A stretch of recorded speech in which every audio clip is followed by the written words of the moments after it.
Morning, Chair. It's 9 o'clock now. I do have members from Home Affairs and some members of the panel. Over to you, Chair. Morning, Chairperson. Morning. I think we're all ready to start. So I think we've got a good turnout. So that I think we could proceed. Thank you, Dr. Mkhize, Chairperson. Good morning. Honorable members. Good morning, the Chairperson of the Select Committee, Honorable Mananiso, Chairperson Dr. Mkhize, the Chairperson of the Electoral Reform Panel and panel members, the IEC Leadership, Parliamentary Legal Services. Welcome to this joint important meeting of committees, Home Affairs, COCTA, and the Select Committee to receive a brief on the Electoral Reform Panel report, the team that was established by the Electoral Act after a consultation by Parliament, both houses, and the provision was passed in the Electoral Act that Parliament may need to consider to establish or appoint members who will assist to facilitate the conversation around the processing of the assessment for our electoral system. As you note that since the establishment of the Parliament, there was no process that was engaged to assess the work of the electoral system, except the two reports that were also tabled Parliament by then, and they could not be processed. And as a result of the consultation around this process, the team was established by the then Minister Aaron Zwaledi, and the team did its work, consulted stakeholders throughout. Last year, they've concluded their report. However, given the challenges that they were encountered in terms of processing the report through the ministry, the committee, after a consultation with the Parliamentary Legal Services, we agreed that a report need to be consolidated and be brought before Parliament. In other words, there were two reports that were tabled by different members of the panel to the minister and also to Parliament, contrary to what the Act has required them to do once they've concluded the report.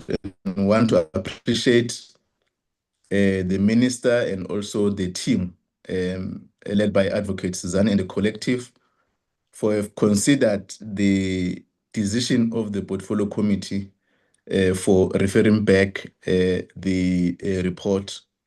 We've then invited the three committees so that we interact with the report, we receive what they've consulted, and this meeting is not to take a decision in terms of the implementation of either of the options that are contained in the report, but we'll establish a further process of engagement once we've received a brief and also afford members of honorable members to consult in terms of the issues that are arising from the report. So we'll take this agenda as is, and so that we afford enough time for the panel and members to interface with the report.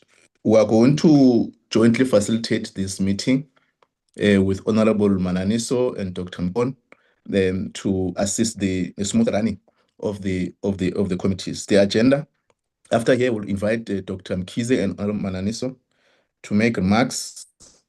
We'll then invite the three members, committee secretaries, to establish attendance of all the stakeholders, including members, and also apologies that may have been registered.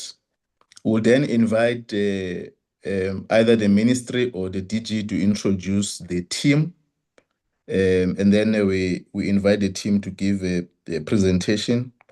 We'll then invite members to comment and raise questions. And after that, chairpersons will establish a process on how we'll therefore move forward on this presentation. With that, I will invite Dr. Mkhize, Honorable Mkhize, to make remarks. And after that, I'll invite Honorable Mananiso and then the secretaries of the three committees. Dr. Mkhize. Thank you very much, Honorable Chairperson Chabane, Chairperson of the Portfolio Committee of Home Affairs, and the Chairperson of the Select Committee, Honorable Mananiso, and all the members of the various portfolio committees and select committees, the members of the panel and officials from the departments. Thanks very much for this meeting. Let me also endorse the fact that as you chair this meeting, we support the approach that you have adopted and outlined. We also want to confirm the adoption of our support for the adoption of this agenda. We believe it's a very important discussion amongst the various portfolio committees to receive this report on the electoral reforms. I think all of us are aware that over the years, the debate about the various issues that arise in the context of our electoral processes, a number of issues have required us to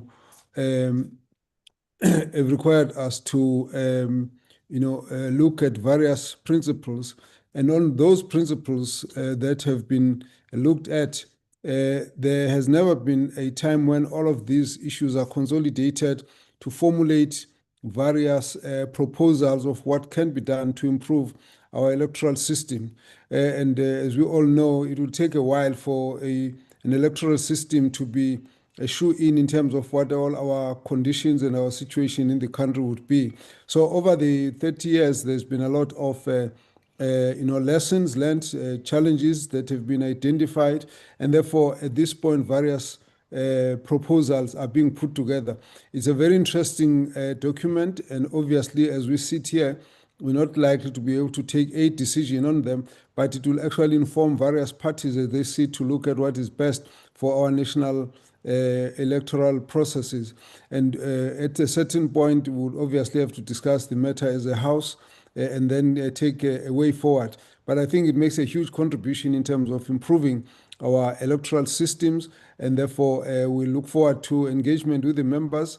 I think mostly what would help at this point is to just get questions of clarifications to clarify concepts and issues and principles, and then we are able to then go on and take our further discussions. Having said that, we really look forward to the presentation, and want to thank the team, the panel, for the work that they've done. It's really been good and interesting work that they've submitted. Thank you very much. Over to you, Honorable Chairperson Chabane. We're ready to proceed. Thank you. Thank you very much, Chairperson Mkhize. Can I invite Chairperson Mananiso? Thank you, Chairperson. Allow me to switch off my video because of my weak connectivity. Chairperson, let me firstly acknowledge your presence in this meeting as the person who has invited us, and as well the Chairperson, Dr. Mkhize, and honorable members from Portfolio Committee of Home Affairs, and as well Portfolio Committee of Cooperative, and our people from the Select Committee of Security and Justice, acknowledging as well the support staff and researchers and content advisors who are in this meeting, and the department officials who have joined us. Chair, one would want to thank you as the Portfolio Committee of Home Affairs for leading this process for our committees to engage jointly in the ERCP report.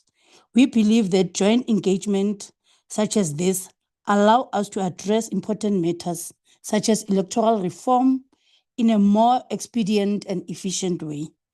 We note that the reports consider principles of fairness, accountability, and inclusivity, all of which are important principles in enduring democracy.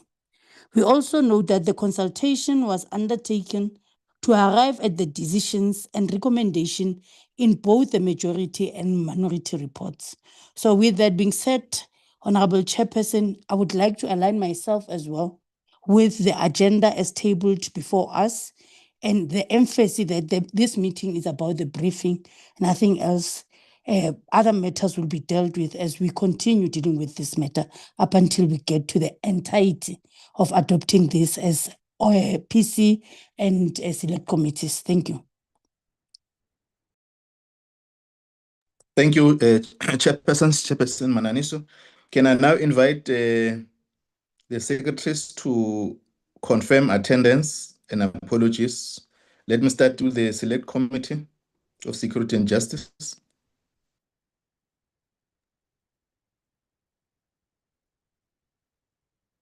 Good morning, chairpersons and honorable guests and departments and ministers and all present. Chairperson, thank you.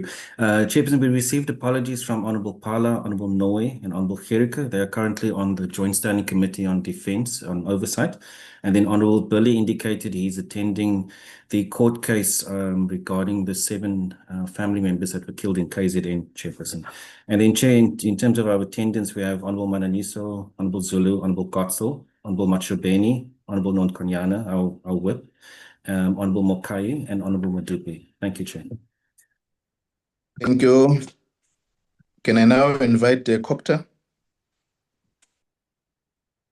Thank you, Chairperson. Good morning, members. Good morning, everybody. Chairperson, we received apologies from Honorable Nkosi Buthelezi, Honorable Van Wyk, and Honorable Ndamase. Then we in the meeting we have Honorable Sompa, Honorable Ntolo, Honorable Van Zyl, Honorable Taibush, Honorable Labuskaghni, and Honorable Nkalipi, as well as the Chairperson. Thank you very much. Thank you very much. Can I invite Secretary of Home Affairs?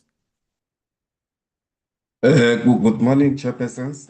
From my side, I've got an apology from the Minister and the Deputy Minister of Home Affairs, and also the standing apology of Honorable Mohammed, who's not feeling well. From Home Affairs, I've got Mr. Chabani, Ms. Bolman, Ms. Matopa, Ms. Jama, Mr. Ross, Ms. Mudise, and Mr. Mukhale. And then from the stakeholders, we do have officials from the IEC, the panel itself, as well as officials from the Department of Home Affairs. Thanks, Chair. Thank you very much. All secretaries and apologies have been considered. Can I now invite now that the ministry is not in attendance, the DG?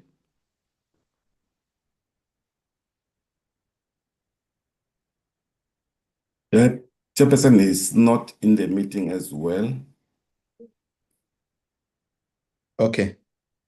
Noted. Thanks very much. Let us invite, you do not introduce who is in the panel. I assume that is Advocate Suzanne, the chair, who's going to lead the collective to lead the presentation. Advocate Suzanne.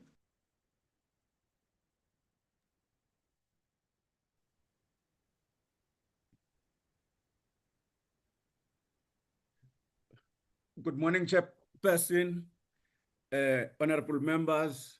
Let me take this opportunity to greet Mr. Chabane, Honorable Chabane, the Chairperson of the Home Affairs Committee, Honorable Mananisi, Chairperson of the SC on Security and Justice, Dr. Zet Mkize, PSC on Cooperative Governance and Traditional Affairs, our ministers in absentia, and all members who have attended. Chairperson, I don't know, at this stage, I must say that a number of also our members of the portfolio and the members of the panel are not present because of other engagements that they have gone to, but some of them are here that will present both on the side of the majority report and the minority report. I don't know, Chairperson, if you are at the stage where you would want us to go straight into the issue of about how we are going to present our report. But as of now, I would just wait for your guidance. I just wanted to acknowledge that the panel is here, but not all of us are here. and that we are ready to make a suggestion about how we're going to present our two reports. But if the chairperson can give me a guidance, if I should go right throughout that. Our understanding is that is one report that has been tabled before Parliament. You can run through it unless there's other issues that were not informed earlier on by your team or the minister. Okay, no, that's fine. Yes, it's one report, but it has a minority and a majority report, Chairperson. So there'll be a majority report section and a minority report within the same composite report. It is a single report, but with a majority and a minority. Okay, Mr. Chairperson, let me just take this opportunity to again thank, I think, the secretary or the chairperson who opened by stating how the panel was set. So I will not go through that. I will only say that we thank Parliament for appointing the 9 members of the panel. And we also thank Parliament for the wisdom of ensuring that for the first time, the Electoral Reform Consultation Panel is actually established by statute, Section 23 of the Electoral Amendment Act of 2023. Sorry, Yes, Chair. Chairperson, can I request that the report is on the screen for the purpose of members of the public who want to follow your presentation? I'm not sure who's going to share the report. Unless it has been shared, Mr. Adams, that I'm not able to see on my side. Yes, Chairperson, I'm not yet on the presentations. So the presentations will come. Okay. These All right. are just introductory remarks. Thank you, Advocate. You can proceed. Yes, I'm not yet on the presentation. Okay, Mr. Chairperson, I was just saying that we thank Parliament for the wisdom of establishing this Electoral Reform Consultation Panel by legislation. It's the first of all the other panels that have been set that had a legislation and that had also a clear mandate. And the members of the panel were 9. It was Richard Sizani, Advocate Penzi Tlakula, Ms. Matsi Muki, Mr. Msil Dlamini, Dr. Michael Sutcliffe, Mr. Simon Mabolo, Dr. Albertus Skuman, Mr. Michael Hendricks, and Mr. Norman Duplessis. For the purposes of this meeting, let me just, it won't be repeated at any time in the presentation. Our mandate was made clear in the Act. And let me say, our mandate was to independently investigate, consult on, report on, and make recommendation in respect of potential reforms of the electoral system for the election on the National Assembly and elections of the Provincial Assembly in respect of elections to be held after 2024. That is, our proposals were supposed to work for the election that will come in 2029. We're supposed to submit a report to the minister within a year. That meant that by the 29th of May, 2025, since we were set up on the 28th of May, 2024.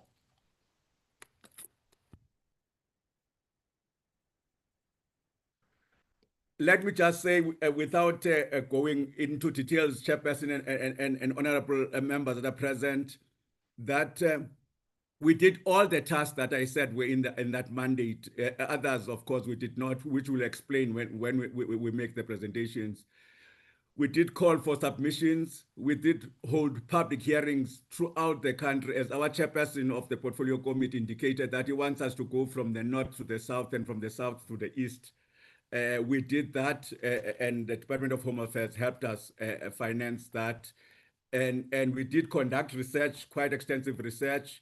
We did host even an international conference, and we wrote and presented the report.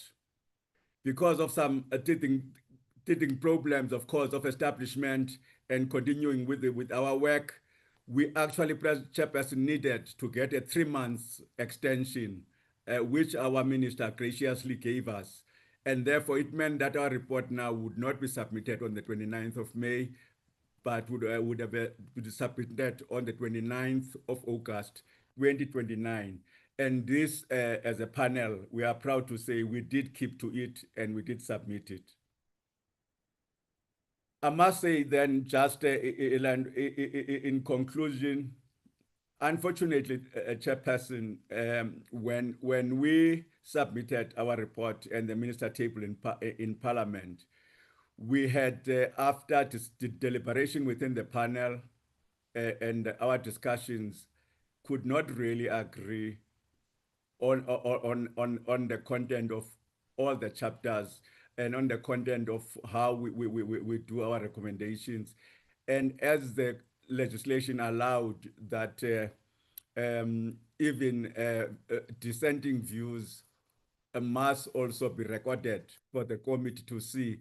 We thought, therefore, ourselves as a panel that because our differences are in all the chapters and are also in the recommendations and so on, to make it easier for the committee, let's actually show them in 2 reports.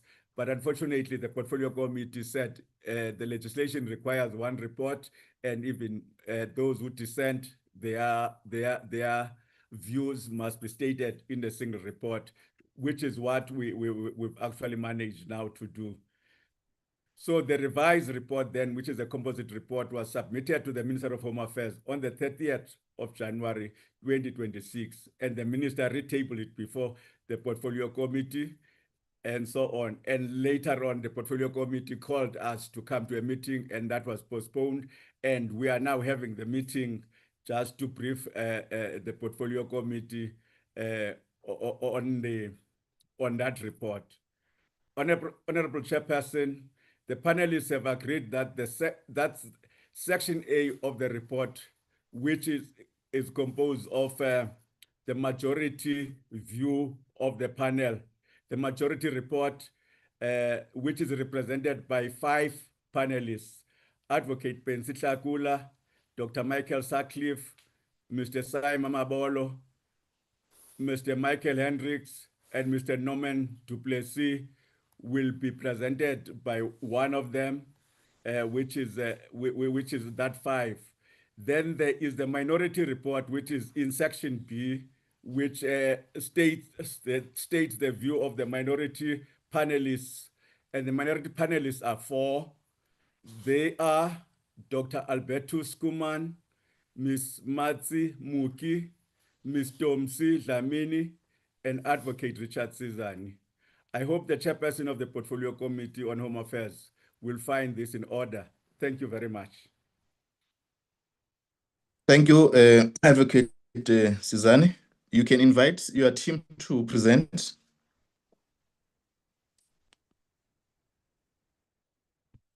Colleagues, the colleague chosen to present the majority view of the report must come through, please. Okay, now thanks, Chairperson of the committee and Advocate Sizani. I will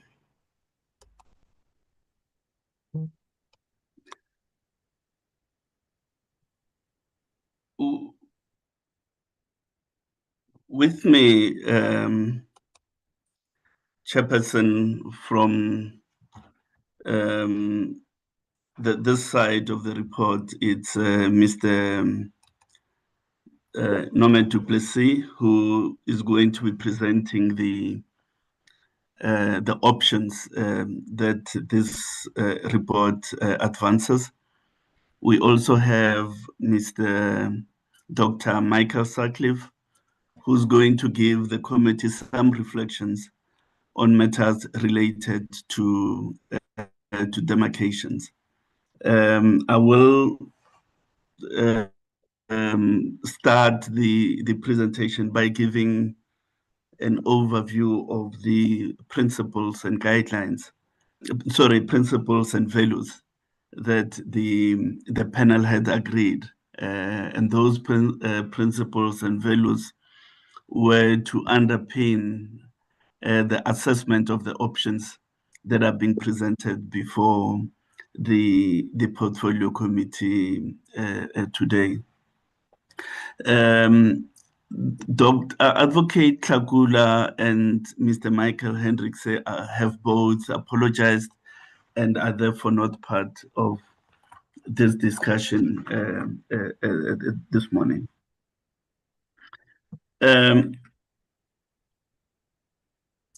Chair, I think at the very outset, we really want to reiterate the point that Advocate Sizani made, to thank the committee for having brought us together to consider this national question about possible options that the country could consider in relation to the electoral system. In other words, options that could be looked at to refresh the electoral democratic life of the country, because that's what an electoral system speaks to. So we embraced that mandate with all our skill, knowledge, and all necessary enthusiasm, understanding this to be an important national question. So this is the outline of the presentation. We will give an overview. We'll also deal with the values and principles in a little bit more detail, because that's very important in understanding the options that are advanced a little later on. Then we'll go into national systems. We'll go into the demarcation issues arising from the systems, and then provincial systems, and we then conclude.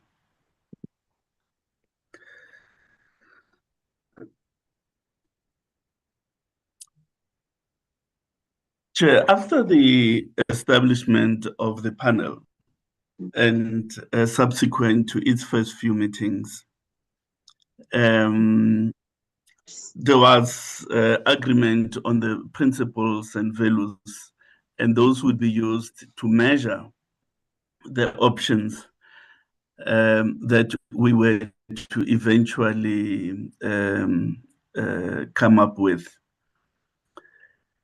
And these values and principles that were adopted were 7 in number: inclusivity, fairness, accountability, simplicity, electoral manageability, transparency, and stable and efficient government. The panel agreed that there would be no hierarchy in terms of these principles, but they were to be utilized in evaluating the various electoral system options, giving a balanced scope and meaning based on consultation, empirical evidence, as well as our own history as a nation in the last 30 years or so. But crucially, the panel agreed that the constitutional imperative of proportionality would be at the heart of the systems to be proposed. In other words, at the very outset, there was a view, an agreed view, that the constitutional imperative for proportionality will be retained in the systems that are proposed. Now, this is important because proportionality implies bringing every voice to bear in the national lawmaking process.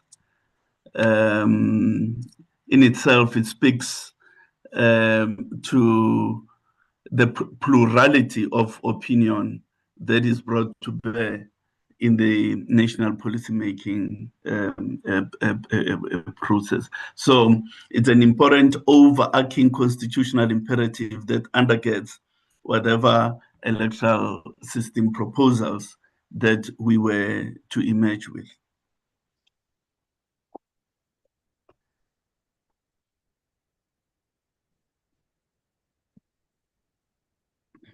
And then another important point, a preliminary point, was that it was important that we take into account the overall scheme of the Constitution, in particular, the powers and functions of the different spheres of government on the one hand, as well as the different roles preserved constitutionally, reserved for the legislature, for the executive, and the judiciary. And this is important because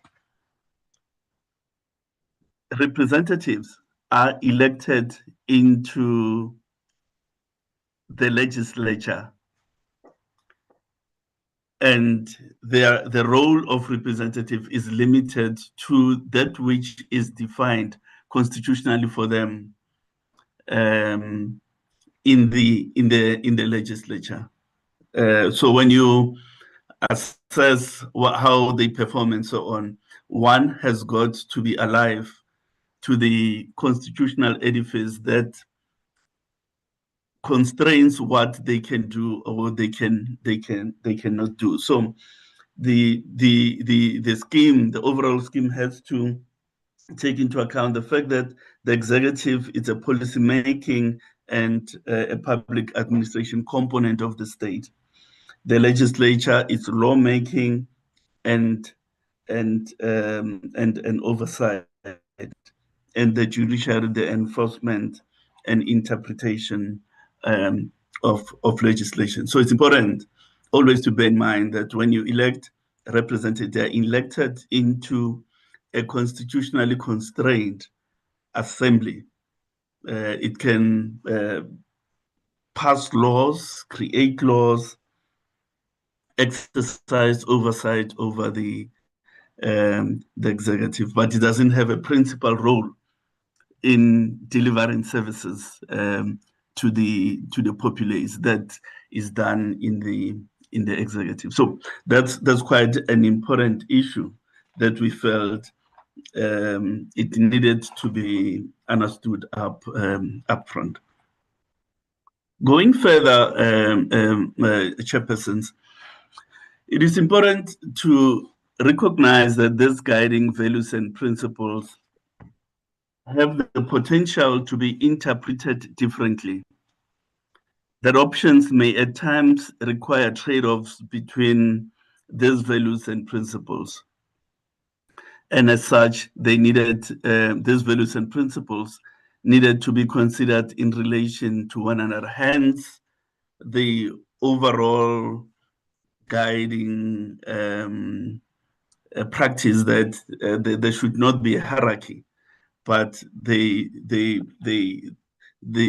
sought to have trade-offs between them. And of course, certain options speak snugly to a set of principles than the other does. So those are the types of trade-offs that had to be considered.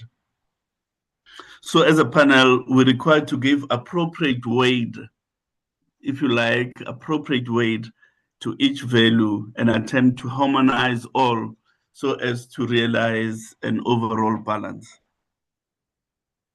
And we did make the point that there is no hierarchy, but they were to be utilized, these principles were to be utilized giving balance, scope, and meaning based on empirical evidence, research, as consultation, as well as the history of the country.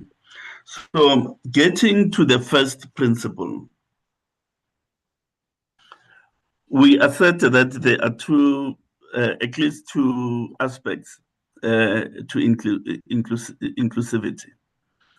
The first aspect to inclusivity is the notion of representativity. And we argue that an electoral system choice should encourage participation across the broad political and socio-economic tapestry of South Africa to foster diversity of opinion and encourage representation of all South Africans across demographic, and geographic boundaries. I mean, this speaks for itself. We are a country constituted by a diverse people in culture, geography, political persuasion, and so on. It was therefore important that that socio-economic tapestry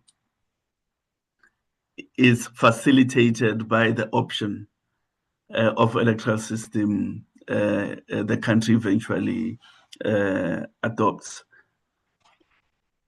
The next aspect of inclusivity relates to voter participation.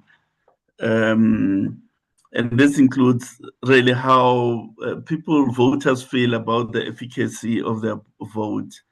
And this is further linked to the district magnitude, how many seats are available in a defined constituency, in a geographic entity? Do people feel close to their representatives in a given context, and so on?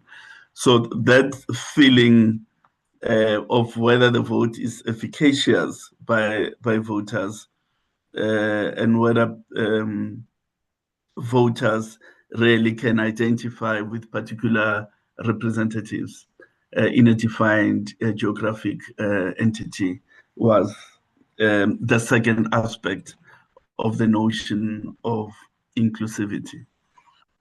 And then second, Chair, is the principle of fairness. And the principle of fairness really gives effects to universal adult suffrage, and as well as the rights really of equality and human dignity, which are defined in our Bill of Rights. So at the practical level, every eligible voter should have reasonable opportunity to participate in elections, and as much as possible, votes should be of equal value. Lastly, in this regard, the election results should closely represent the will of the people and be fair in the allocation of national and provincial seats without undue bias or discrimination against candidates or parties. So I think that stands to reason. Then we got to accountability. Accountability, the value of accountability created the greatest debate and in the panel, and there was significant body of opinion which was divergent on this aspect. Because accountability is a broad political concept, and it has different, it has a multiplicity of dimensions. And within that broad concept of accountability, different facets can be emphasized for different effects. So it is not a simple linear concept. It's it's a broad and multi-layered political concept, which can be interpreted for different effects by people who are differently persuaded. But there is no argument that accountability is a key democratic value based on the principle that elected representatives are chosen to govern on behalf of voters. And as I indicate, the divergence of views in the ERP members likely centered on how they viewed and weighted this principle of accountability. One dimension of looking at the accountability concept can be viewed primarily with term limits of legislatures. That's when the Constitution says the life of a legislature is 5 years, and after which there is a constitutional requirement for an election. That in itself is a constitutional mechanism to ensure accountability, because the assumption inherent in that constitutional construct is that you would have to go justify your behavior in office in the 5 years. Put it bluntly, you have to go account to the public, to the voting public, about your performance in the 5 years you served in a legislature. So when their term is up, government, legislatures, parties, independent candidates must go account on what they did with their previous mandate. And if voters are not satisfied, they must have the opportunity to vote them out, not to vote them in again. So this notion of a term limit and regular election in itself is a constitutional construct that fosters accountability.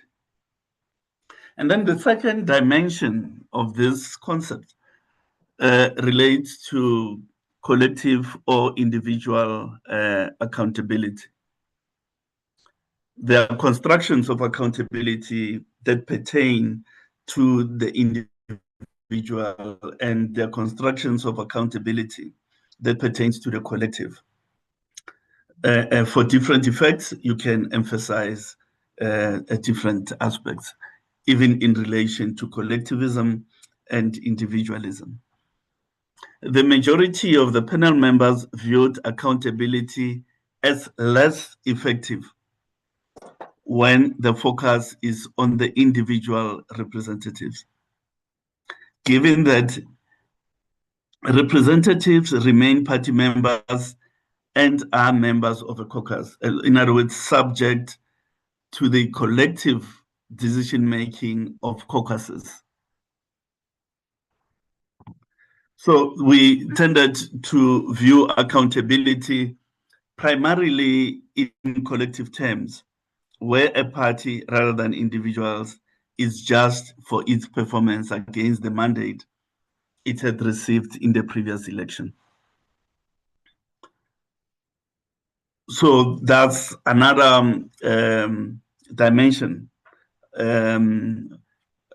of the notion of accountability.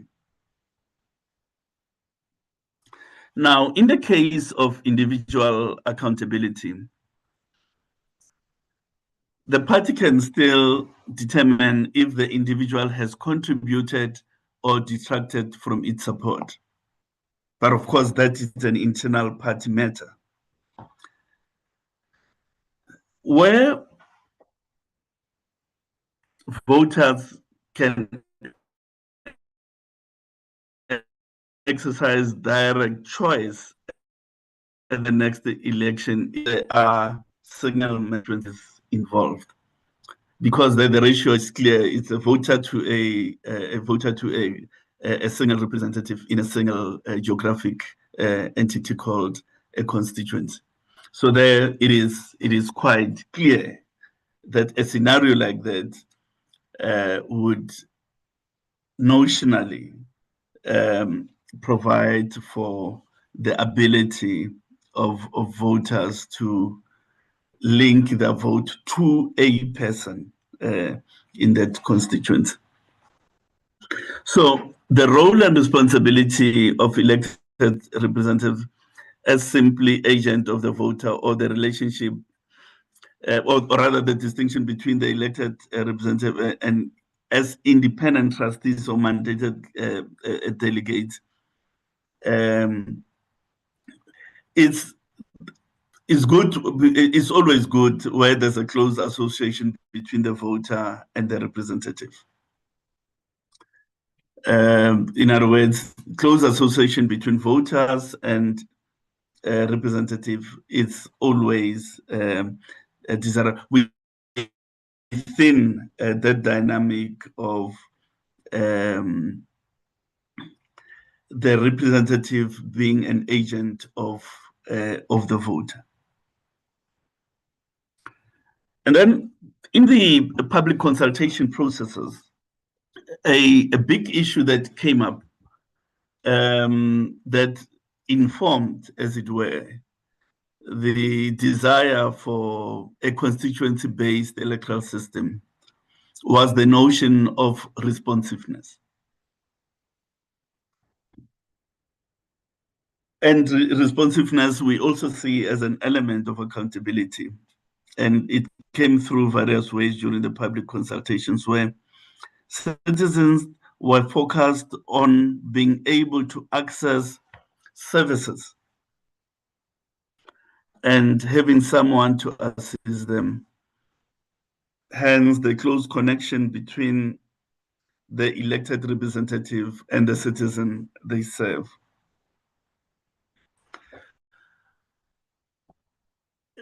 So the public desire for a constituency is informed by the responsiveness in service delivery and the need to have someone else to talk to get feedback and those types of things. If you like, a frustration that people are currently experiencing related to how their service delivery concerns have been addressed at the different levels, be it in municipalities, provinces, and national. While the choice of electoral system can shape relationships of accountability, it is recognized that electoral systems cannot solely guarantee accountability. And this point is quite important because accountability can never guarantee accountability. It can foster accountability. It can create fertile conditions for accountable political behavior. So that's really the possibility. It doesn't guarantee it. You cannot say because you've instituted a system that you believe to be accountable, therefore there will be political culture of accountability. It really creates circumstances. It creates a fertile ground for a political culture that is accountable. Going further, provincial legislatures have changed hands on several occasions.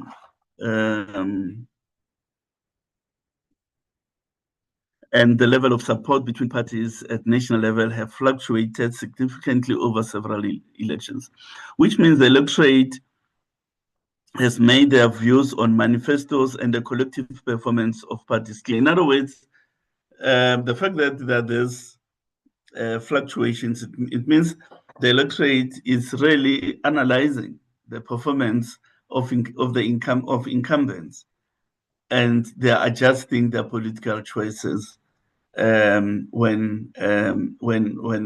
elections come.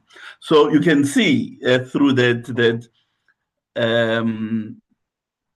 accountability is beginning to permeate our electoral choices. Perhaps it's just in its nascent stage, but you can see that there is a permeation of the notion of accountability. People actually are beginning to look at the performance in the previous term before they vote, hence the fluctuating levels of support. Post-election, importantly as well, accountability is a post-election reality. And except for single-member constituencies, in a multi-member environment, multi-member constituency environment, where several number of members of a legislature are elected, deciding which of the representatives elected in a multi-member constituency is to be held accountable is likely to result in finger-pointing and conflict.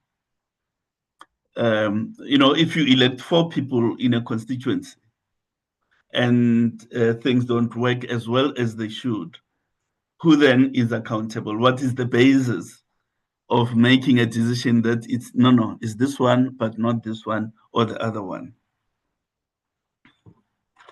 It is also tried that any choice of electoral system could be enhanced, or in the case of shortcomings, countered through ancillary legislative and administrative measures which are applicable irrespective of the electoral system. Again, a very important point. We say to achieve a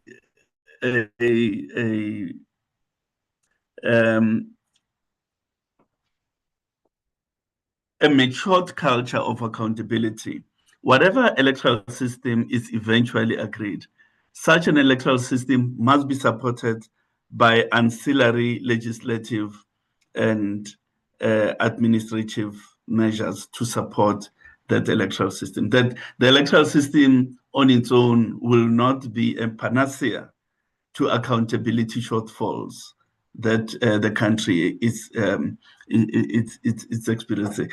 And this ancillary legislative and administrative measures could include more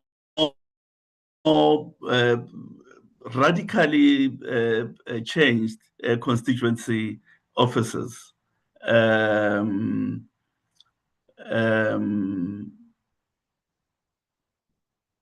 Concepts like service delivery officers to supplement what an electoral system gives you. There are a lot of things that could be constructed as ancillary measures to support the accountability maturity levels in a political system. And then I'll move a little faster now, chairpersons. A degree of simplicity is necessary to ensure that the electoral system is easily understood, accessible to citizens to enable the exercise of their rights. Really, this requires the electoral system that fosters voting procedures that practically every voter can understand, so as to make their choices correctly, reduce the propensity for spoiled ballots, and to allow for their effective participation in the democratic system. So complex systems are also a problem. You've got to have a system that can be easily understood by an average voter. That is important because people tend to embrace that which they know and understand, and not things that are conceptually beyond their grasp. Fifthly, The choice of electoral system should enable effective management to ensure the credibility of the electoral process and to limit frivolous contestation. And by this principle, we do not argue for administrative convenience of the electoral administration body. Instead, we aim to ensure that the integrity of the process fosters trust in the electoral outcome. And then the penultimate point is that transparency is critical for the credibility of the electoral process and trust in the electoral system. In particular, your seat calculation and seat allocation processes, those should be clear to voters, and this links with simplicity. People need to understand how their votes are translated into seats in the legislatures. And lastly, where boundaries are involved, the rules that underpin that boundary delimitation process must be easily understandable and ideally consistent with governance of boundaries to foster trust in the system and ensure that people see the system as fair and legitimate. And lastly, facilitating stable and efficient government. This issue is that, of course, people are elected into legislative assemblies. But it is tried that instability in the legislative assemblies finds expression in the executive arrangements that are made. Put simply, instability in the legislative assembly finds practical expression in the executive, rendering paralysis on the mandate of the executive. We see this phenomenon in municipalities. So there's therefore an imperative that excessive fragmentation has to be avoided for the benefits of the citizens. Because citizens deserve stable legislatures that gives us stable executive arrangements for purposes of efficient delivery of services to people. So excessive fragmentation makes coalition formation more difficult and affects chances of coalition survival, with evidence showing instability increasing with greater fragments. An electoral system may have seat allocation rules in place to contain excessive fragmentation, including legal thresholds and or application of seat calculation formula for allocating remaining unallocated seats. Of course, an electoral system that leads to protracted impasse requiring multiple elections may have a negative perception in the eyes of the public and lead to voter fatigue. Chairpersons, this concludes the section on the values and principles that were adopted. I will now yield to, through you, Chair, to Mr. Norman du Plessis now to take us through the options that this component of the report is propagating. Mr. du Plessis. Thank you, Mr. Mamabolo. Thank you, Chairperson. Mr. Mamabolo, can I ask that you please share your screen? I can't do that for my end, so that I'll tell you when you must skip to the next slide, please. If you would, please. That's in order. Chairperson, we agreed from the outset on the issue of thresholds. That stemmed from an analysis of the current electoral system, and which had shown some anomalies. Those, if I can list them briefly, are parties that do not meet the quota gain seats. Now, that is something which is fairly unique to South Africa. No country of significance, I'm not saying to you that there's no country in the world, but no country of significance has a system where people that do not meet the basic quota gain seats. The second anomaly that is there in the current system is that party not meeting the quota may gain a second seat with the largest average method. Now, the reason for that is simply because once you've got one seat which you gained on the basis of largest remainders, your total votes are divided by 1, and that would more often than not be higher than those of other parties that got multiple seats, and then they gain a second seat, even though they did not meet the quota to begin with. The third anomaly in the current system is that the party meeting the quota and that has one seat invariably gains a second seat. The same principle applies there. All their votes are divided by 1. All their votes would be more than the quota, whereas parties that have more than multiple seats would not have a quota that is above the a remainder that's above the quota, and therefore these parties that have one seat invariably gains a second seat. Now, the consequence of this that there is a system bias towards smaller parties, and that undermines electoral merit when parties but they do not meet the quota gain representation, thereby disturbing inter-party proportionality for represented parties. It follows logically that if at the bottom end there is a bias, it's compensated, that bias has an effect at the top end, and you would find that if we look at the past elections, that the parties at the top end, the first party, the largest party, the second largest, third largest party, invariably has 1 or 2 seats less than their share of not the overall vote, but of the vote of parties that are represented in Parliament. And therefore, there is a consequence of a representation not being as proportional as possible. Now, notwithstanding these particular problems, South Africa still has a system that produces one of the most proportional outcomes when compared to systems in other countries. The number of votes that lead to representation in South Africa lies in the 97-98% category, which is an extreme proportional, and very few votes do not lead to representation. So, next slide, please. To deal with this, one needs to look at thresholds. And initially, in the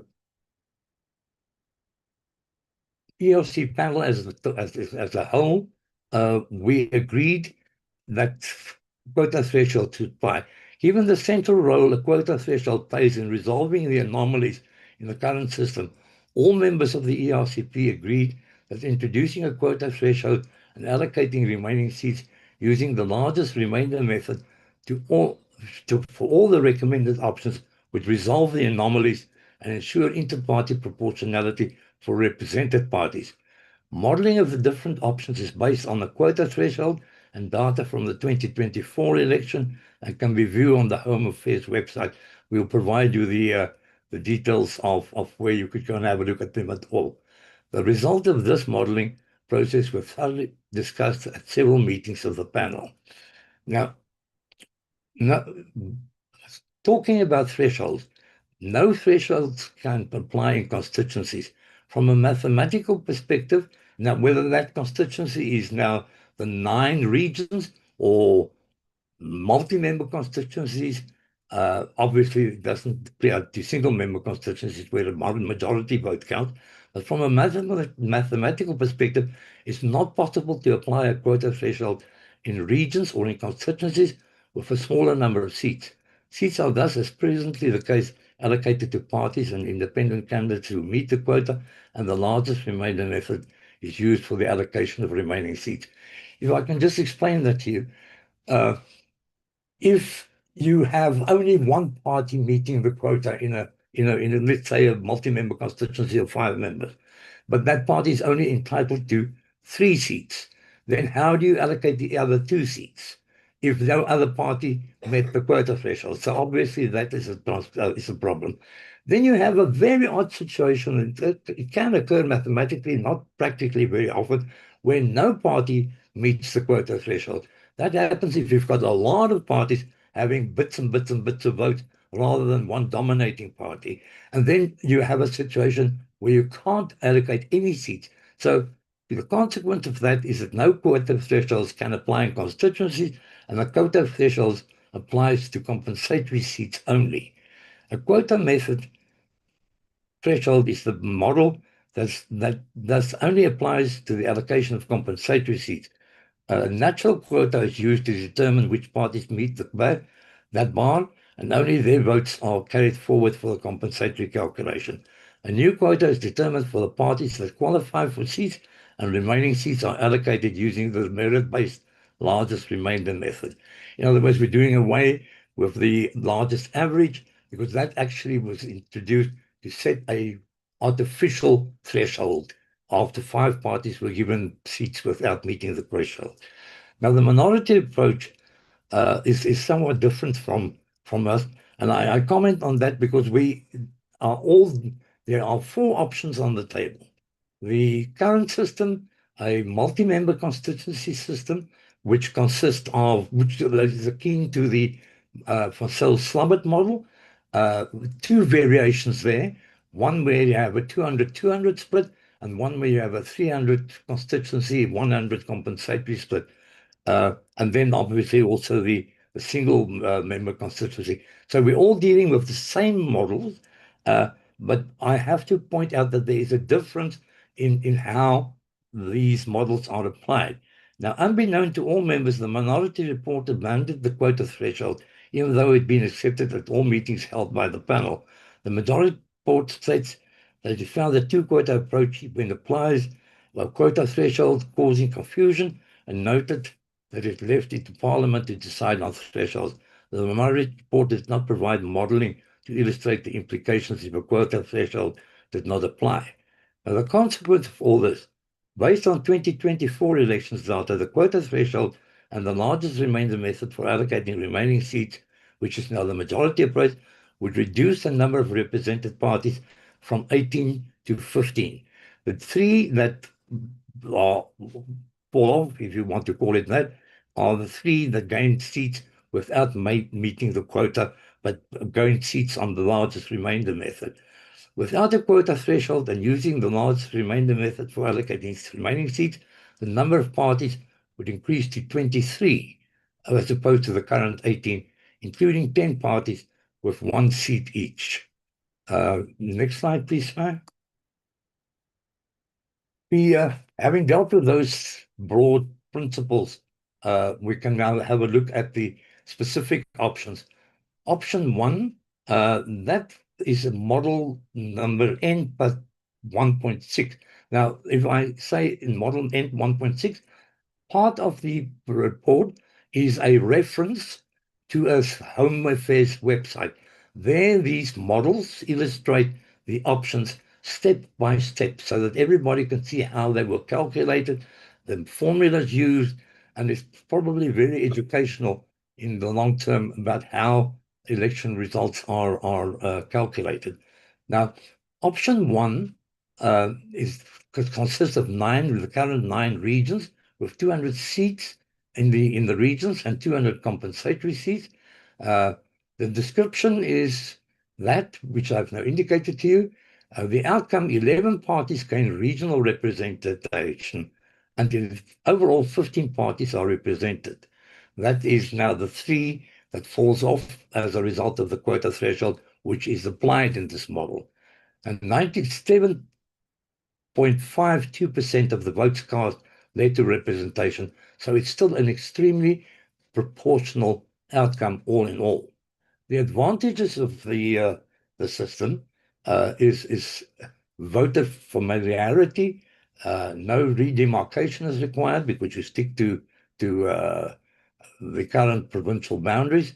There's little additional cost, the only cost being probably in terms of electronic systems that need to be adjusted at the Electoral Commission.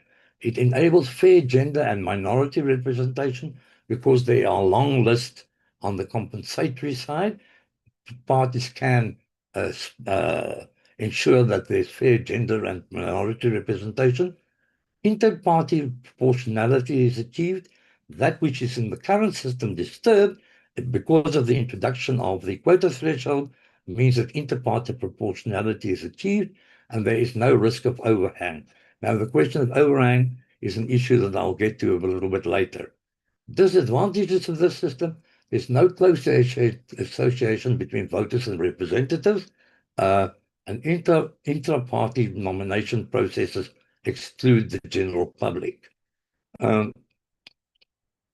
The option one is, if I see what is in the press and what people are commenting on, it's not the current system.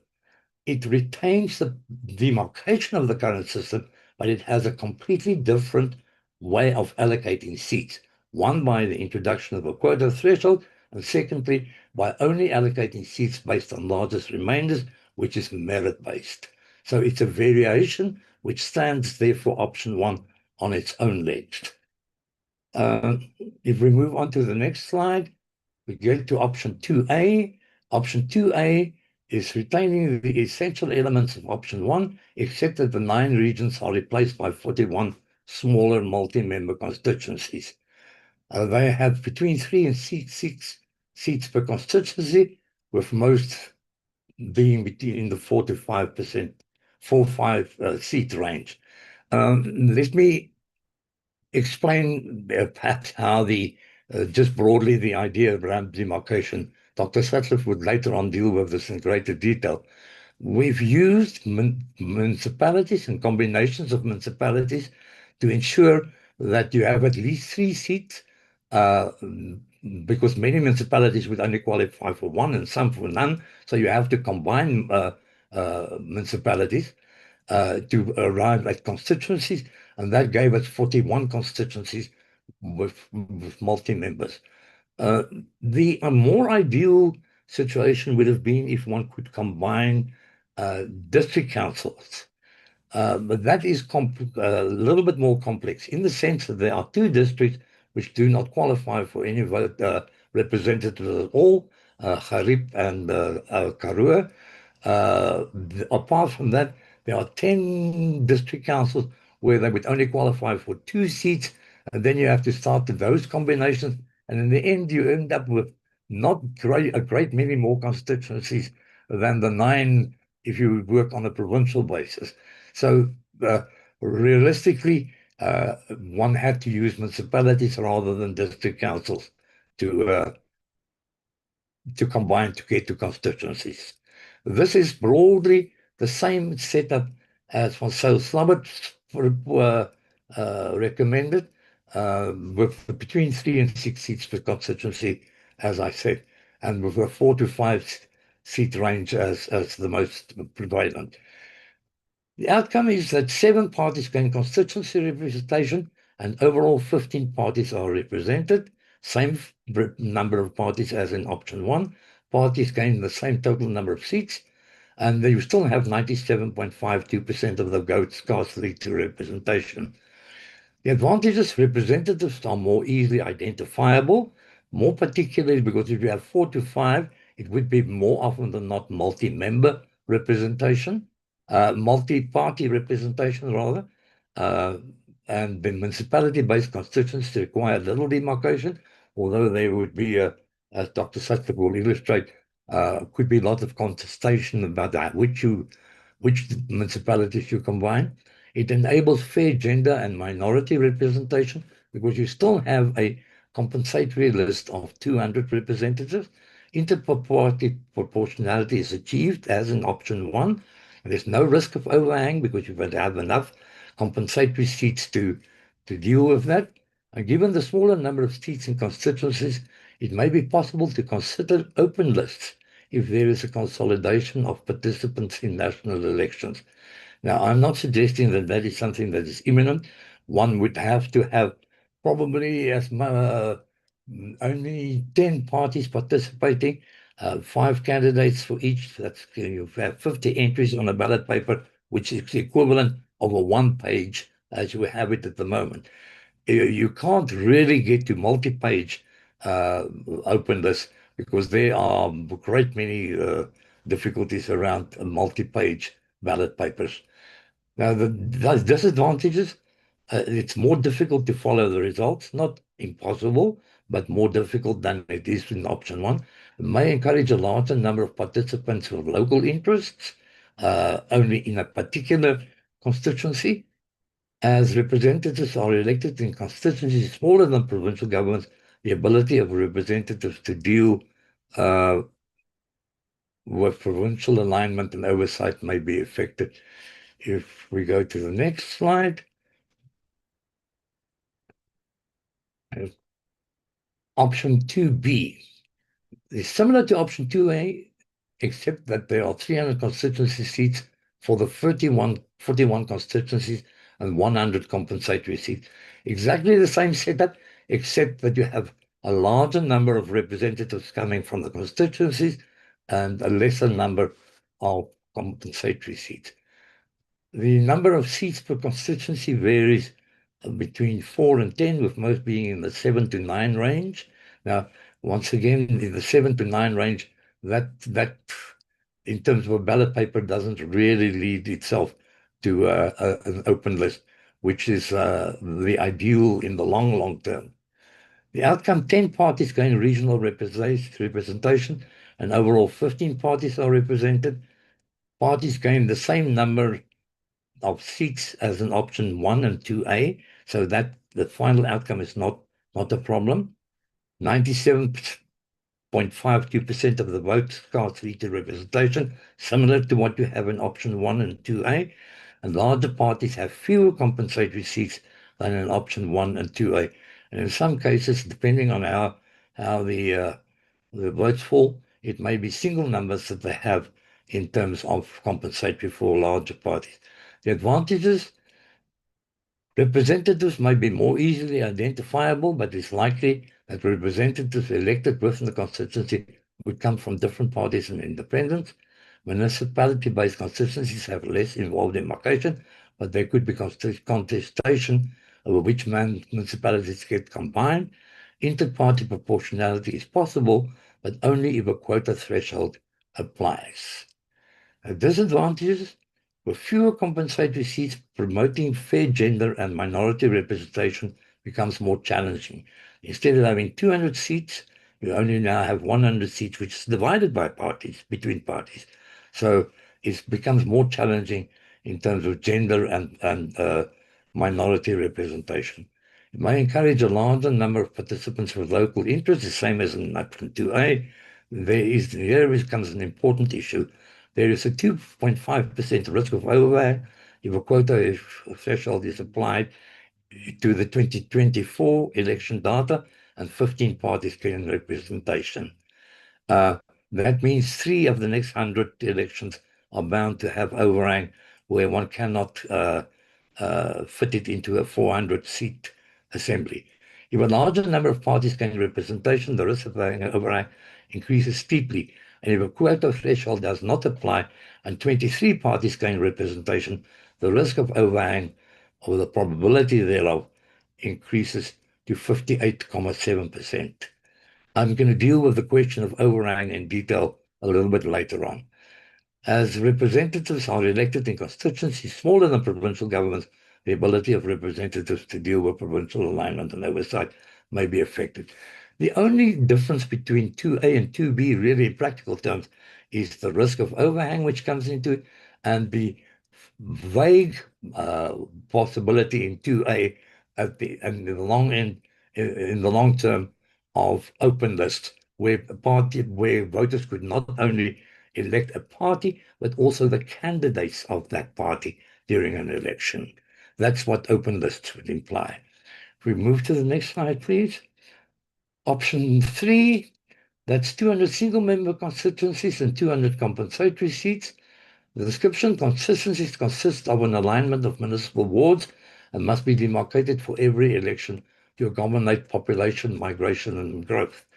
Provincial boundaries are respected, and the number of constituencies, and thus the number of seats per province, correspond with those in other options.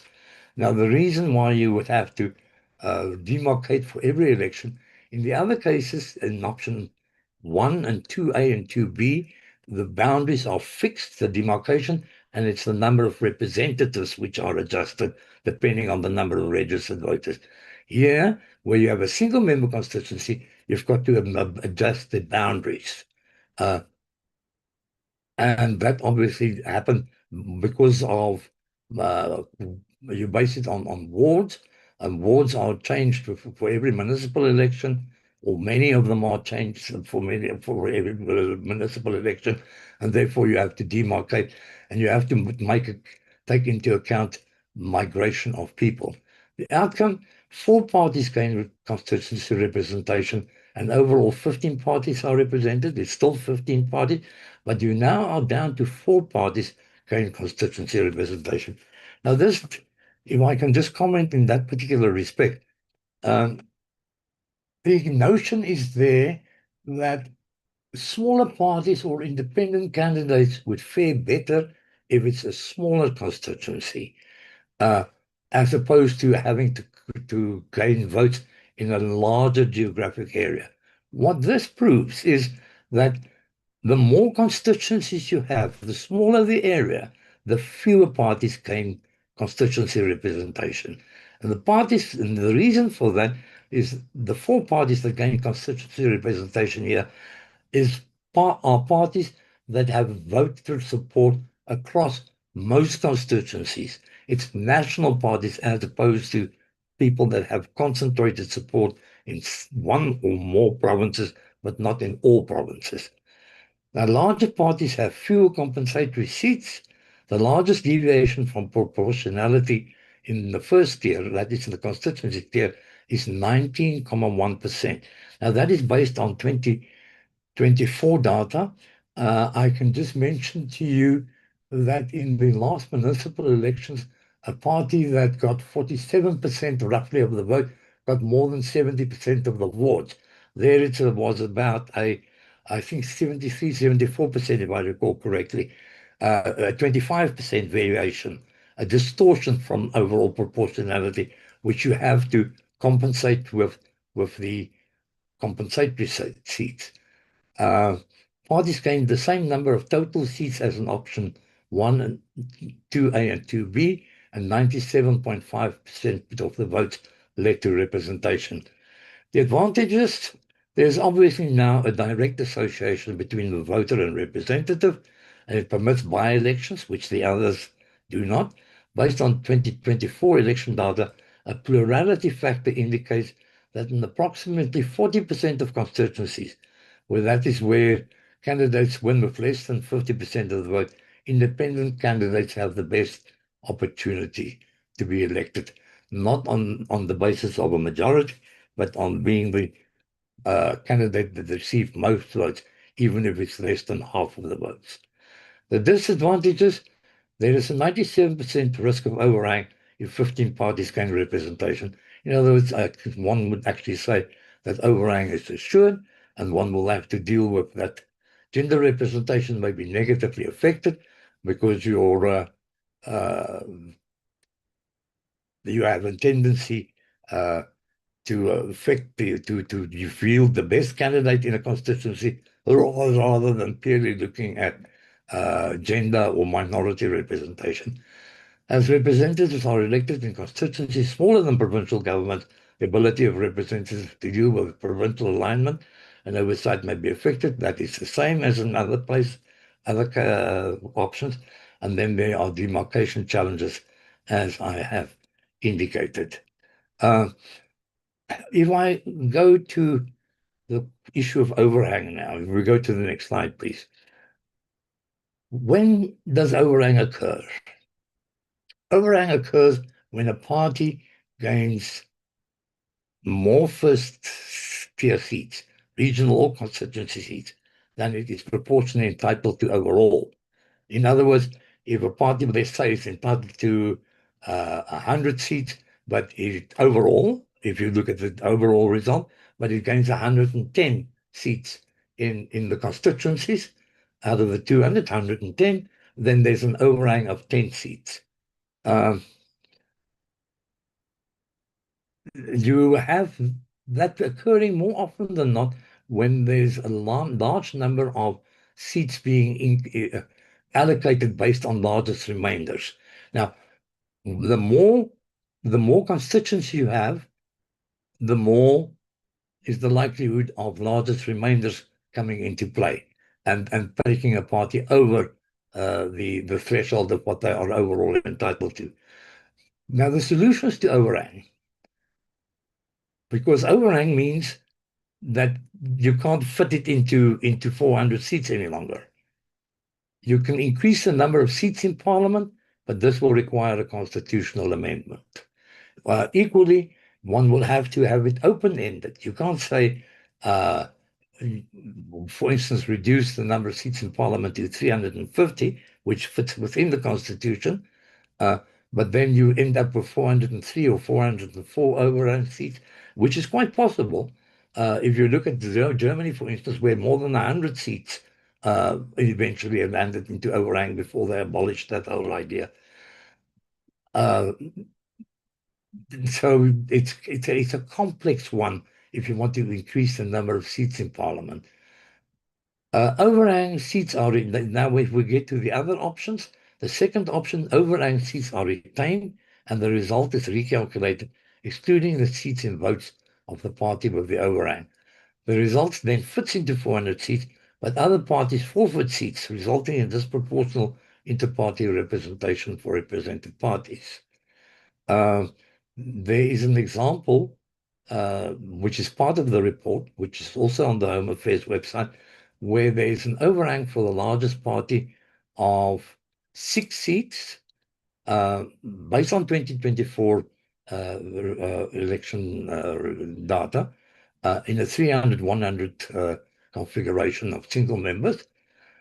If they retain these 6 seats, in other words, they are overrepresented, that means that 6 seats must be taken away from other parties to be able to fit into 400.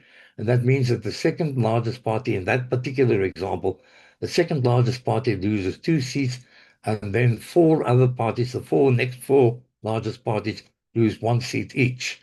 And that, I think, especially if we start talking about coalitions, is going into territory which is going to be difficult.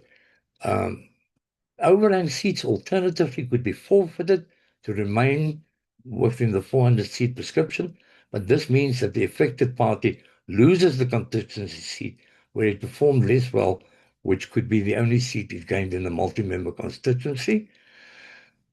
Now, often there is a reference to overhang in municipal elections where there is a provision where the seat is retained.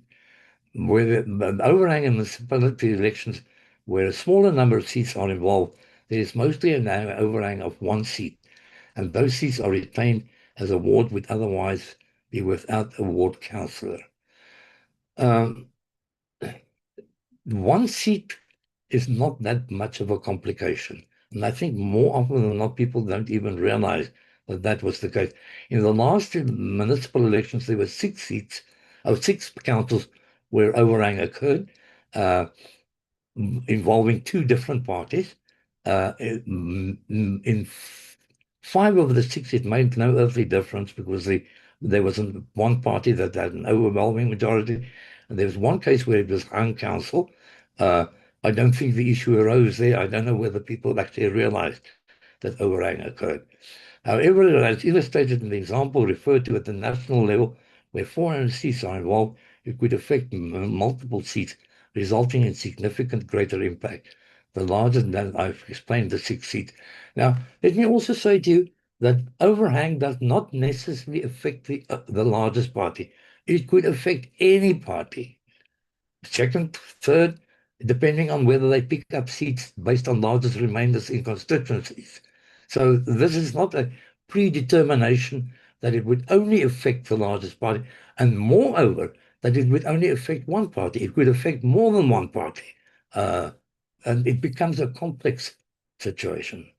Now, the international trend, none of these solutions are neat, the three that I've mentioned, and it's the international trend to avoid electoral arrangements that could lead to override.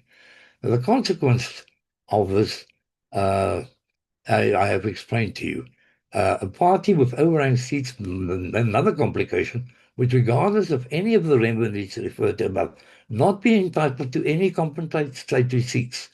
Whether it keeps them or whether it loses them, its full quota would come from the constituencies, and this could affect parliamentary membership of the presidential candidate of such a party if they are a compensatory list candidate.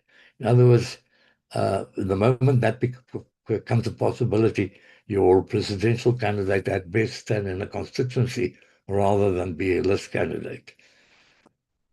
I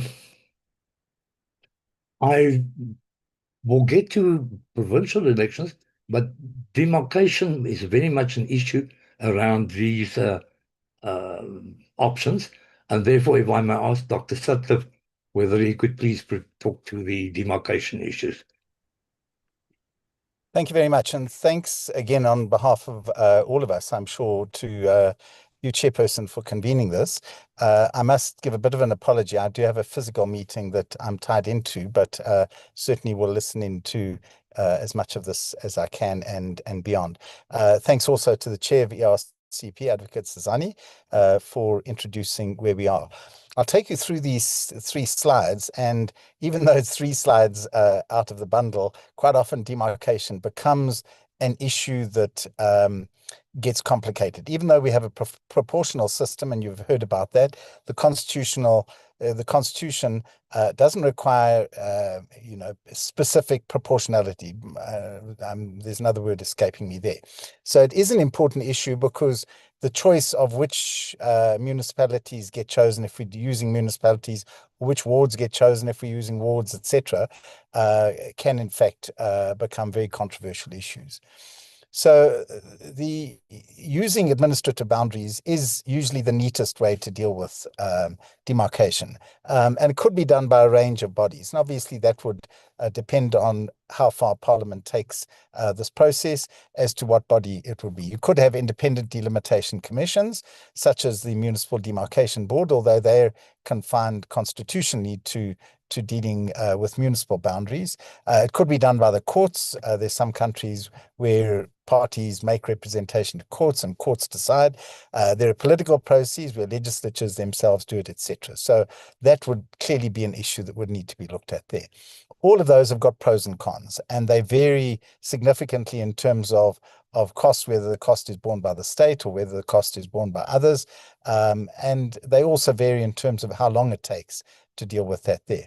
Certainly in going forward, Parliament would have to consider issues such as how do you ensure that while the boundaries may contain any number of electoral seats, they should be roughly equal in size in terms of average voters per population per seat, with some reasonable deviation allowances being allowed for. You would know in the case of our ward boundaries, they're not all exactly equal in terms of the voting population there, and you would know that they get changed because obviously as younger voters now become eligible to vote, it means that our wards would need to change. You also have populations dying off, you have people moving, etc. So those issues would obviously have to be dealt with there.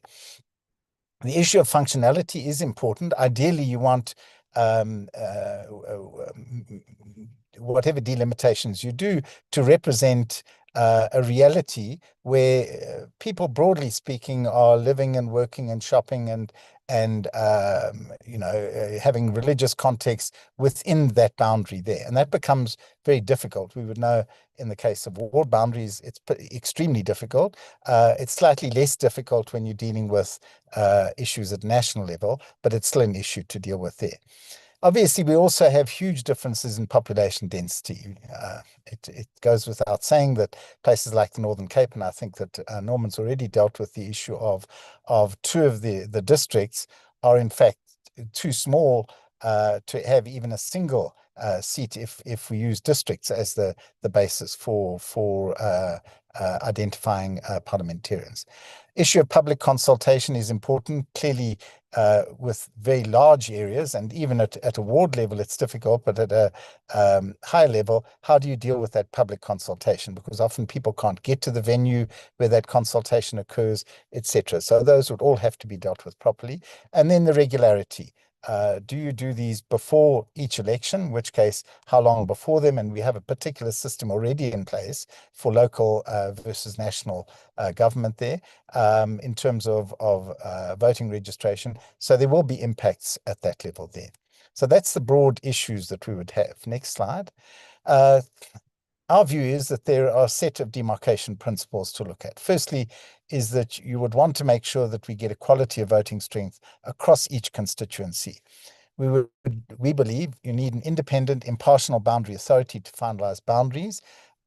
We don't need it. We didn't put it in the report, but we don't believe that the IEC would be able to do that because it is, they have enough challenges at the moment just getting elections to be free and fair. If you add in the requirement that they're going to develop those boundaries, it's probably going to make their task very difficult. But it should be an independent, impartial boundary authority there. There must be transparency in the process, and the public must be empowered at that level, because certainly there's often a belief that even in the third model that, oh, well, that person will be my local member of parliament.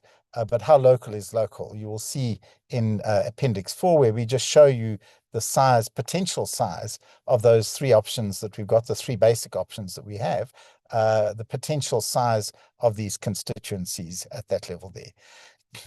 We then provide estimates in Appendix 4 of the three options that we have: the use of provinces, the 41 constituencies, and the 200 single-member districts. So I'll just touch on that in the last slide that I'll be dealing with. Thank you. Option 1, obviously the 9 multi-member constituencies. That, as you would know already, you have some provinces that are less than 1 million people, and then others that have 1 million voters. Some have 6.5 to almost 7 million voters in them there. The areas range, and it's quite the inverse of the number of registered voters. So that you have province like the Northern Cape, which has 372,000. It's almost a quarter of the land surface of the country as a whole, down to other provinces like Gauteng, which are 18,000 square kilometers there. There wouldn't be any demarcation necessary because provincial boundaries stay the same, unless the number of provinces, and I'm not adding that into an equation, or there might be some small community issues that there might be changes to boundaries there, but those, as they're constitutionally defined, would really be ones that stay there. The second option, the 41 multi-member constituencies, and as Norman indicated, there are 2 options there, but those don't affect if we're having 41 constituencies. Just to show you what they would range from, you would find the registered population of those would range probably from 0.4 million to 0.9 million registered voters. The area changes massively. So in a province like Gauteng, you would have some smaller areas. They would be 548 square kilometers. So to think of that, that's about 20, it's about 22, 23 kilometer radius. Would be the size of a constituency in those 41 member, the smallest ones, and obviously the largest would be a province like Northern Cape there. Now, you could combine municipalities, as Norman said, but even though there's little demarcation, even though it says there might not be, combining municipalities, for example, might be an easier option, it doesn't mean to say that there aren't going to be a whole lot of issues that arise out of that demarcation process there. You could divide in the case of category A municipalities, but even the choice of which municipalities to combine, when you take places like Nelson Mandela Bay, for example, you might need to have some additional voters coming from, let's say, the south or the north or the west of that to add into that equation there. And there clearly would be divergent views. When you take the 200 single member constituencies, there you come into what we do during the municipal elections is needing to ensure that the registered population is within a percentage of the norm.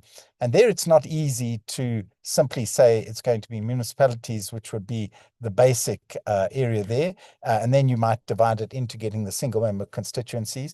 That becomes much more difficult. And we did that exercise just looking at municipalities, and you'll see that some of them are less than, as we've heard already, even those there's, I think Norman indicated, there's 30 or 40 municipalities that the majority of the population is found in. And what do you do about those other 170 odd municipalities that we would have there? So you could use wards, but wards we know change, as it were. You would have significant differences across category A and C municipalities, or you might have a completely de novo situation where you actually are going out to actually create a whole new set of wards, of boundaries there. Obviously, all of those impact on time, effort, and divergent views that we would have there. So in the majority report, you'd find in Appendix 4, and you might find it very interesting just to look at those numbers, because they would show you for the country as a whole, again, using the last elections. We're not looking at election results here, we're just looking at the size of each of those potential constituencies and what the number of voters are to try and get the kind of equality that you would need there. So, Chairperson, I'll hand back to Norman, if that's okay, to take us through the rest of the presentation. But thank you again. Thank you. Is that the end of the brief, Mr. Mamabolo, with your team? Chairperson, no, we've not dealt with provincial electoral systems, which I can briefly get to. Okay. The first option is the single-tier system with a province as a constituency. In other words, the present system is modified only by introducing a quota threshold. Otherwise, it stays exactly the same. The outcome is that fewer small parties gain seats, with the number varying between 1 and 4 fewer parties, depending on the province. The advantages is an established and a well-known system with few challenging for change.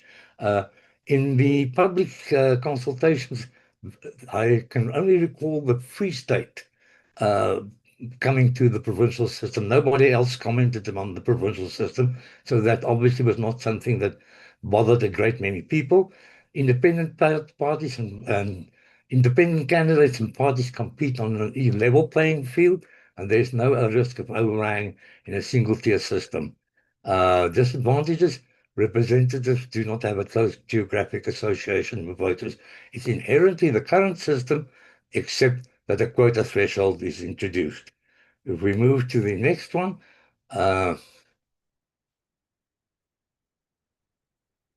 option 2, which is a 2-tier compensatory system. Constituency boundaries correspond with those in the national elections.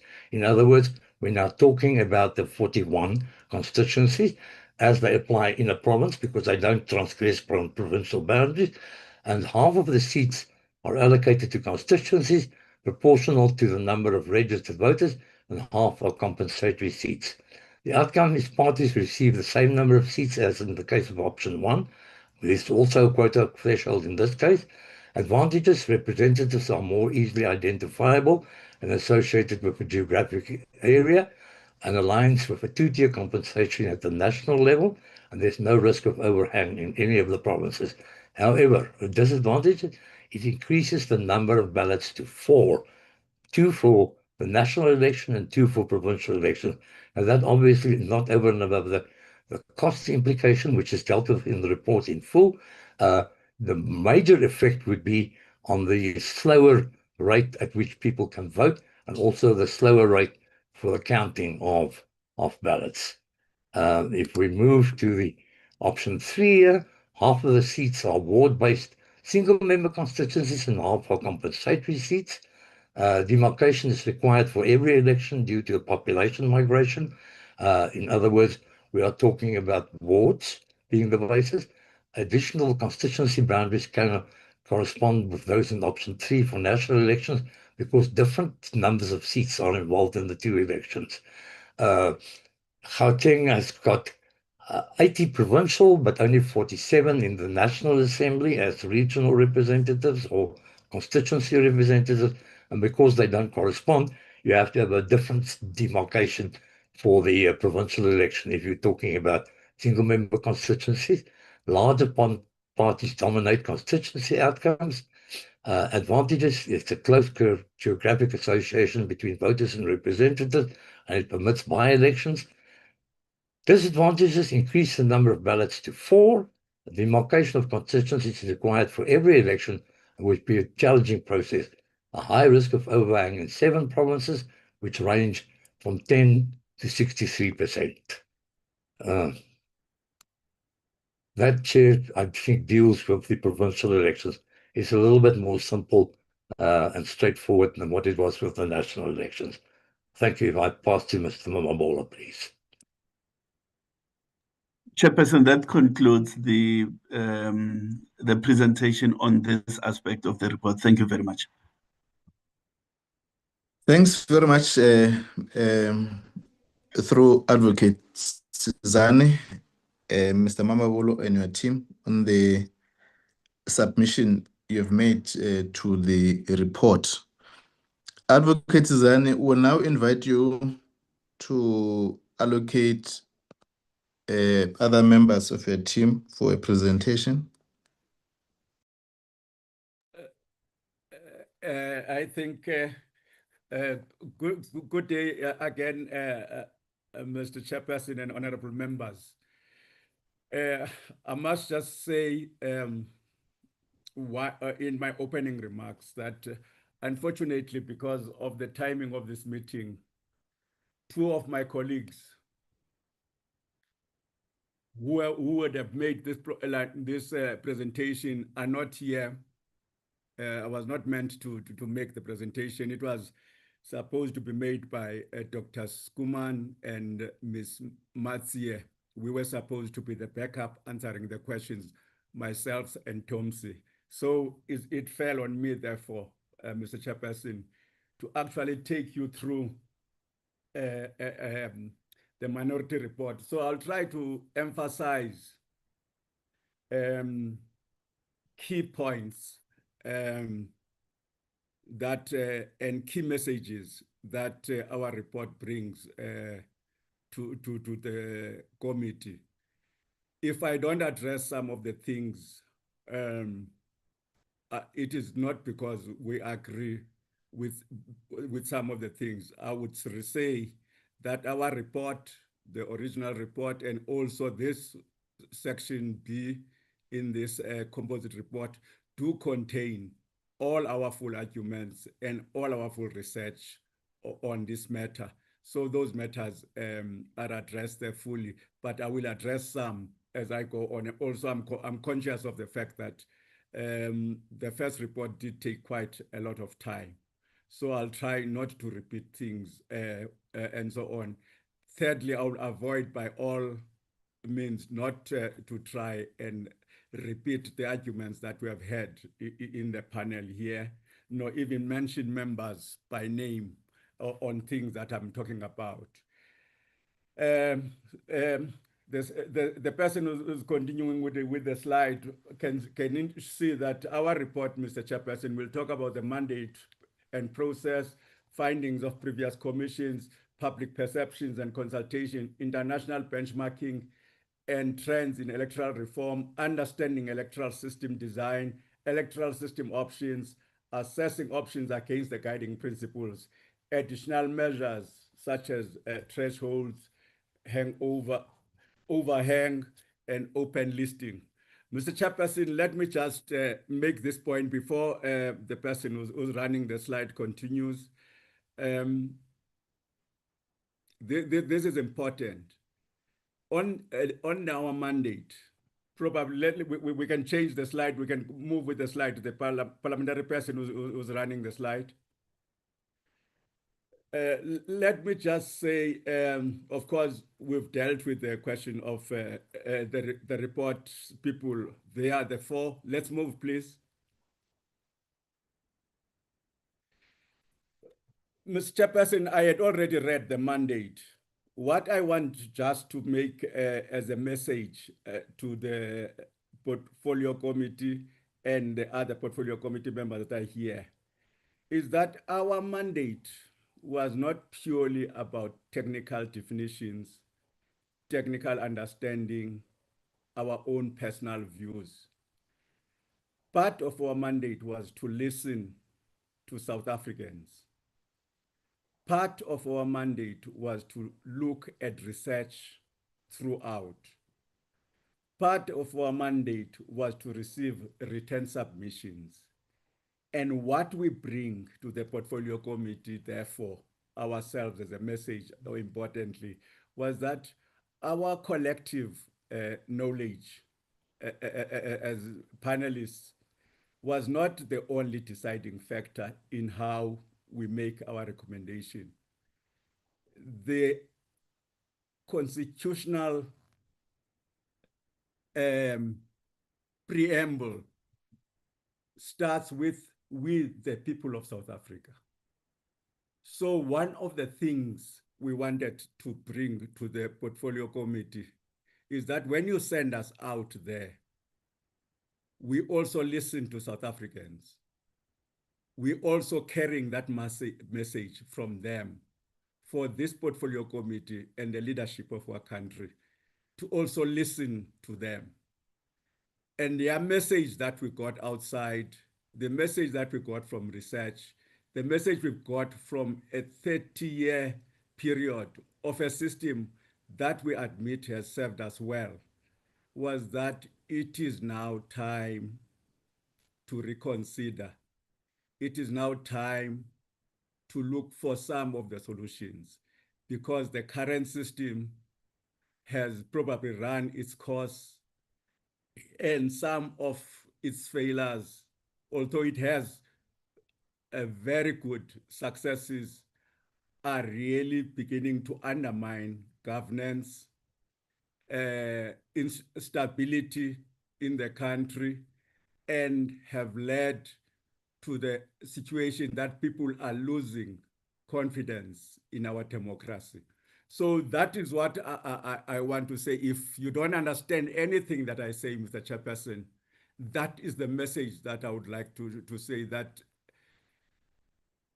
parliamentarians and our leadership, the people you send us out there, are saying, please, look, you can look at the current system. There are a lot of things that needs to be corrected, which might not have been mentioned, but you must also look at other options, because there are serious problems with what we are facing. We can continue.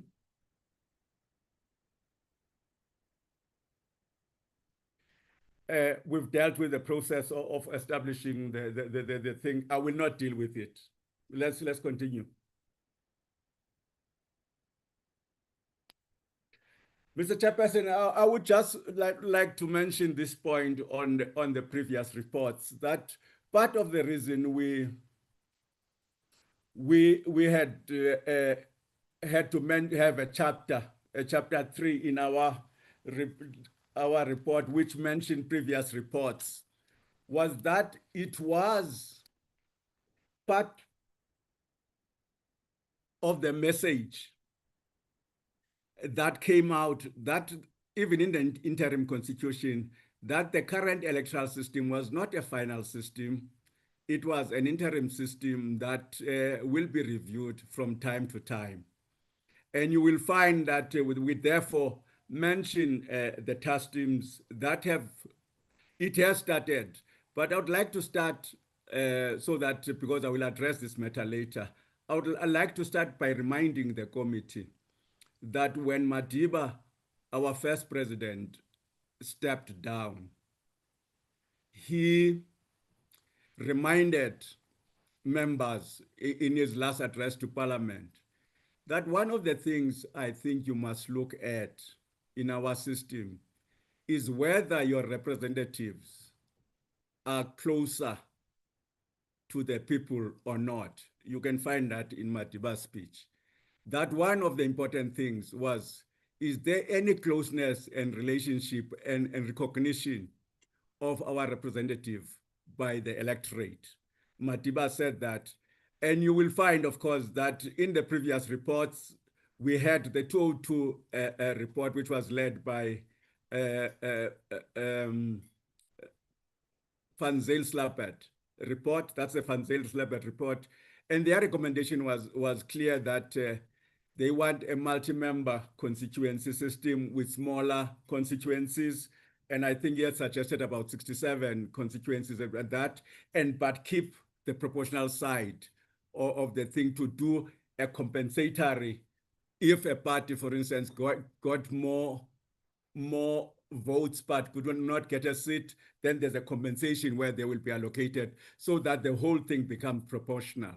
One thing that I want to make, in case I don't make as I go on, is clear that we all, in terms of modeling and looking at the system, agreed that the options that are present in our reports are all proportional and they are within the Constitution.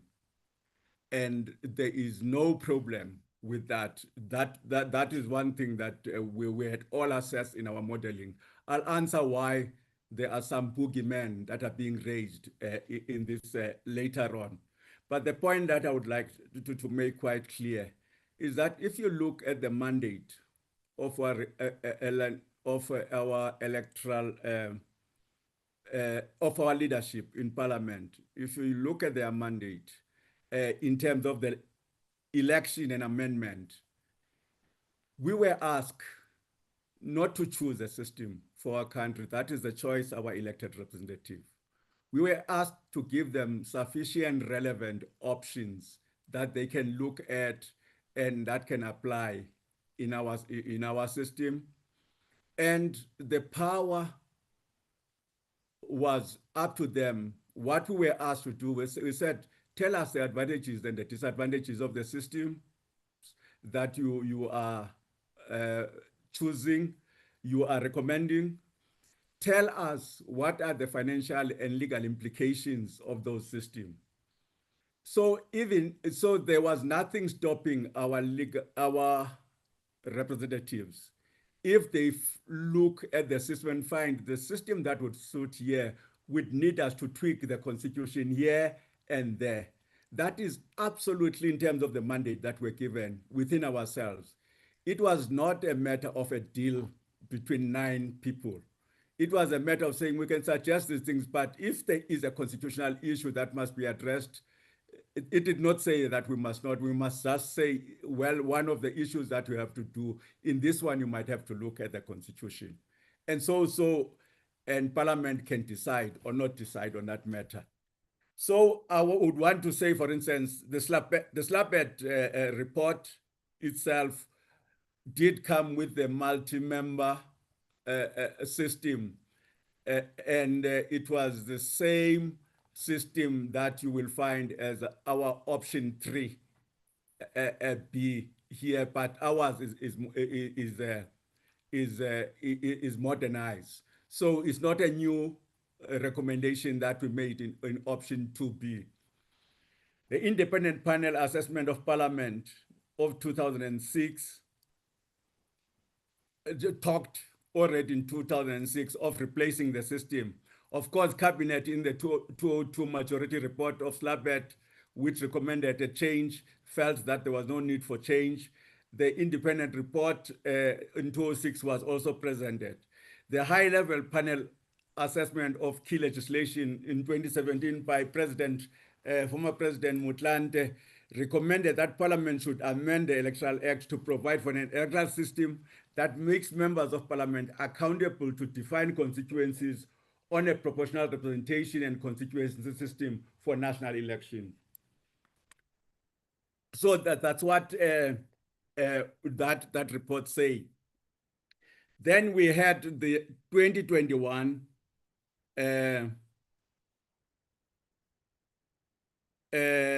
Ministerial Advisory Committee, which a number of the members of what is called our majority report were serving also in that panel.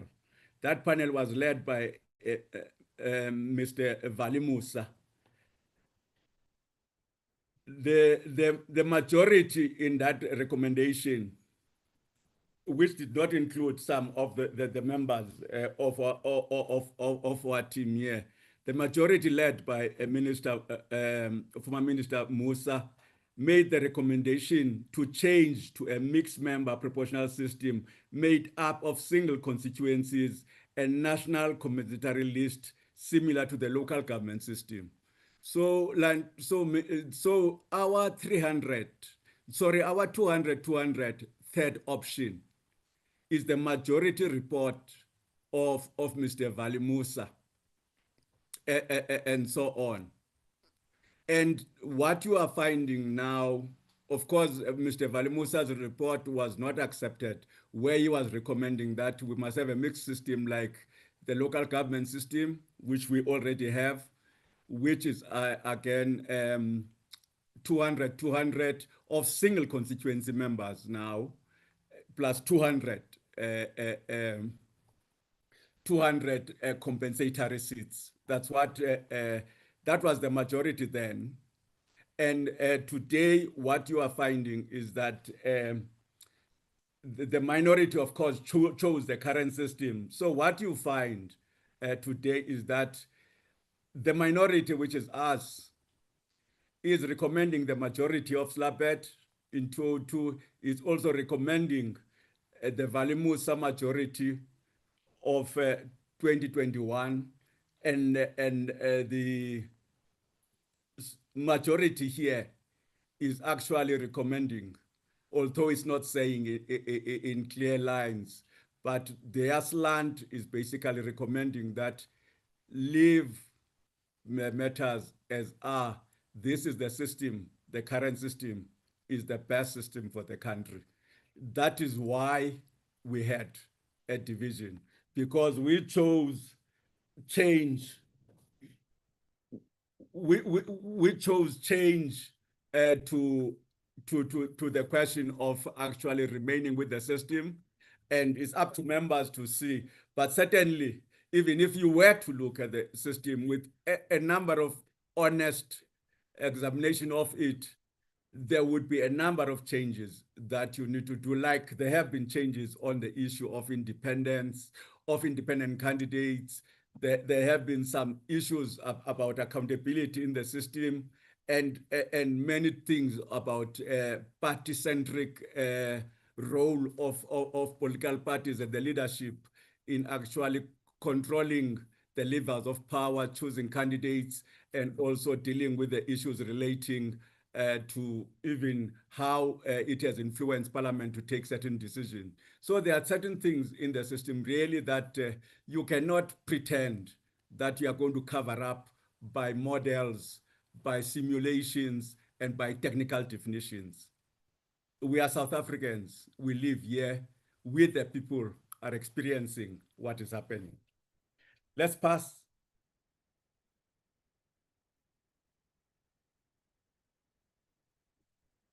Chairperson, I'm not going to emphasize, I've already made the points that the public opinions do indicate that overwhelmingly the majority of South Africans are unhappy with the electoral system, and this came out strongly in public consultation.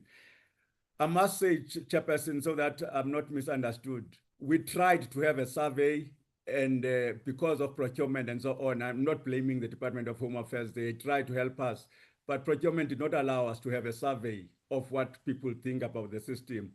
Of course, we did have public consultation. They are not enough to represent the 58 or the 63 or 60 million South Africans. So we're not trying to do that, but we're saying the sampling that we had and the areas, Chairperson, where we had 2 meetings in each province, in the rural and urban areas, the word was one, that they were not happy with the electoral system. That's the point. I'm not saying that we surveyed all South Africans. We would recommend to Parliament to, when they do this, to do a survey. Because these people are talking to Parliament, not to us. Okay, let's continue, please.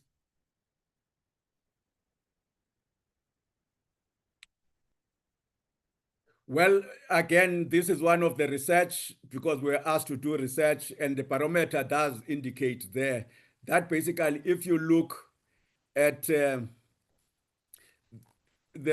line there, you would find that it's now beginning to tell you that about 71 South Africans are dissatisfied with how democracy is working. So it's one of the things that basically we've made. We're just emphasizing the point that these are some of the research and some of the things that were coming up to influence us in making recommendations. That's why it was difficult to say you can ignore what Parliament has said we must do. It said we must do research. It said we must listen to people. We can now not mix them, but come with only our views and our experience, and also about our own interest in working in a particular system. Okay, let's continue.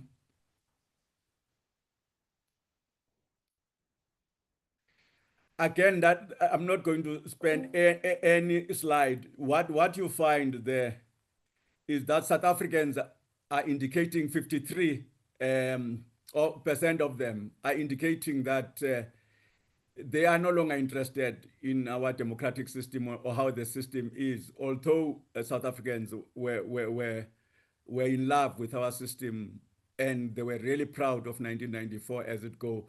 But under the electoral system and other governance matters, they are losing the support. The 53% chairperson will be made by the combination of the 30% of people who land. It doesn't matter what kind of government we have, and also a 20% of about sometimes non-democratic methods are even preferred to the democracy. So that's how you will calculate the 53% there. It includes both the black line and the green line. And the yellow line is democracy is preferable. You see how it has climbed down to 60 to down. Let's move.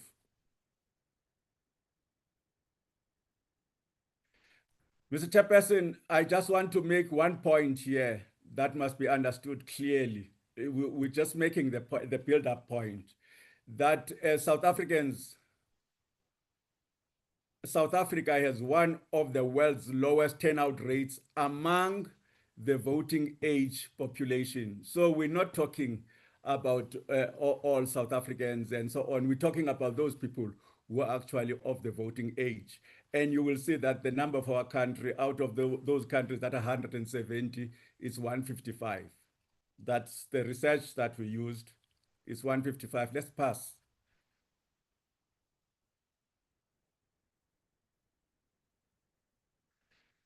Well, we did public consultation, Chairperson. I will indicate just without overemphasizing that in the public consultations that we had, most submissions and community consultations supported strengthening the link between voters and representatives, which was often conceived as a constituency-based system. So, Mr. Chairperson, what I just want to make it clear with the public consultation, we are not saying as the minority that they definitely knew, most of the people who consulted definitely knew that this was what they were saying. So they would not, of course, in the written submissions, especially by educated persons and political parties, they would indicate. So some of the people did not necessarily say we want 300, 100, we want 200, 100, we want 200, 200 with constituencies, but they use terms that indicate to us as the people who are given this task to understand. So when we read, the submissions are there, Mr. Chairperson, in Home Affairs. The Portfolio Committee can have access. We did write all the reports on all the submissions that we did. All the written submissions are also there. All the consultation reports are also all there. They are, of course, property of Parliament kept by Home Affairs. So that is one thing that people felt they needed, that closeness link between the voters and their representatives, which was often conceived as that they want a constituency. Dr. Mkhize, for instance, when we went to Ulundi and so on, people would say, Parliament introduces constituency people we don't know here, who don't know us in this constituency day thing. But I want somebody who is here and who lives here or is known in this region to represent us, because he knows our problems. We know that person. We can talk to that person.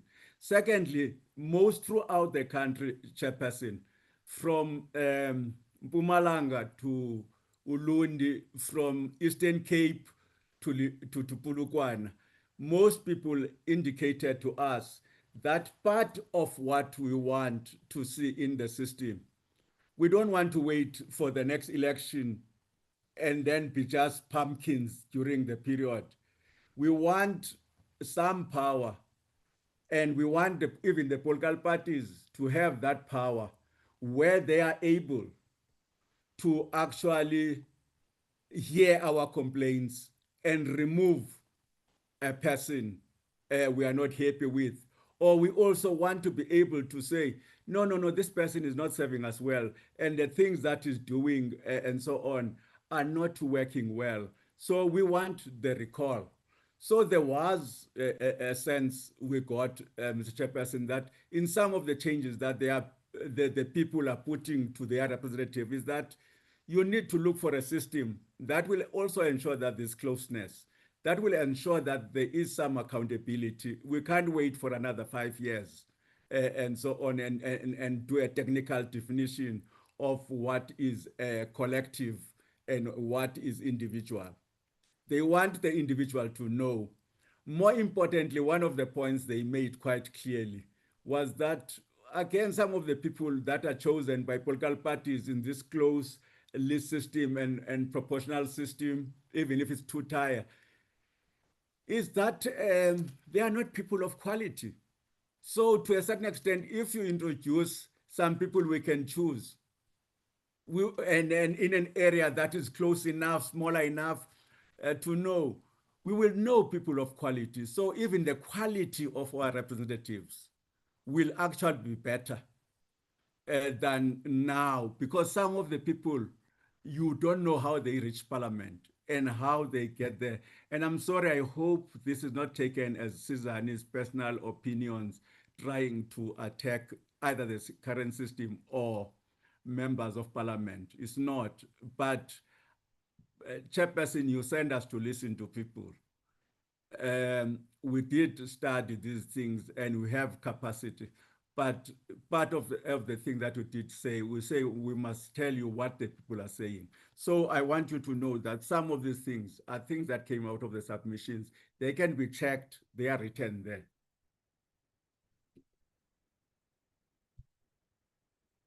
So overall, it was clear that public want a closer relation with their representative and want more say in directly choosing their leaders. I mean, Chairperson, I must indicate, as we went through, we struggled because our mandate only talked about national and provincial, National Assembly and provincial elections. Did not talk about how the executive is elected and so on. But throughout, we have piles and piles of submissions, and even in the hearings where people were saying, we want to elect our president directly. We want to elect mayors that we know directly, and those, but of course we didn't include them in the report. But I'm just saying that people did really want to have a role in choosing their leaders. It's some of the changes that they wanted in our electoral system to be done. And they were very keen on ensuring that they have a directly elected leadership in a number of areas. Let's continue, please.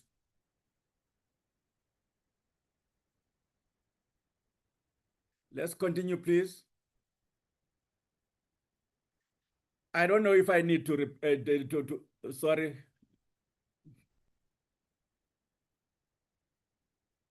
Okay, Thank you. I would not make a big thing about that. My colleagues have already expressed that. The point I'll just make, a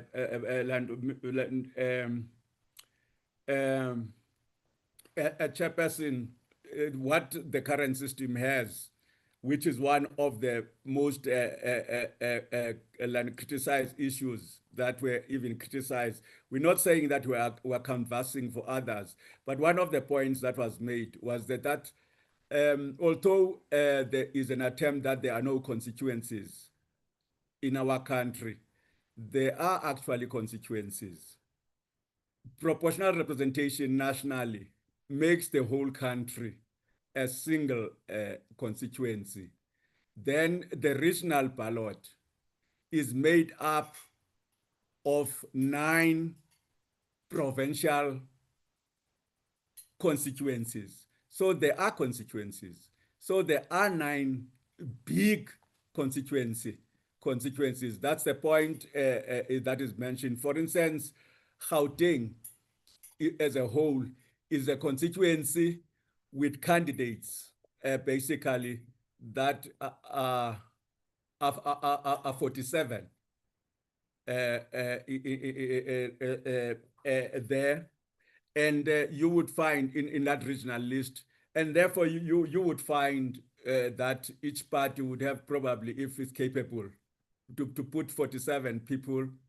Of course, fortunately, is that people have to actually vote for the party, not the people. So that is what is happening. But you would find, I'm not speaking on behalf of independents, but we listen to also independents.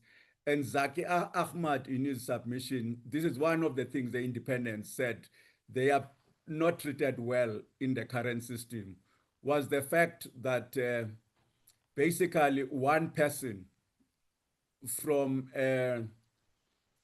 Pretoria, who's an independent, is actually fighting the whole political party in the system that it is there. So that was one of the issues that the independents said. Even if you look at this system, but you will see our inclusion was not really meant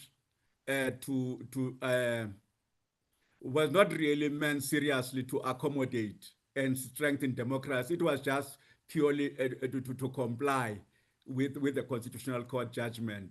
Because if you put us against the independent, and of course, although they're not stopped from voting for a national party of their choice, which they don't want to do that because the Constitution says they have a right to choose or be chosen, but they can't participate in that national, in that they have to be only voted here in the regional vote themselves. And of course, those votes might be lost if they are not chosen. But one of the things they said, Mr. Chairperson, about the system, Mr. Zaki Ahmad made this point that to a certain extent, a political party, because of the regional and the compensatory vote, does get double votes for the national seat, in the sense that the regional votes of that party plus the national vote are counted and put together twice to create the seat, but they themselves only have this option of in the province to compete against that. I'm just saying that these are some of the things that were said about the system that made them unhappy. Let's continue.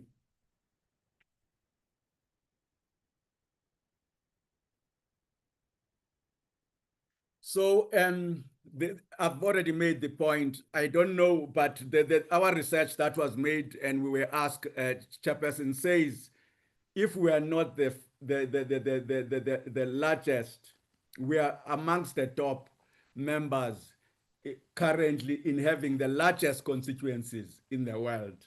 That's why that red there shows our country.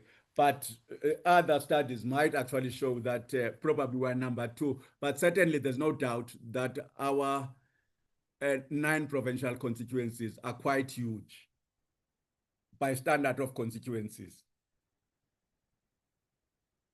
Let's continue.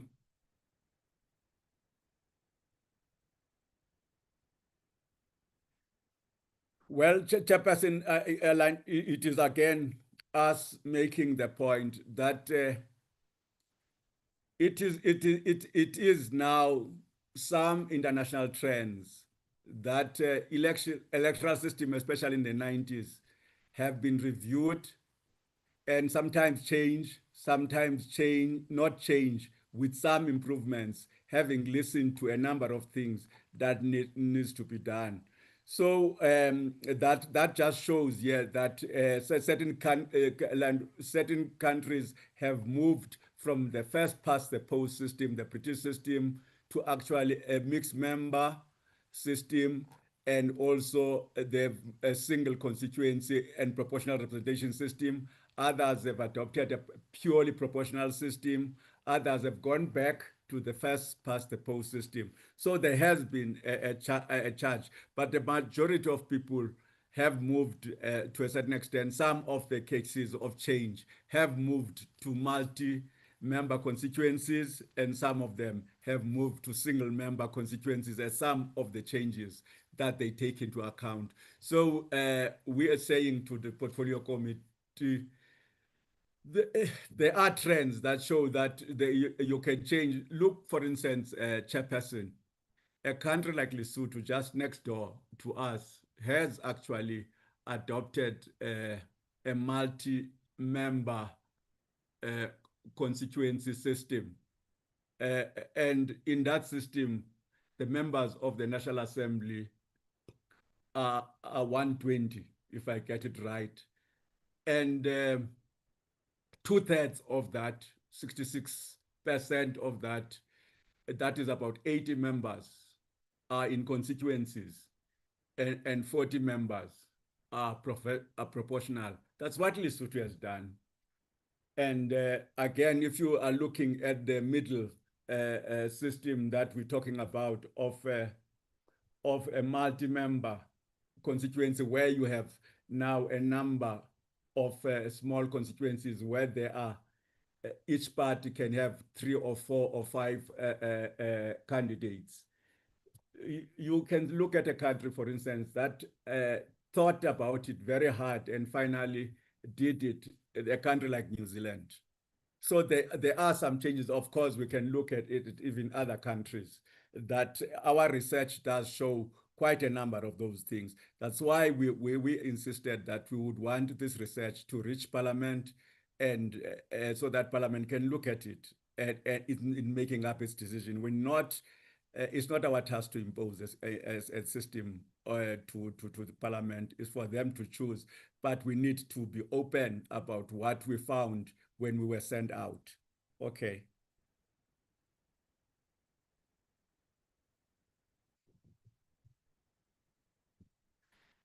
Well, let me just, without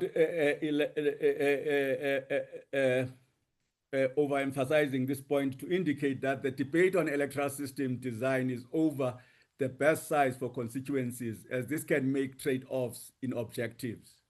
In simple electoral systems with only one level, larger constituencies and more seats leads to greater proportionality, but weakens the relationship between voters and their representative in terms of accountability, responsiveness, and less conduct.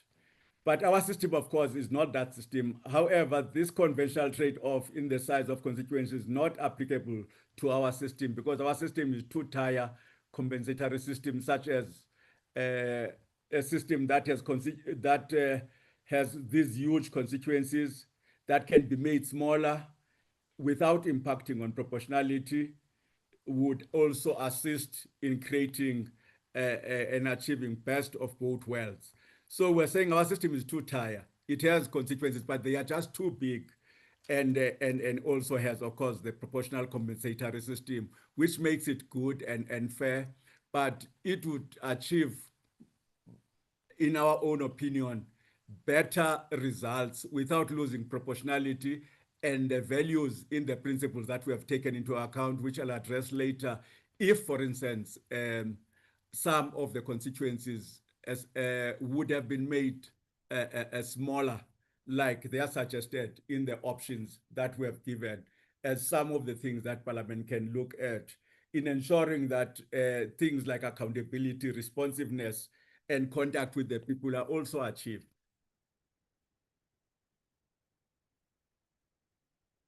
Okay, let's move, please. Chairperson, I'll skip the seat allocation.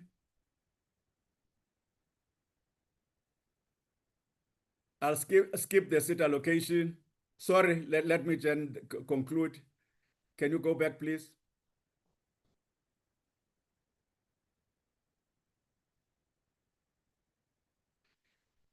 Chairperson, the point we are making really, without over-emphasizing it with the seat allocation, is that in the systems that have been put before you, the overall result is exactly the same because of the compensatory nature of our system. If a party gets more votes in the constituencies, it would be compensated by the compensatory system to get that. If a party does not get any votes but meet the threshold of the number of votes that are required to constitute a seat, that party would get a seat. So we were saying on all those systems on modeling, that we found that across those, there is basically that parties will not lose as their seats because they are constituencies. Okay, we can continue, please. That is the same point that is being made by our own research. The research that we did that shows that systems are all equally proportional, whether they have constituencies or not, especially the ones that have been put by us before our parliament. So we are not trying to move away from proportionality, but we are looking at also the constituencies. Let's move, please.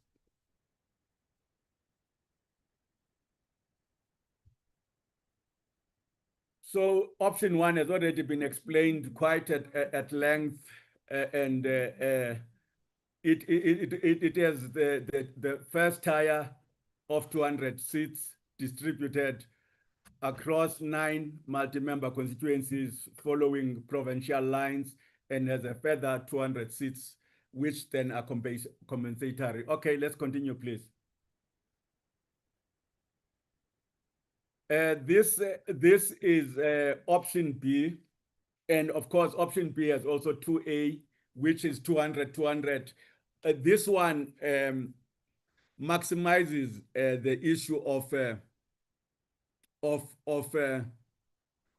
more contact and more accountability and ability of closeness and an ability also of improving the quality of members. That is why we felt it is proportional. There are no challenges of constitutionality on it, and it would basically create, on average, in one of the small constituencies, it will create about between 4 and 7 seats that each party can stand. Of course, there will be, in a smaller seat, a number of parties now that are contesting on that. So that is the smaller PR system. So 300 here would be actually constituencies, and 100 would be compensatory. And this system, as already indicated by the colleagues, will be based on municipal areas, on their combinations or their combinations. So basically, you can combine here. We are not saying anything. Other countries have used, for instance, district municipalities to put together. And here we have talked about municipalities in our discussions. So that is what has already been explained. Okay, let's continue. And we agree that the number is likely to be 41. But this is that system that we called the modernized Van Zyl-Slabbert system. Then the third system, which is the MEC system, the one that was recommended by the Valimusa team. is the 200 single member constituencies. And this one would be based on wards in terms of our discussions. And 200 seats, of course, would be compensatory. But we must just conclude by saying the final result is just as proportional as option 1 and 2 and has the same overall outcome.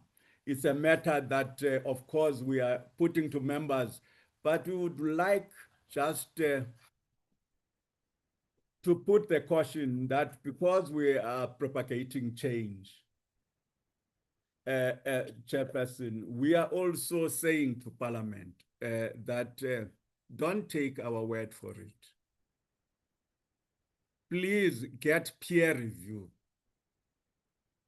Please get independent opinions and professionals on this. We've consulted in the conference other people and competent people. I'll address that later on.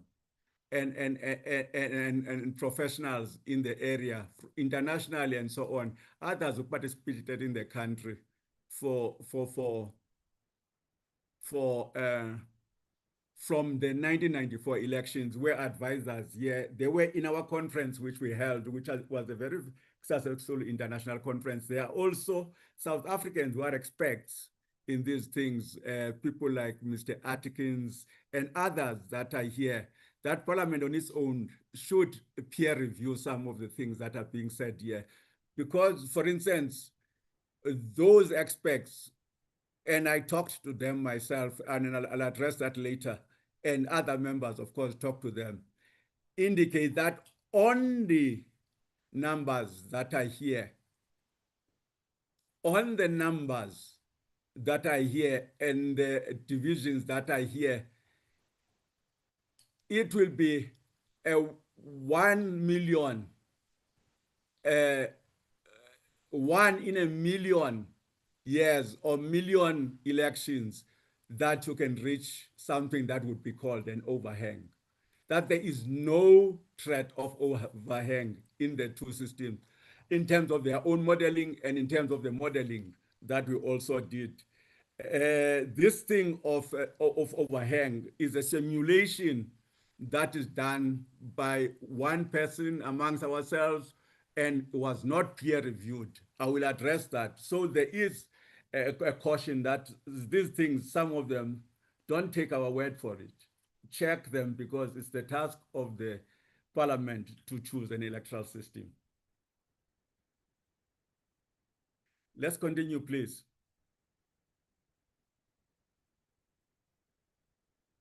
Indeed, as already indicated by our colleagues, not much was said about the provincial elections.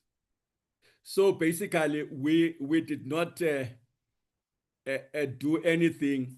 We did just recommend that the province, as it stands, as a single constituency, is just too big for all the reasons of accountability, other people participating, and democracy. Even for political parties, it helps political parties, because if in a constituency they have about 3 members, even this splintering in political parties might not happen, because people might vote for the 3rd member who's chosen because they don't want number 1. But the political party would benefit, because when those votes are counted for compensatory, even if they didn't want to vote for that, those votes will still go to the political party overall for it to get a seat. So you might get more participation, you get more interest at local level. It's not a wrong thing to have that interest at local level. People might go for the person they choose. And if the party offers them in a constituency, three people, for instance, or 4, it's a bonus if it's 7. Then basically that party is likely to benefit, because the votes now that are all going to that party's candidates that are chosen in that list, and the people also knowing those people will actually all be votes of that party. And when the compensatory system is done, they will get them, even if they didn't get a seat in that constituency. So those votes are not lost. So we just recommended basically there, like, I don't know, in the province, I think of KZN, if I'm right, I think their provincial legislature has 80 members, subject to correction because Dr. Mkiza is here. And all we just said is that they must have 40 constituencies and 40 proportional, and it will be a 50-50 split. So that's what we said, but we didn't say much on provinces because nobody said anything. But we thought that this will help revive also the interest in elections, give strength to political, to the quality of leadership in the provinces, and also ensure that if other parties are putting stronger candidates, you will also be forced to try and not just put, even if it's a closed list, you will not be, you will be forced to also put people of stature. You might even be forced not to close completely people. You might want to say, who is your premier candidate up front, and so on in many of these things. So we thought there are quite a lot of benefits to look at systems, even if some of those were introduced in the current system and so on. So we say that we would favor a system that is like that in the provinces. Let's move.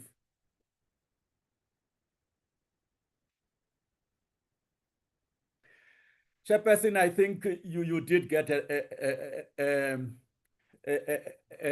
fair discussion of the guiding principles.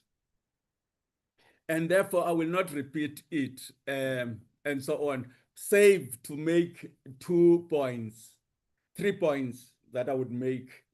That all these principles we agree, all of them are applicable in the systems, but they are not applicable on the same impact. So all the systems that are recommended there will achieve inclusivity, will meet fairness. There is no system there, for instance, it's absolutely not correct that any of those systems will, for instance, impact negatively on gender and so on, because the compensatory system allows any land distortions to be corrected. It's accountability. Our system, I mean, we don't think our people are just really unknowingly. One of the things we found in the research is that actually I think quite a number of our people are literate in the country. The country has a better, which is of course a credit to the new democratic government, that quite a number of education has happened, and educational on elections has also taken place. So I don't think the issue of introducing a fourth ballot would confuse them. They were able in the last election, without many spoiled ballots, for instance, to accommodate a third ballot when the independents were introduced. So we just feel if they are now in the province, it's not only single ballot, there's a 40-40 ballot. I think our leadership should really consider and see that in the light of that, people are interested in some of these things and in the trade-offs that they want to do themselves. Does it really cost so much, the issue of fourth thing? In a system already that is losing, as it is now, electoral system that we have, that is already losing quite a lot of money, have this commission and that, and the Zondo Commission and other commission, Matlanga Commission and others, that monies are lost. Would it be a lost money or a useless money to invest in a system that will bring more improvements and changes? So I just want to say expenditure on improvement and renovations certainly cannot be seen as such to say, oh, it will be expensive, don't try it. Our constitution, for instance, has been amended for more than 20. I'm not saying it's a joke to amend the constitution, but this country, when it has felt that there is necessary things for it to move forward, it has taken decisions that are unimaginable. Like, for instance, the government of national unity like we have. So I'm just saying it's up to the leadership, really, that that it should not be scared or threatened about certain things, to check for once what is good for the country, what is good for its people, what does that we, the people, actually mean, and deal with it. So in these principles, so the electoral manageability, I'm sure our electoral commission has clear credibility and competence in handling elections. They would be able to deal with this, even if it might require some transition or time to do, if there are changes that are made, either in any of the options that are being made, preferably if those changes are made in the two options that we recommended. But two things that I want to take out of this, Chairperson, just to address you. Let me address the issue of accountability, because quite a lot was made. I'm not going to go to the technical definitions that have been made and so on. But I just want to say, even if we were to agree that these principles are all applicable and inclusive, but when we went out there to the people, and the participations and the things that came in that were included, and the research that happened, shows that accountability is not an after the election matter. Accountability of a system is so important even at the start of electing the leadership of the country, because you are actually giving your life, your money, everything to these people to decide for you, because our democracy is representative democracy. So you can now then sit back and wait for another 5 years because it's important to punish a political party after the elections. What we got out there is not that, even if that was the correct definition, but we had to take into account research, which shows that research includes individual accountability, includes individual accountability of a member. It includes collective responsibility in terms of the party itself, and it includes even group representatives. For instance, I just read recently, Chairperson, to divert a little bit. In England, a member of one of the parties just missed 3 meetings of the portfolio committee without giving any thing. That member had to resign. So basically, the thing that we got was that accountability applies throughout. The second thing that we got, Chairperson, on accountability for members, which made now accountability more important for us to highlight, not to say that the others don't matter, but that the current system lack accountability. The second thing that was made was this lack of closeness with the people. It was made that we don't know them. Secondly, people on their own said we want the power to participate in choosing these members, but more importantly, want the power to also be able to recall them. So we don't want an accountability that only starts from the party to a representative that is chosen. We want the representative to also know that he or she has a constitutional duty to also represent the people. So he's also representing the people, and therefore must know that there are consequences for that, even if they are not done by the party of course, there was a complaint, Mr. Chairperson. It does not apply to a particular party. It applies to all political parties that the current system is quite run by political leadership. So it's political party centric and is dominated by the political leadership.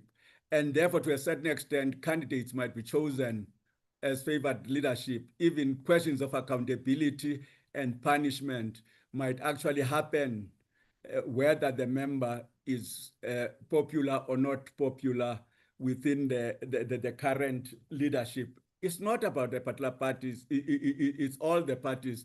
So people wanted to have a role in that because they feel that, for instance, there are people who have caused problems in terms of service delivery and who are not facing accountability and be able also to be responsive because they know that they are safe in the party. It doesn't matter. And that's why, for instance, we have been accused as the governing of the country as not listening to people, a bit arrogant, and so on. And this is what is people are feeling is now even undermining their interest in our democracy and things like that. So we want to emphasize that the issue of accountability, Mr. Chairperson, was one that we were told we should really emphasize, which therefore makes it one of the important principles without excluding the applicability of other principles, which largely, basically, if you apply the test to the options that are chosen there, do apply, except that the current system is very, very weak on accountability. And that we cannot cover up on that. The second thing I would say is that when we started this process, Chairperson, we actually had 2, 4, 6. We had six. We had 6 principles that we're going to use. Then when we also started hearing return submission, hearing public hearings, hearing research and looking at it, in other countries like Mauritius and others, all the research that was done, we agreed that we actually have to include a 7 principle, stable and efficient government. This came, Mr. Chairperson, let me indicate, because in the hearings that we got, and the public things, as we're beginning to hear them, and the inputs were coming in and research was coming in, it became clear, for instance, that our people are quite concerned. Like, for instance, when we were in Port Elizabeth, they made it quite clear that the issue of really having change collisions and government 7 times within one term is really disturbing and not creating. Others think that 7 is actually a smaller number. So that was one of the issues, the issue of government. So we need to create a system that will ensure that there is some stability. There's also some reasonable strength and support for the parties that are there, without any attack on smaller parties. But some of the inputs, for instance, indicated that they were not happy with the Constitutional Court, for instance, saying that in order to register for a political party, you must just get 1,000 votes. They just felt that the bar was just put so low in our system to deal with that.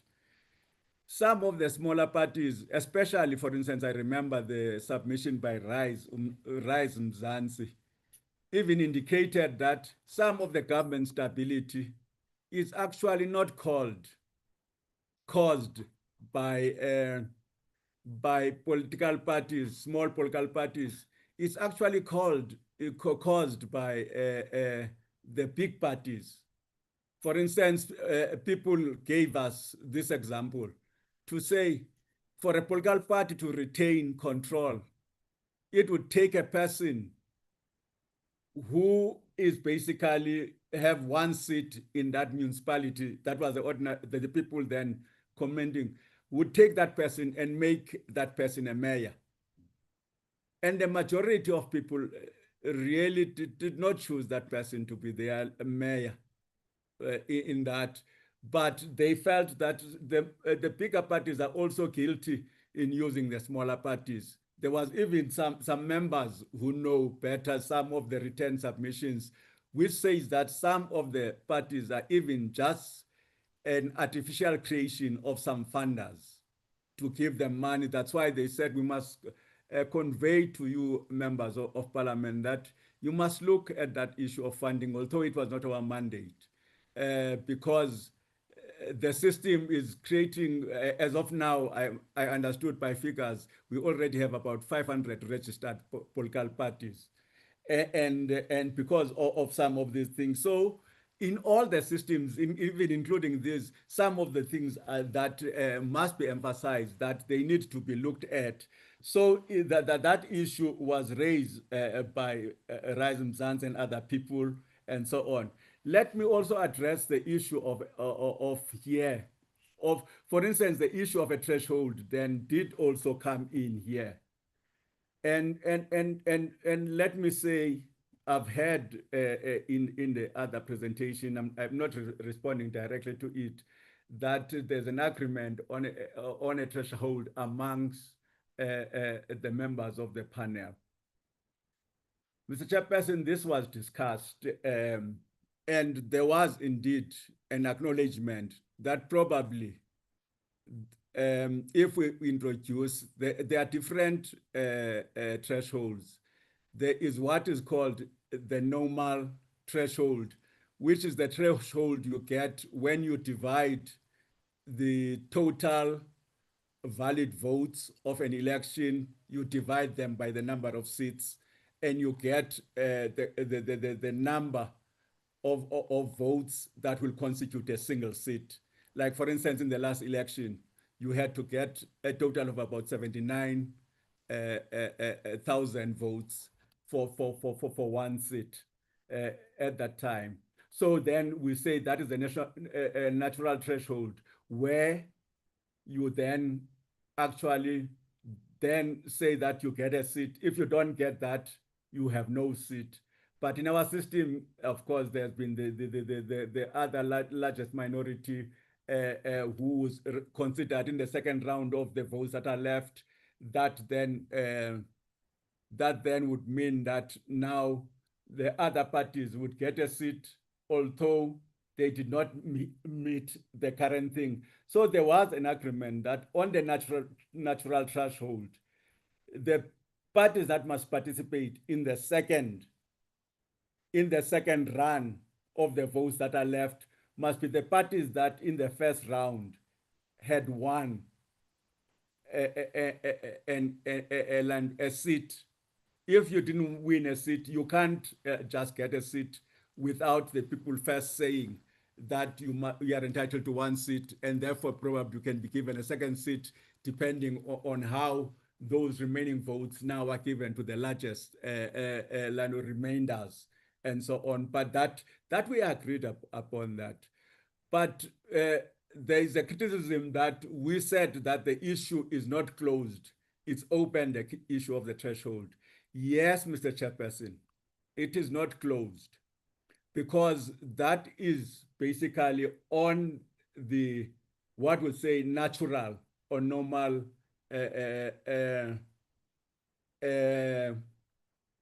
threshold. There is the question of a legal threshold that was also raised, that in many democracies, in order to create this stability, reduce these things of collisions, reduce all the problems that we are having and so on, of governments falling now and then and being changes and so on, that there must be a legal threshold.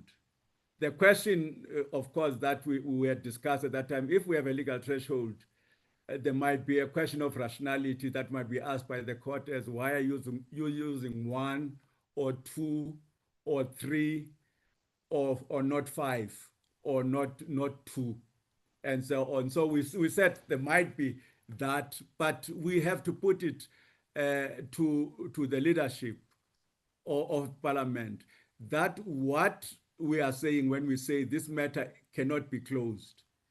When we receive submissions, for instance, in the written submission of the African National Congress and in the written submission of the Democratic Alliance, which parties constitute about 60% of the members of Parliament as stands today, both raise the issue that they are considering seriously the issue of a legal threshold of about 2%.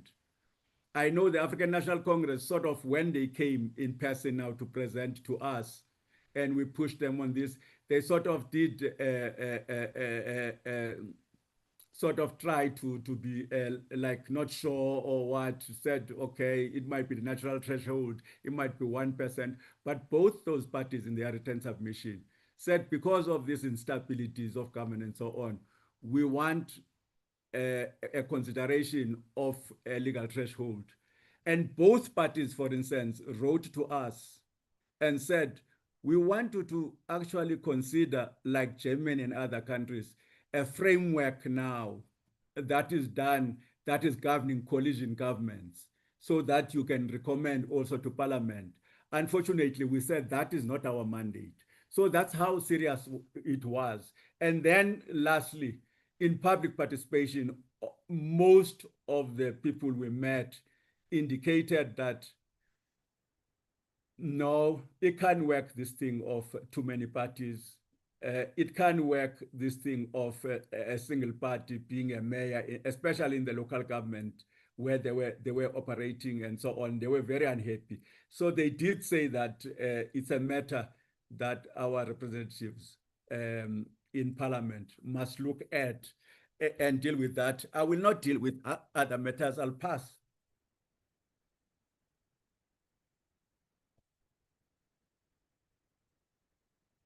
Let's move, please.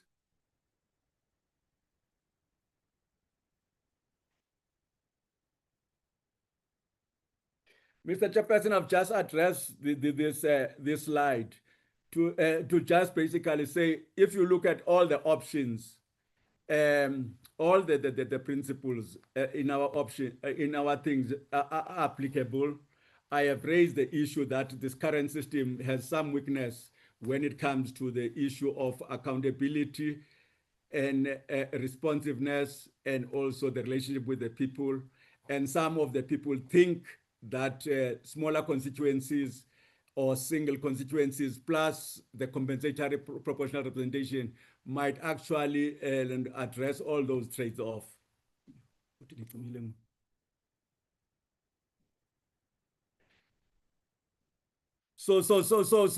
And I've also addressed the others, that all these are applicable, and I've addressed, Chairperson, the issue of the seventh principle of government stability, stable government and efficiency. So I will not again address this matter.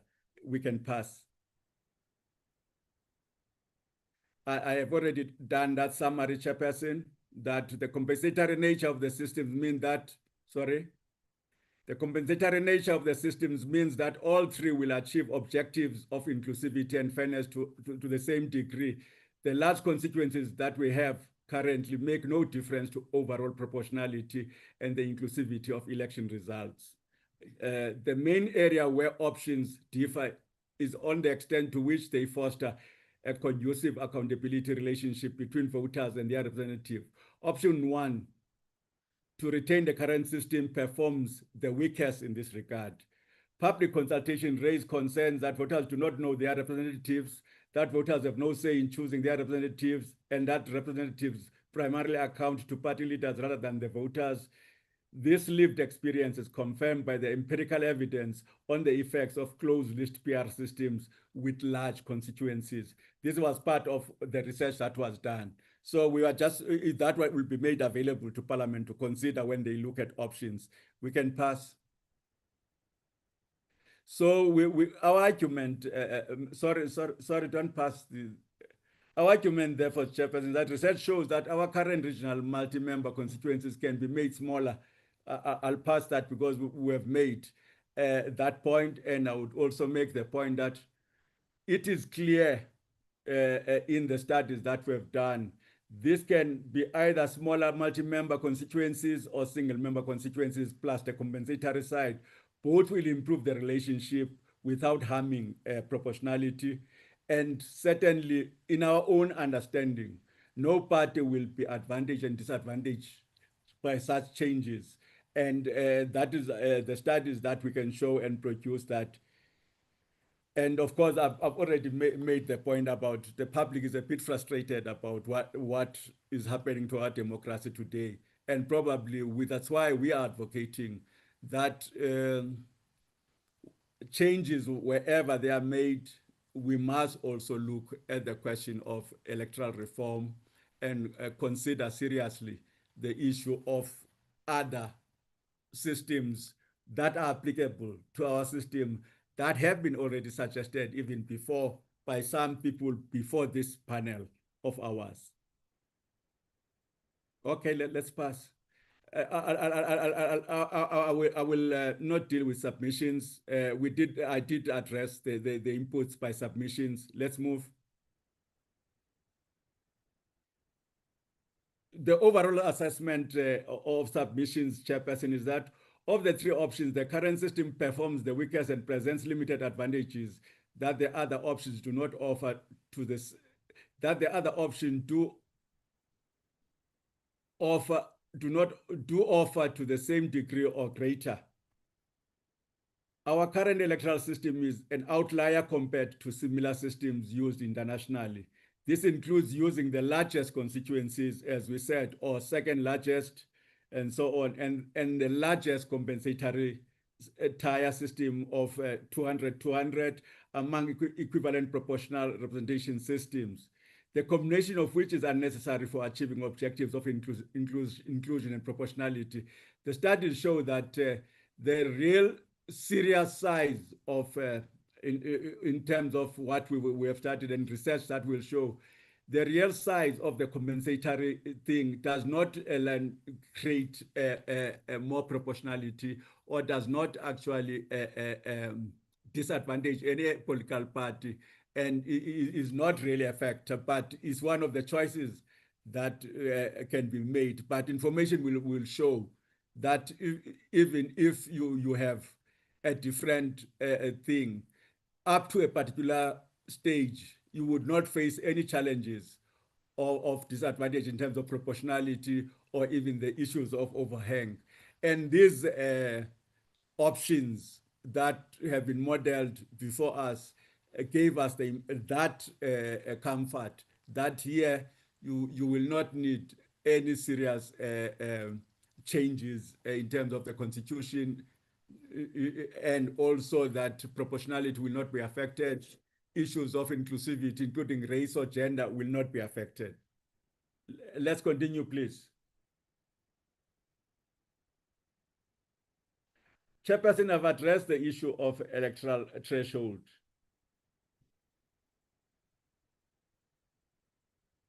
We can pass. All we were saying is that because there's this issue that has been raised of a legal threshold, we just felt that we should make this comment that Parliament considers a legal threshold necessary. If it considers necessary, a phased approach to its introduction over successive electoral cycles could be considered. This could start with a very small threshold in the first elections with a clear timeline for incremental increases in subsequent elections. This would establish clear expectations to provide time for political parties to adjust to changes and for voters to become familiar with the principle. So Chairperson, we were talking about this is what should be discussed, whether is this time now to actually introduce a legal threshold. Because remember, one of the things that is also making people think about this is that in local government, there is a suggestion that in the amendments that there would be a 1% threshold that will be introduced. Okay, let's continue.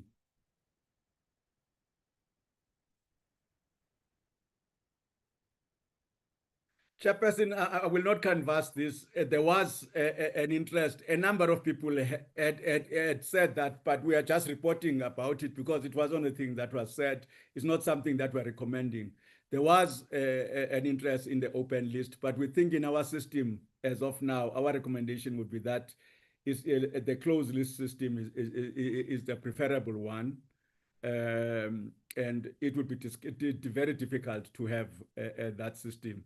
So we felt that Parliament will hear when they are moving around that a lot of people want to see all the people, they want to know the person they are voting for, but we still were cautious to say that we don't think it will be practical to consider it now. We can move.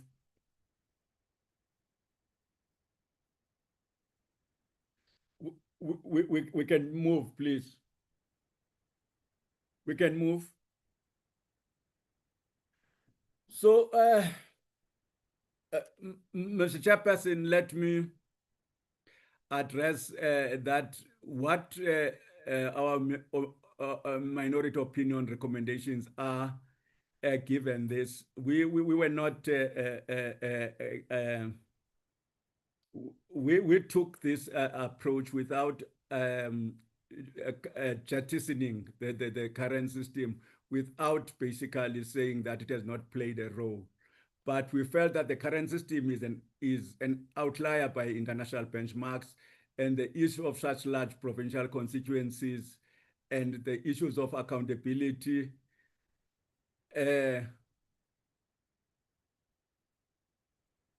actually create a problem that this system now has served its time. And we need to look at systems that will still ensure that representation, accountability, and proportionality are not lost, and all those principles are not lost. So we felt that by looking at it now, it has served its time. Modeling shows that other options would achieve the same objectives to the same extent, and all three options would be equally proportional and should result in the same overall political outcomes. No party would be disadvantaged or advantaged by adopting different systems if it's checked. And we're saying, don't take our word for it. Check the system, check the modeling, but check it to be done by independent, non-interested persons, and ensure that it is done properly. Public consultation showed there is wide support and strong public demand for reform. That case, we have made it. So our options basically that we recommended was option 2B, the 300 constituencies. This system would require minimal delimitation of constituencies and would use existing local government boundaries to determine multi-member constituencies. This electoral system could be deployed concurrently for national and provincial elections using the same or similar constituency boundaries. Option 3, the introduction of 200 single-member constituencies and 200 compensatory seats to return overall proportionality. This system would require an extensive delimitation that we accept, an extensive demarcation process to determine the boundaries of all constituencies. These constituency boundaries would need to be updated between elections in response to population changes. Separate boundaries for single-member constituencies would be needed at provincial level if this system were to be deployed concurrently for national and provincial elections. This introduces a level of complexity to such a reform and should be carefully considered. So we said we are also putting option 3 with those comments. Can we go on? I want to address just the thing of overhang.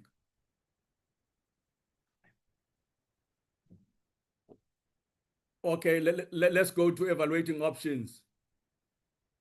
Chairperson, I'm just showing. Sorry, can we go back? Chairperson, in my address and so on of evaluating options, so can we go forward? Yeah. Let's go to the next attachments beyond. Yeah. Let's go ahead. So I'll say, Chairperson, that's the information I've already indicated on the values. Let's pass. We on inclusivity and gender. Let's pass, please. This is attachment that shows the basis of the presentation that we have made. Let's pass, please. We have discussed accountability. I've indicated, and we have put the definitions quite here, and all that what it means. So the members of parliament have that information as put here. Let's pass. And we've shown accountability as we see it as not only party-centered systems, but also candidate-centered and people-centered systems. Let's pass. The simplicity and manageability, we have addressed that, so we've not avoided it, but I can't repeat now. Let's continue. Stability and fragmentation, I think I addressed this quite extensively before, so let's pass. The issue of overhang, Mr. Chairperson, I just want to indicate what I said before, that overhang or excess seats occurs when a party wins more constituency seats than it is entitled to in terms of its overall share. The interaction between a party winning several constituencies and too few party list votes is what creates the reasons for overhang. And that is explained. But the point I want to make without going further is that many narrowing majorities in constituency seats with a close overall deviation from proportionality, typically in small constituencies, and usually require quite substantial distortion overall. So in a system of a multi-member constituency with proportionality will be high, and this is unlikely.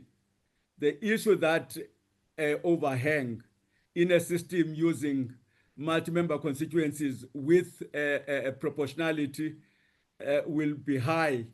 This is unlikely. It might happen in standalone constituencies alone, which are not including proportionality.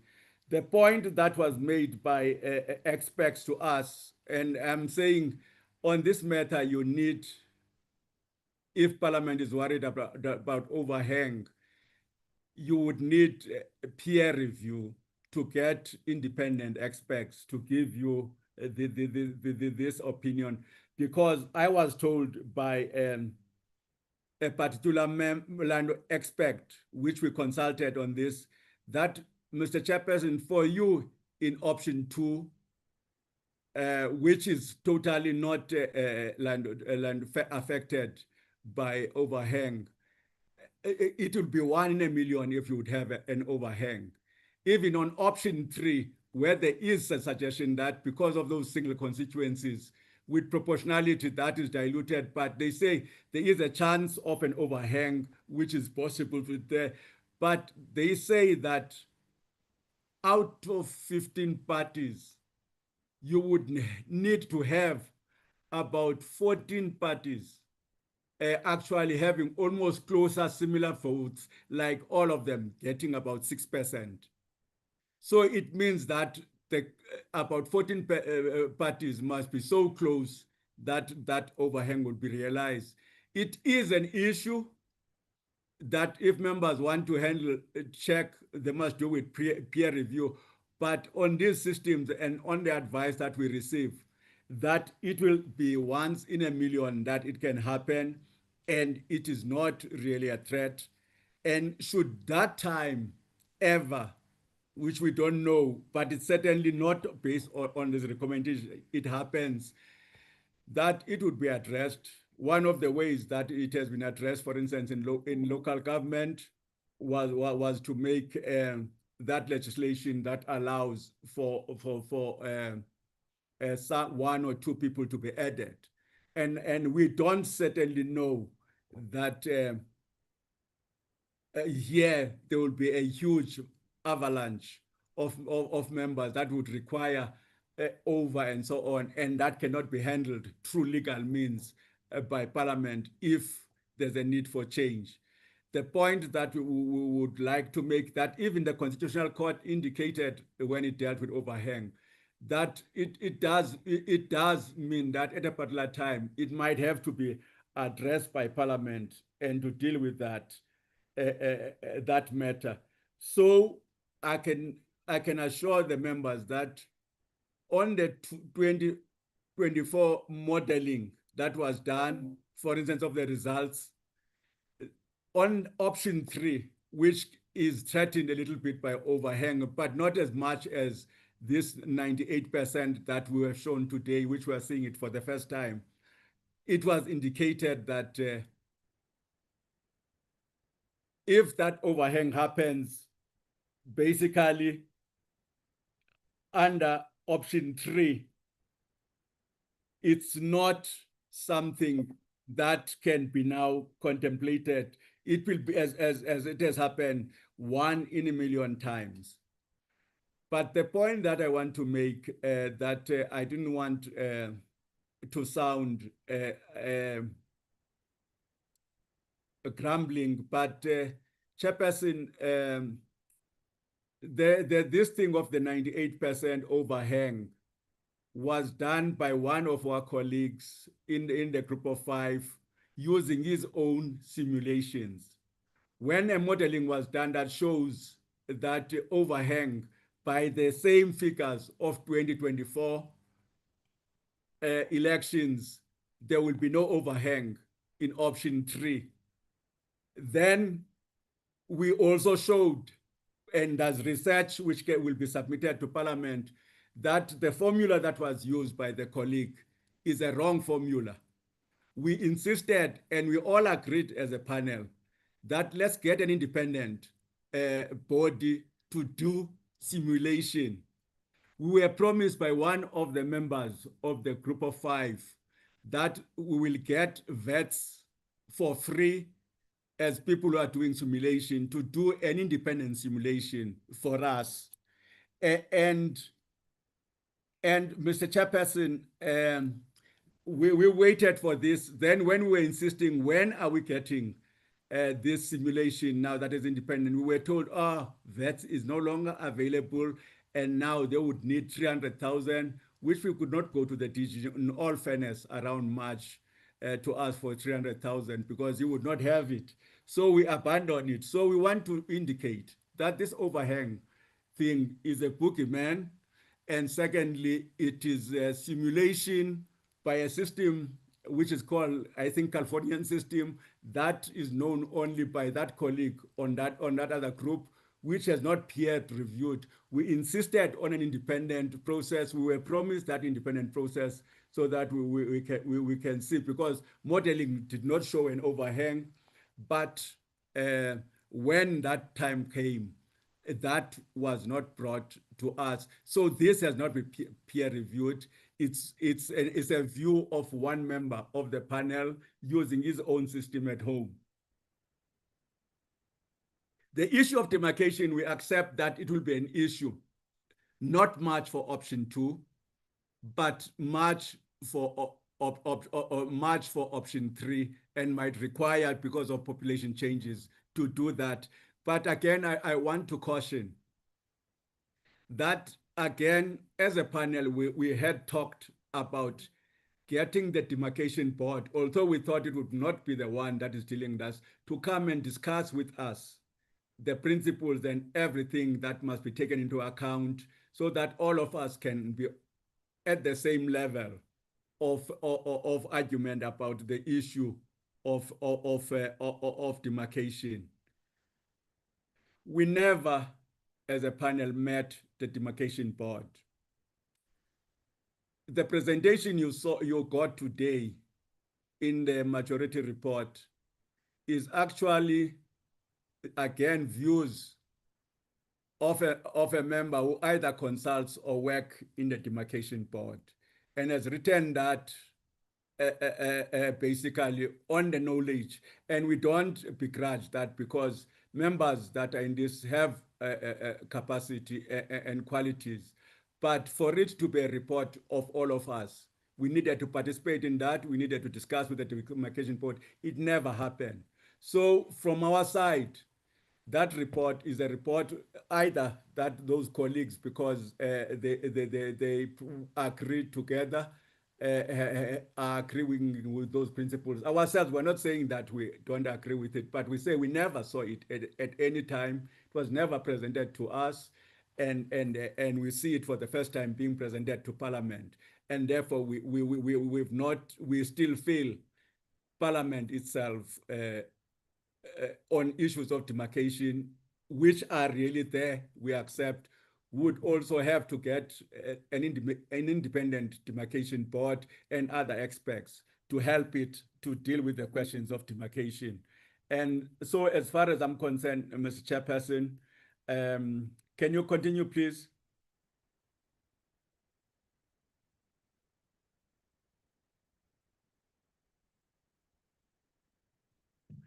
Continue, please. No, it's clear, Mr. Chairperson, that if members want, our report is there to explain these things clearly. We have indicated clearly the issues of overhang, that they are not a challenge here. If they happen, it will be 1 in a million time. Some of the threat possibly might be in option 3, but they can be addressed by legal methods, as they've been done also even in local government, if the political parties want. But on this system, we're assured, and on these figures, by other independent experts, that there's no land problem or challenge of overhang. So Parliament, if it's worried, it does not have to take our word, but please look for independent views and to deal with this in the interest of the country and our people. I want to thank Parliament for giving me this opportunity, myself, and also our colleagues for giving us this opportunity to present to you, and the work that has been done in good faith by both sides of the team, and disagreed in good faith on both sides of the team. And we're putting it to Parliament for it to consider as it work and move ahead, and be able to check the things and look at all the options and all the things that we have said today, and call other people to check with it. And of course, it always does public participation. It will check and check the views of the people that it leads, and create, like it has done with the Constitution in 1994, create again another electoral system, or an improved electoral system that can work for our country. Thank you very much. Thank you very much, Advocate Sizane, and also for taking through the report in the absence of other members of the committee, as you have highlighted. And also thank Mr. Mamabolo for and your team for contributing to this single report. To us as members of Parliament, we will view this report as one, but also with views that were carried in your deliberations. And it must not appear as a reflection of another report that is not being processed. If I can remind the team that is led by you, Advocate Suzanne, in our first meeting when in the presence of the minister, there was a strong argument in terms of how the reports were processed. The report that you led and the people whom you were leading with in that report, that you are constituting it as a minority report in terms of how you have identified it, and other colleagues term it majority report. So I wanted just to recall those notes so that it must not appear that today's report, it was not as a result of a process that we as the members of the portfolio committee, we caution the team to go back and present it to the minister. Hence these two reports, one report with the issues that have been raised. And I think it's important to do that right, that it allows members of the committee to understand what were the public consultations of stakeholders, the engagement of members of the panel, and also the views expressed in order to consolidate a report. Obviously, a report may need to have different expressed views and also able to constitute a platform where, if tabled, members of the committee may need to interface with that report. In all your meetings, we're following them. All members of the committee and the stakeholders were attending. In fact, in one of the international conference, some of the members of the committee attended and to take note on some of the issues. I wanted to make sure that at least those areas are highlighted, and appreciate the two opinions that consolidate a report that has been tabled by the minister to Parliament to enable us to have a conversation. Two, obviously, as part of the process of the Parliament, there are stakeholders that are going to be requested to comment on all the options that has been presented by the panel, because indeed it has a direct impact in terms of their work, but also on some of the legislation that may need to be carried by those institutions that are working on the electoral matters in our jurisdiction. And point in case, it will refer to the demarcation board and also refer to the independent electoral commission. I'm happy that the Commissioner Lausch is in the meeting to take notes on some of the issues that are raised. At that point, we'll allow them to reflect in detail on all the issues that are raised by both arguments in the report, so that at the point that the Parliament is going to kickstart its public consultations throughout the country, we've sought clarity through by all the stakeholders that are involved in this subject matter. What we'll then require now, or will invite members of the joint committee to comment or raise questions and also propose recommendations. And after all, we'll also invite Dr. Mkhize to also raise questions and comment, and also invite Honorable Mananiso to raise questions and comment. And we'll invite the two or the colleagues in the panel to comment and respond on some of the issues that may be raised, and also articulate certain positions that may have not been clearly been articulated, and those that will have potential to mislead our conversation as we proceed forward. Can members raise hands? And secretaries also will assist to identify names of our colleagues for comments and questions. We've given enough time so that they present, and also will do the same to members so that we exhaust this process of questions for clarity. Members, can I identify hands?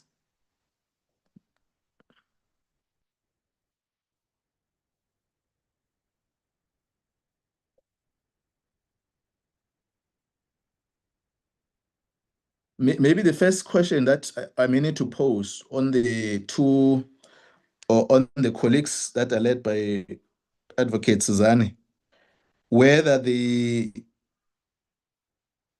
report does apportion in terms of the, or consider the financial implications or the costs that are involved in running the elections, and what does the benchmark in terms of our research that you have conducted? Because obviously, any process that we're going to engage on, it has to be associated with the budgets.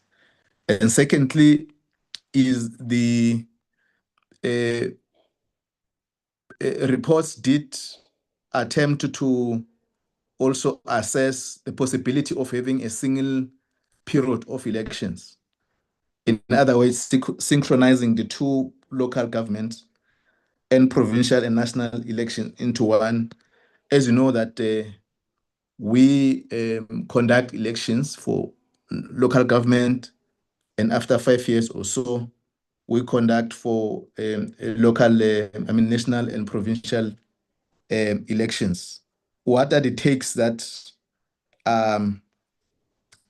you might have considered to look at as you are going to we're dealing with this entirely electoral system? The presentations, the formula, it will appear that is a critical area of focus that we ought to pay attention to as a principle of all the options. If you did the scenarios I've identified in terms of the synchronizing the elections, how do we demonstrate this formula to those three spheres of the election in a single election? Did the two presentation attempted to obviously look on those areas? I'm raising this because you have attempted to suggest that there's no terms of reference did not go beyond to engage on the provincial elections. But I think you recognize as the reports that members of the public and stakeholders are raising those issues, and the panel could have taken into consideration to identify those issues so that when they bring to the committee, these are the issues that have been arise from the consultation, because you were backed up by the clear directive of the Act in terms of investigating, but also assessing the current electoral system. Members, is there any other questions that you want to raise?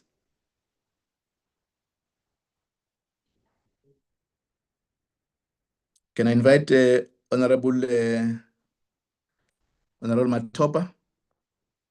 I'll write them down. Honorable Matopa, can start.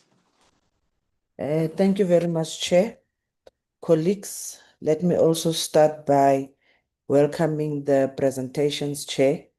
Even though we alluding that it's one report, but the look and the sense of it still feels like we're dealing with two reports from the first meeting that we had with the members of the panel.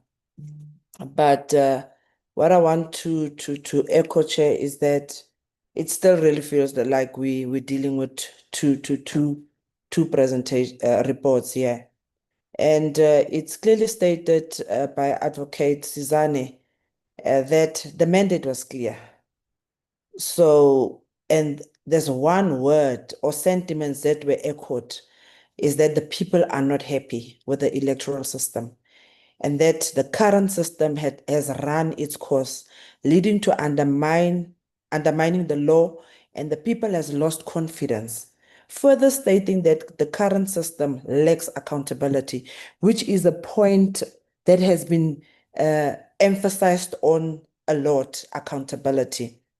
Chair, you cannot do the same thing and expect the different results. So my first question to that would be, just one moment. My first question to the panel would be,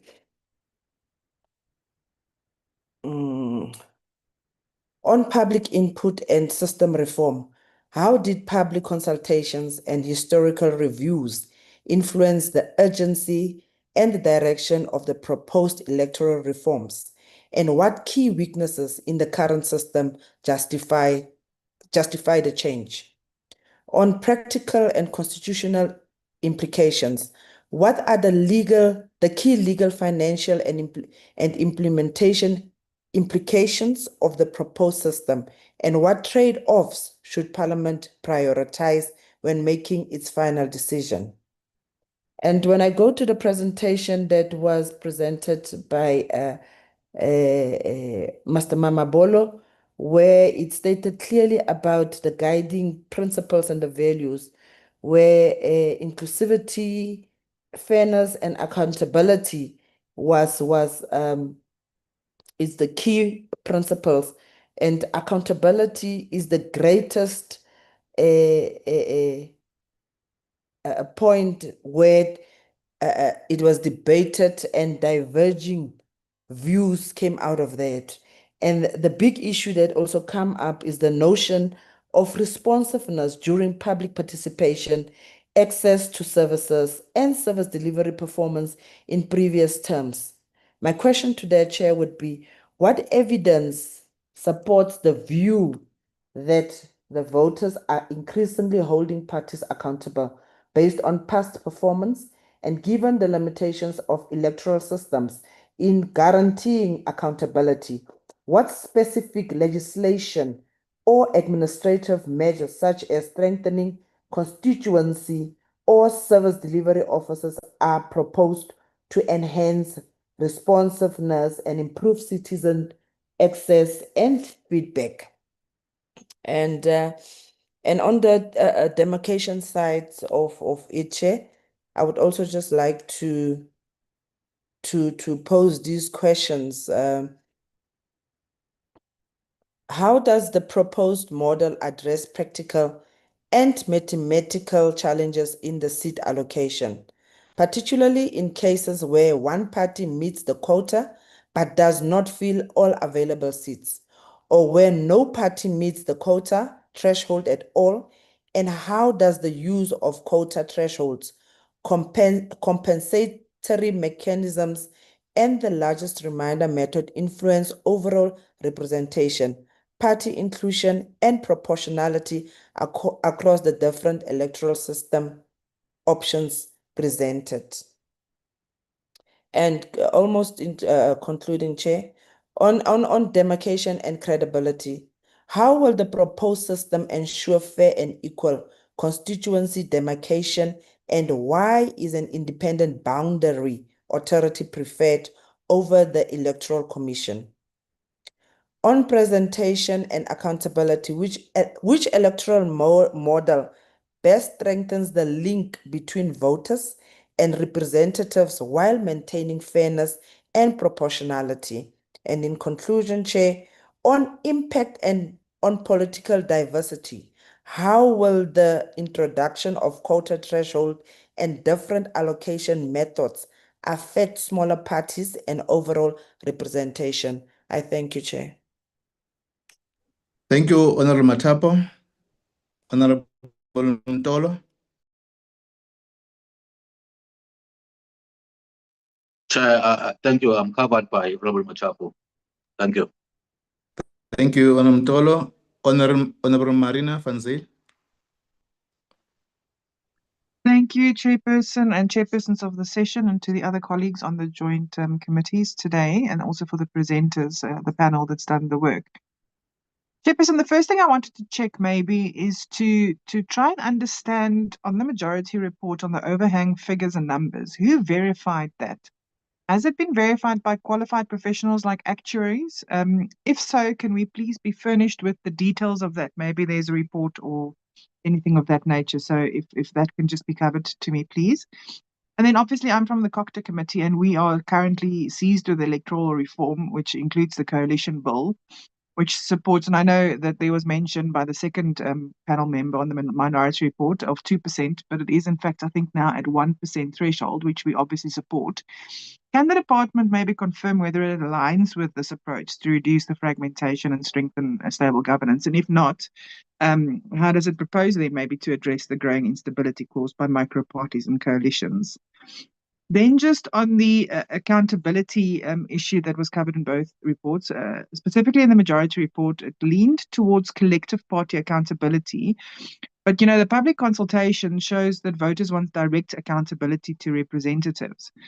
Does the department maybe accept that the current system then weakens the accountability by distancing voters from decision makers, and that a mixed member constituency system, the 200 to 300 constituency seats plus PR, is possibly the appropriate solution? Then on the women's participation, it was mentioned in the minority report, and it shows that candidate selection processes, not the actual voters, are the primary drivers of women's underrepresentation. So why then is the debate still narrowly focused on quotas? If we can maybe get some clarity on that. And then again, on the motions of no confidence, again, COCTA is the coalition bill, the threshold bill is looking into the motions of no confidence, and it will obviously limit the frivolous and repeated motions of no confidence. Will the department then maybe today say if they would support a minimum threshold or substantive requirements before such motions can be tabled? Then the last one really is on the, and obviously this is from COCTA's perspective, the majority report warned against prolonged post-election impasses and instability. Again, we are busy with that bill that addresses some of these electoral reforms. Why has the department not proposed a clear legal timeframe within which governments must be formed after elections previously? I think, Chairperson, that would cover me for now. Thank you. Thank you, Honorable van Zyl. Honorable Ngubane.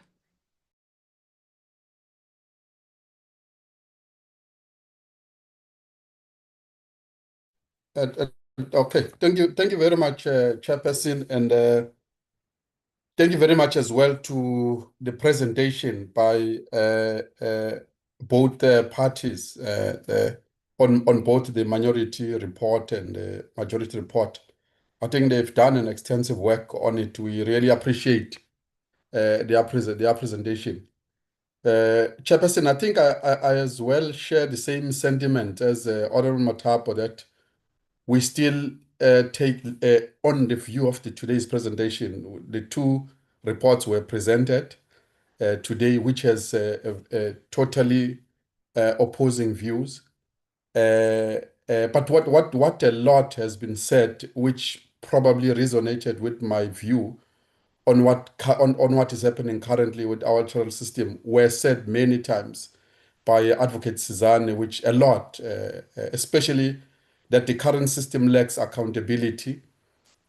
And as things stand as well, people want to know people that they are elected, and they want them to check them on a certain period basis if they still stand the test of time of why they were elected, so that when they feel that those people that they've elected are no longer serving their mandate, they are able to pull them out. So there is a whole lot of views that I've heard coming out, especially to Advocate Sizane when he was presenting. And we, as I said, we appreciate their presentation. What in a totalitarian of these two presentations, and then that I will be guided, Chair, by the response that will come after this. Will I be wrong if I say the minority report as an overall, to me, it says change the current electoral system. It's no longer serving its purpose. In a nutshell, it says comfort is a disease suffered by fools. Change is important and necessary, so we need change now. Or the majority report, it says leave things as they are. Everything is working. We are fine. We are comfortable with things as they are. Don't change anything. I just need that as an overall architect of what has been presented today, so that we go out here with this report and we go back to our political parties to give them report. We give them a sound view of these two varying reports if they really say what I've said to in a nutshell. I think from me, Chairperson, we take all what has been presented and we really, really appreciate the work that has been gone through. Thank you so much from my side, Chairperson. Thank you. Thank you very much, Honorable Ngubane. This, I think I must apologize. Amatsobeni is the email address. I'm not sure. You can assist me. Machobeni, Honorable Machobeni. Yeah, but I think it's an email, so you can't be articulate as you do, Chairperson Mananis. You can proceed, Honorable Machobeni. Thank you for that. Okay, thank you, Chairperson. Greetings to everyone in the meeting. Can I switch off my camera? I'm having challenges of a network where I am.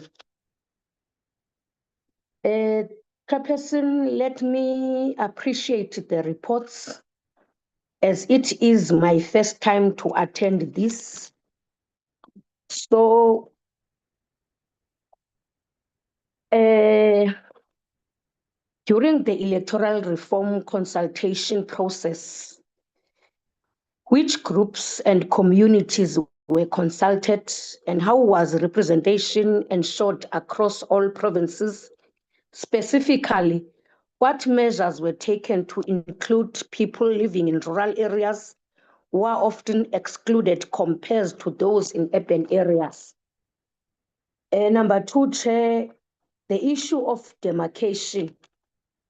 The issue of demarcation, we can't run away. It's a challenge in our provinces where there are a lot of rural areas. A consultation process is not valid in spirit if meetings are only held in towns. Information is only shared online. Traditional leaders or local leadership is not engaged. The affected wards, Chairperson, must be the ones who get this information. It must not be treated as a blanket approach. Even those who are not affected are consulted. That is why information not reach those that are affected. The reason why, Chairperson, I'm raising this thing of demarcation, the challenge we are facing with the demarcation process is that many of our communities, especially those in rural areas, are often left behind. We frequently hear that a meeting was called by the councillor regarding demarcation, but in reality, not all community members receive this information in time or at all. This raises serious concerns about effectiveness and fairness of the communication process.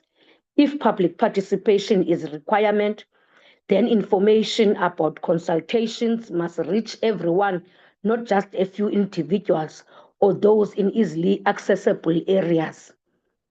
There needs to be a clear and reliable system for escalating information to all members of the community.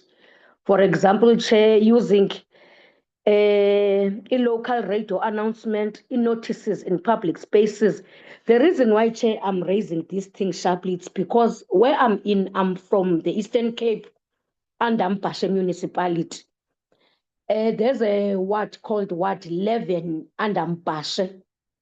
Then there's other area of demarcation. It falls under Muma. Muma is in Butterworth, other town. So that is why I'm saying other community members did not hear this thing of demarcation when it started. So it needs community leaders to be involved. There must be loud hailing. It must not send to councillors that councillors report it to your wards that there will be a meeting of demarcation, because this meeting won't reach everyone. Thank you, Chairperson.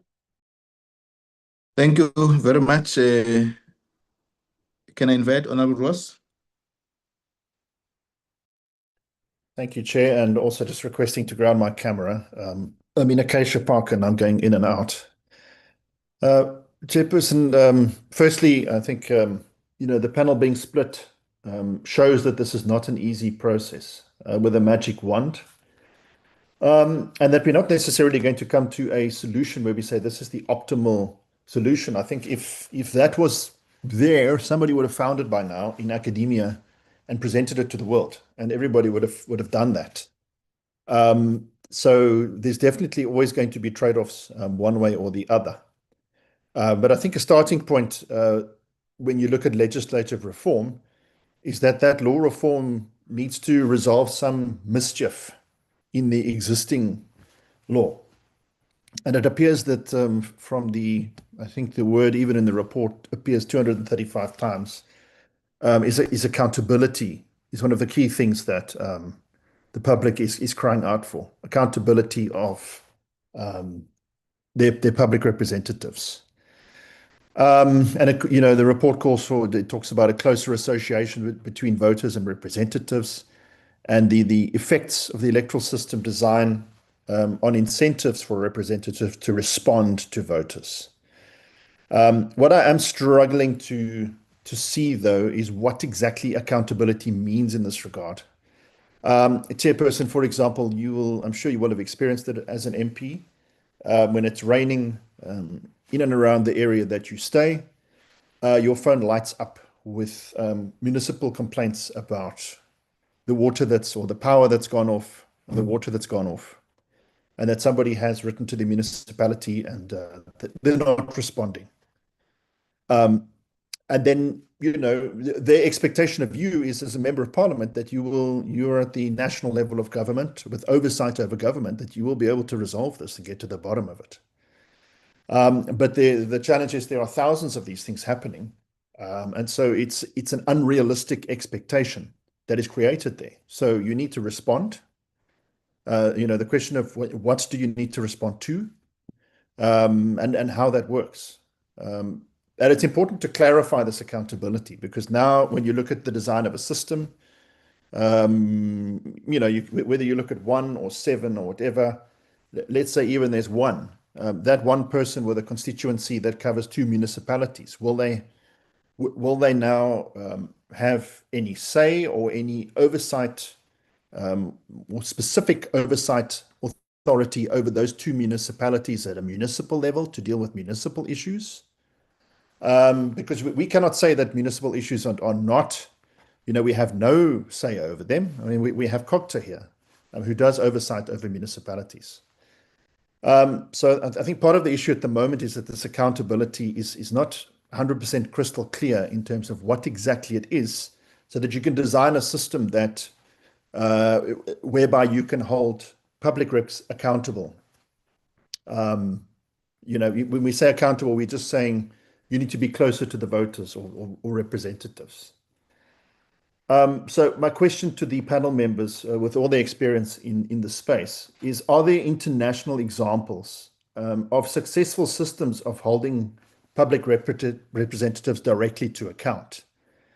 For example, where public representatives where there's motions of no confidence, or they are withdrawn for legitimately not performing their duties.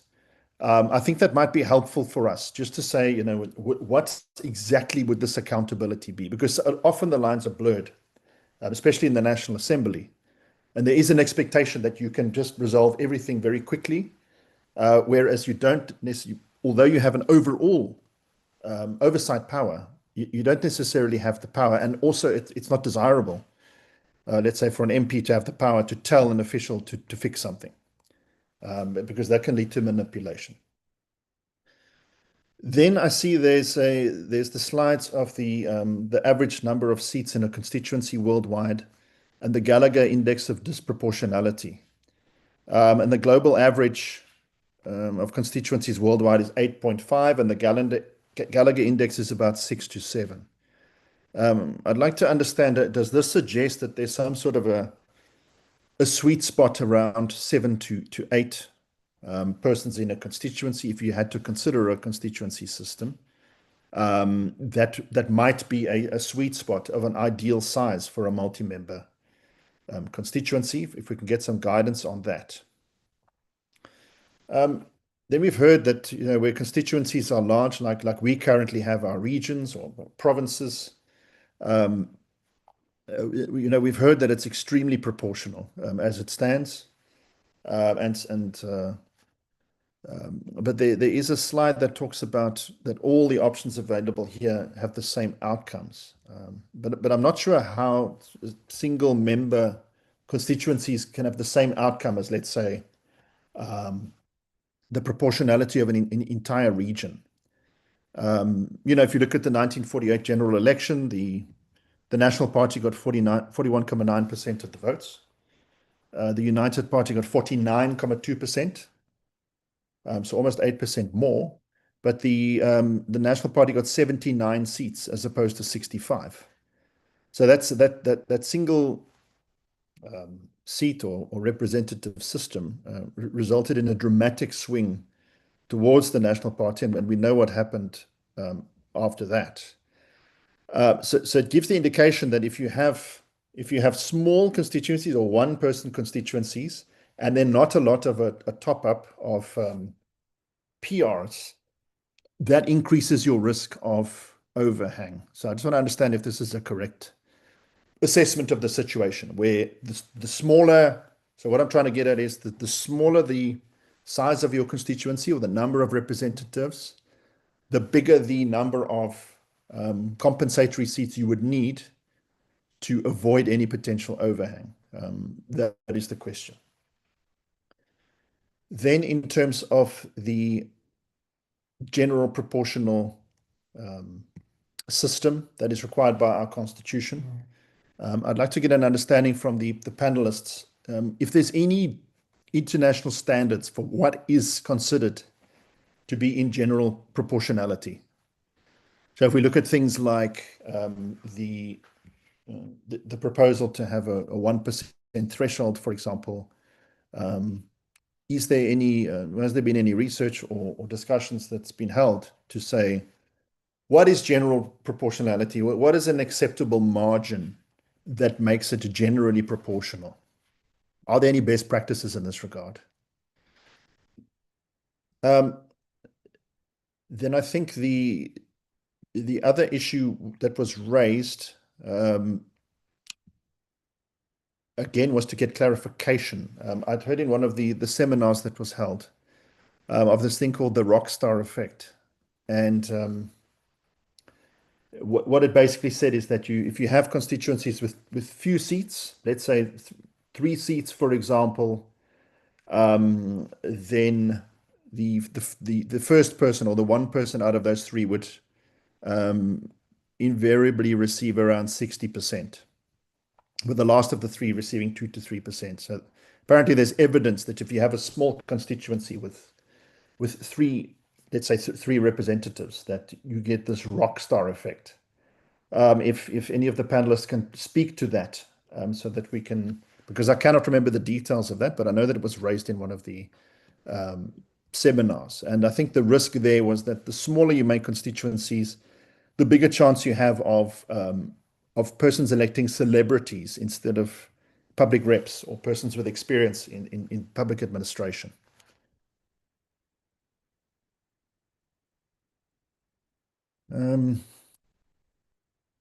Yeah, I think then finally, Chair, really just to look at the gender representation. I think there's a discussion of quotas, etc. And I think there's 2 sides to that question, Chair. The one side is to say that you would like to have, the idea is there that you're saying you want to have more representation. I think one of the issues with quotas, and I asked this question at the seminar as well, why is it that women are less represented in general? And the answer was women are less represented where there is more violence. There's more violence in a country, more violence in politics.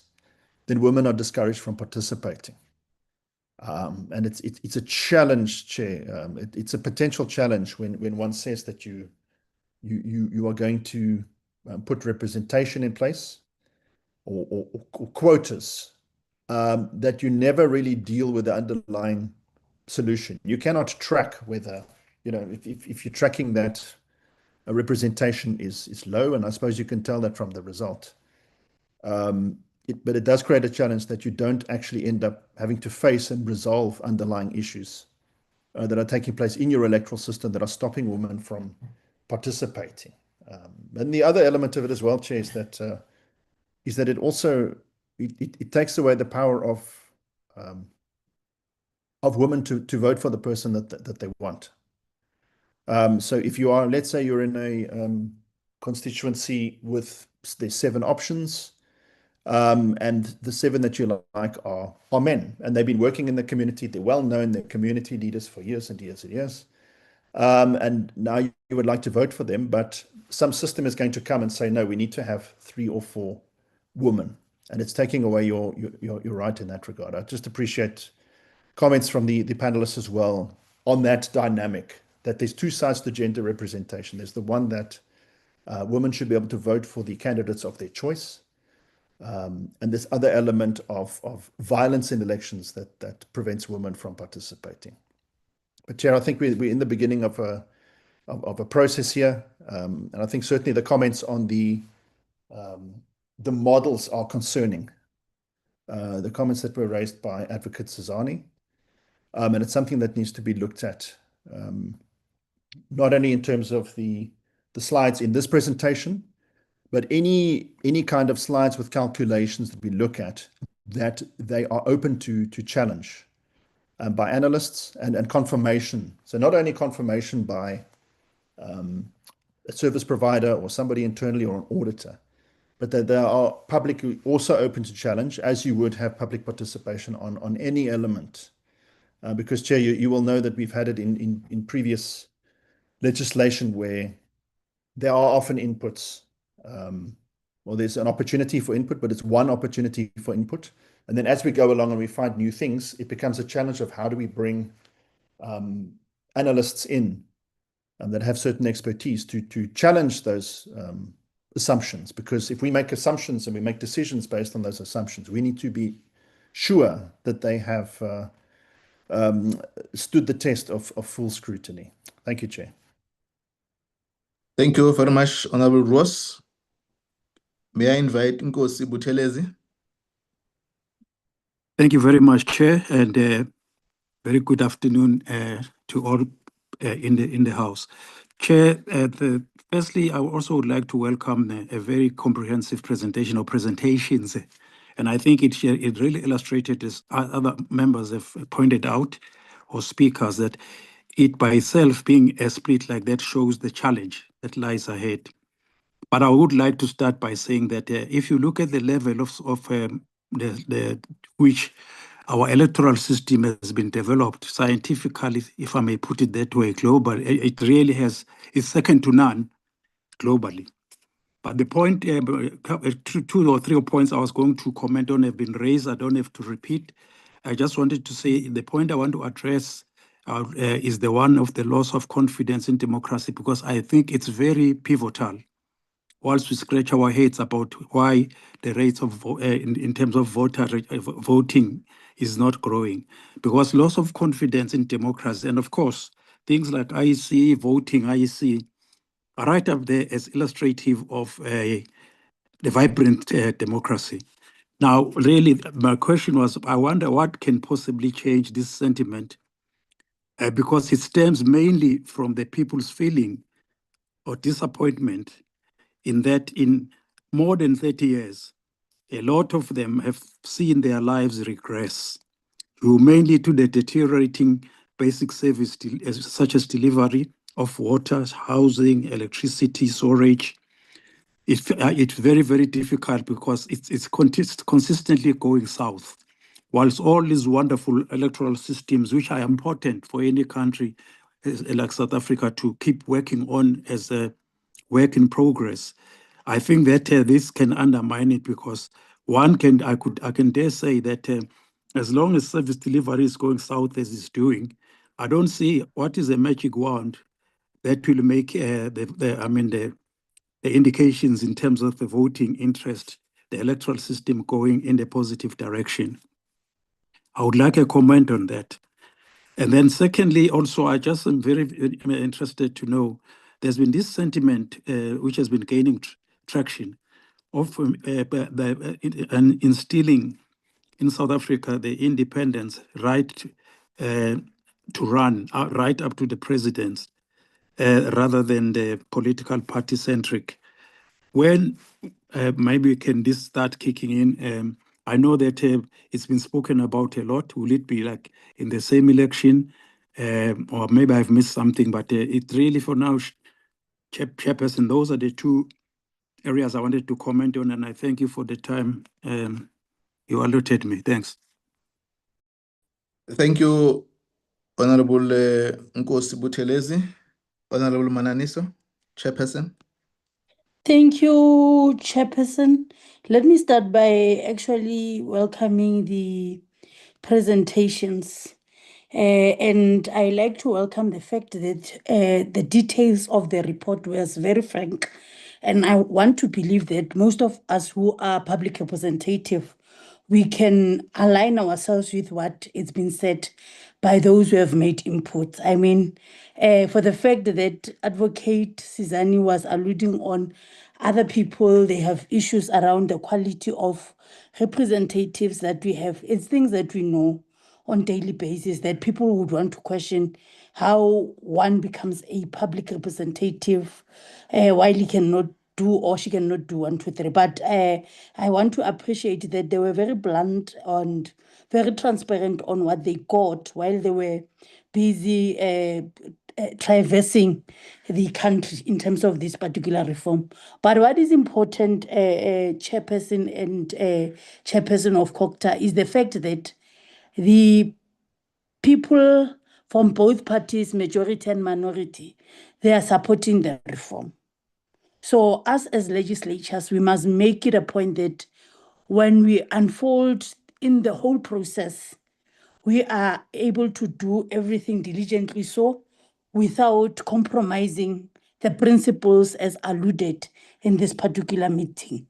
Because all of us, we believe in a democracy that works for our people, that will ultimately make sure that they get their services as they would want to get them per their rights. So one would want to believe that as legislators, it must be our baseline that says that what is it that you would need to put in place as a process to make sure that we get the desired outcome.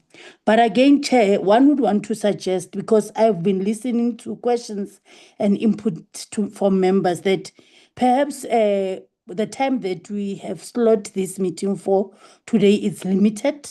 And if needs be, let's have a colloquium of these two presentations where we'll have the simulations just to even go further based on where we are now in terms of the processes of public representation and the quotas that we know that seats are allocated accordingly, so that as we move and engage, going to our political parties, we are able to lobby and advocate for the system that will work for the country, not for parties. Because there's a sense here that most of the people are saying the system itself, it actually promotes more of party system rather than people-centered system. And it things that as legislatures, we can assist in terms of dealing with them. But I'm very happy about both presentations. However, I had some grave concern that one have noted when Advocate Sizani was speaking, that Advocate Sizani was saying that some of the matters that they actually experienced during the process, of which they had teething issues, he didn't explain to us what were those particular teething issues, so that as we move forward, we are able to deal with things that might impede the work that we need to do as members of parliament. But I'm covered on the issue that you have asked in terms of the costs, and I want to believe Advocate Sizani is saying that the cost itself is very costly, and if we were to look at the cost as parliament, we won't achieve what we would want to achieve. So let's bear in mind as legislatures that if there's a need of advocating for more funds, it should be ourselves that would go to say that we think that there's more money that is needed for us to actually make sure that we get the end results that are desired. But Chairperson, one would want to just check with the IEC itself that in terms of the timelines, have they exhausted that space of ensuring that at least timelines that they are anticipating to work around, it will be within that time frame of up until 2029, where this legislation will be on operation? And if so, can they share with us maybe in future when we have the colloquium on how the program is going to be outlined in terms of the program of action, the engagement with the demarcation board as well through COCTA? I think it is important when we do our colloquium, let's include the same parties that are here today from departments, so that we are able to be climatized with issues that are actually interlinking to the work that is been done by IEC, so that we can be abreast that indeed we are ready to ensure that come 2029 elections will be done accordingly, and the favorable option will be utilized. Thank you, Chairperson. Thank you, Chairperson Mananiso. Can I now invite Chairperson Dr. Mkhize? Thank you very much, Chairperson Honorable Chabane, Honorable Chairperson Mananiso, and all the honorable members and the members of the panel and the research teams. I think we have to commend the panel for all the work that they've done. They've managed a very complex matter, and were able to create a report and table it. I think the real issue for us is that some changes are necessary in the current system, and that is an issue we cannot avoid. So whilst we take lessons from global examples, we must always remember that no country is similar to South Africa. So we're unique in our own ways. Our history, our culture, our social, economic, and political conditions differ. So no one view can be completely wrong or completely right. Even as parliament, we need to balance many different considerations. So that really makes me feel that the majority and minority report is really more a focus on different angles of the debate, which allow parliament to make informed choices. Beyond that, I don't think we should make much of the categorization, but just take the specific issues that we feel are of relevance. So for purposes of parliament in processing this matter, we should really take what we see as useful to enrich the final decision-making process. And so downplay the whole emphasis on the issue of the concept of minority or majority report, and then just look at the weight of the issues that are raised. Ultimately, Parliament has to synthesize a reformed electoral system and provide what is the best response to voters concerned on the electoral system, irrespective of which part of the report this would be taken from. And I think all of us do accept now that there's a need for transformation of the current electoral system, which is a fundamental issue. And therefore, as we address it, we understand that we're actually addressing the voters' concern. So that ultimately the voters must feel that they can influence governance, they can influence service delivery, they can influence the conduct of public representatives to whatever extent, but they should actually feel that their concerns have been listened to. What gives me a lot of comfort is that the guiding principles, the 7 guiding principles, it is clear from the presentation that all the options and models satisfy them to varying extent, which means none of those actually, any of these models offend the constitutional principles, which means we can make choices there, but we are safe amongst them. And therefore, the thrust of the report is to be able to balance accountability and proportionality. And of course, proportionality, there are various issues that have been identified, which I won't go into. Now, for me, these two angles are enough of a guide to be able to say there's a lot we can work on now to move towards a solution. And the major issue that drives the approach towards transformative review is that one of accountability in this particular model. That is, as we say, the response to the public criticism and rebuilding confidence of the public. But of the options that have been presented, I think that a lot of engagement will be the way to go. Whether, as the Honorable Mananiso is saying, we involve different what called symposia to discuss these issues, but it's going to involve a lot of discussion amongst ourselves, amongst parliamentarians, amongst political parties. I think the negotiation and engagement will get us to a point where a lot more consensus can be reached by Parliament as we go deeper into some of these issues, because it's going to be, choices on the finer aspects of the various models. They might be differing, but at the end of the day, it's going to be what is it that we can all find to be a comfortable kind of consensus model on along this. We may not necessarily all agree, but there will be areas where we would agree, or some would agree, and therefore can move forward. So I think what would for me be important is we will reach a particular consensus, and what the focus has to be on intensified voter education. And we will need to then consider what will take a longer term to maintain the credibility of the electoral system, rather than focusing on some small changes now and then repeat later. I'm not quite convinced. I think we need to decide what we think is the best that will last and be stable for a longer time, and therefore emphasize on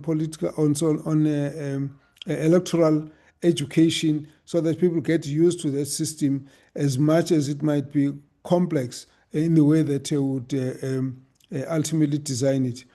The interesting issues, such as the aspect of eliminating or reducing overhang, I think it's actually quite an interesting angle. That is something that we all would want to make sure that it can be reduced to the minimum, so that no party must get more than what they truly deserve. But at the same time, at the end of it, it's a factor that would make everyone to be quite sensitive about who could have actually gained at their disadvantage.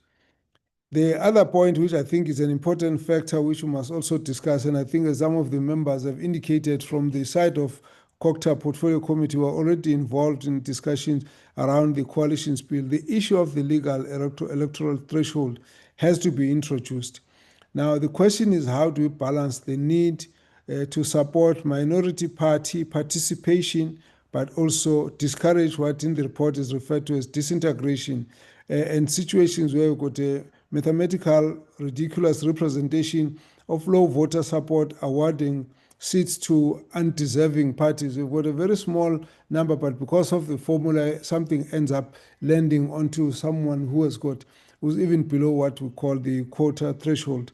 So in this case, I think we need to find each other on the need, firstly, for a concrete electoral threshold, and even the amount or the what percentage, because yes, a small threshold will allow minority party participation, and at the same time, we also need to make sure that the threshold, as we have seen in the study in Denmark, encourages other parties to come together and actually combine their efforts and then come back as a stronger group. And then, of course, they continue to participate even if they are smaller parties.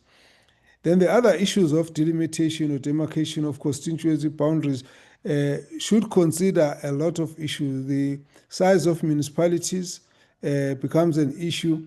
The question of potential disruption of municipal boundaries to avoid the confusion to local communities for service delivery efficiencies.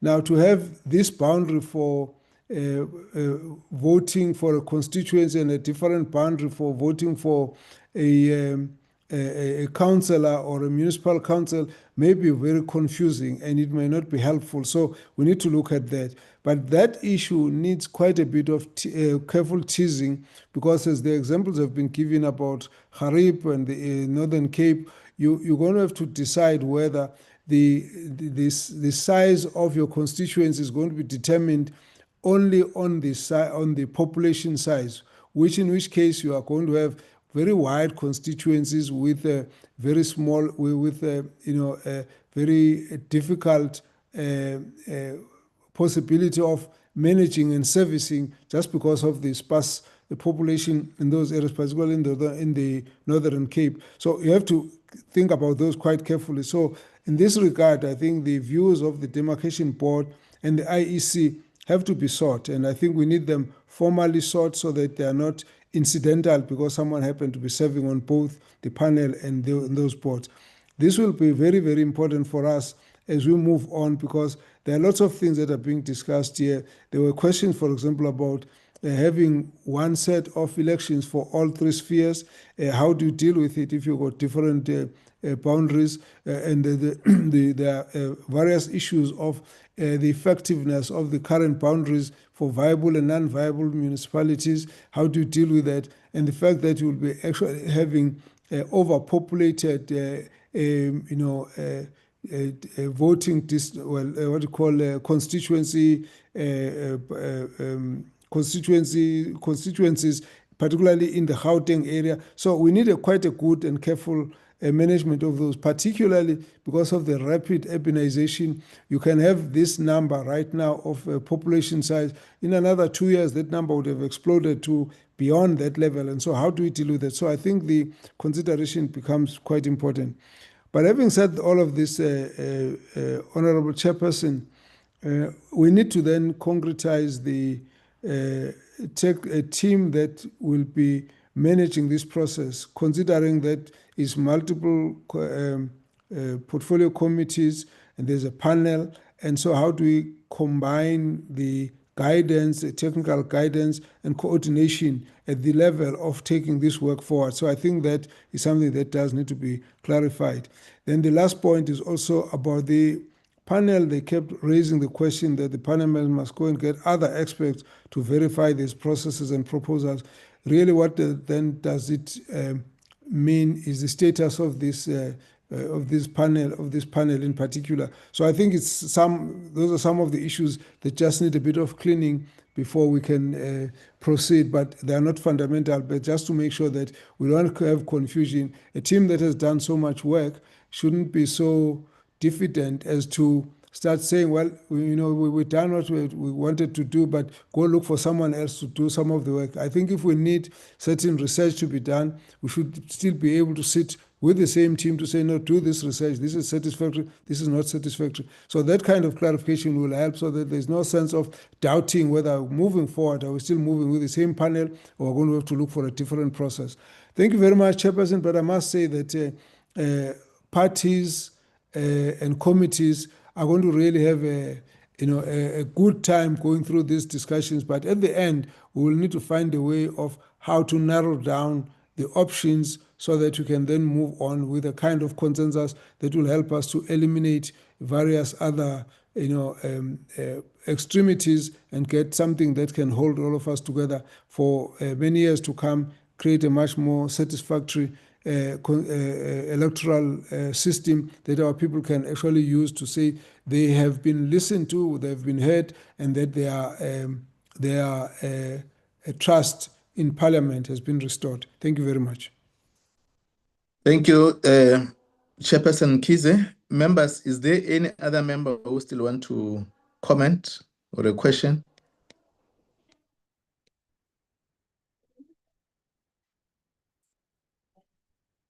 None. Okay, thanks, honorable members, for your comment and questions. Panel members, Some of the issues were recommendations, and I think also outline on how we must move forward.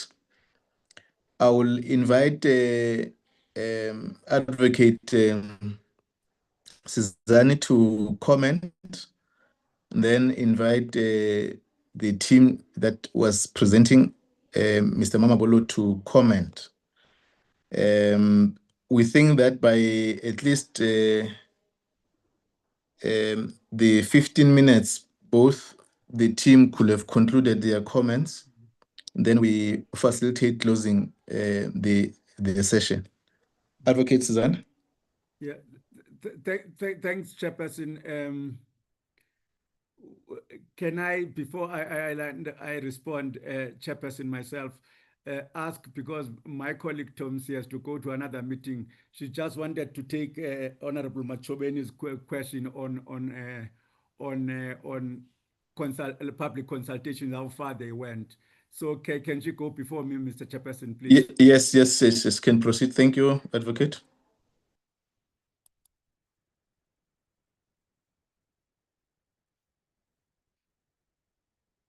I'm muted. Thank you very much. Good afternoon, honorables, and good afternoon, colleagues. Just to explain the process that we went through with respect to the public consultations, what we did was we were working through the Speaker's provincial legislature offices, through the Speaker's office, and they were very helpful in terms of coordinating all the public consultations for us.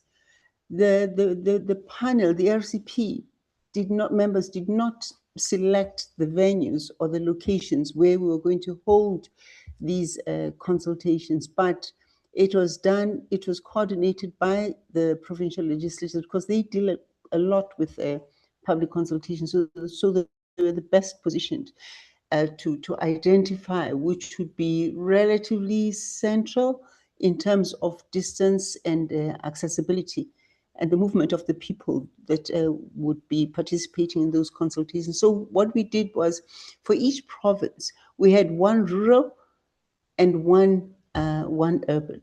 And they were the ones who were also, because they also have the database, they have the different sectors, they have the groups, they have all the contact details. So they were coordinating that with us. Of course, we were working through our colleagues here at Home Affairs. They were the ones who were helping us. We got quite a lot of support in that respect.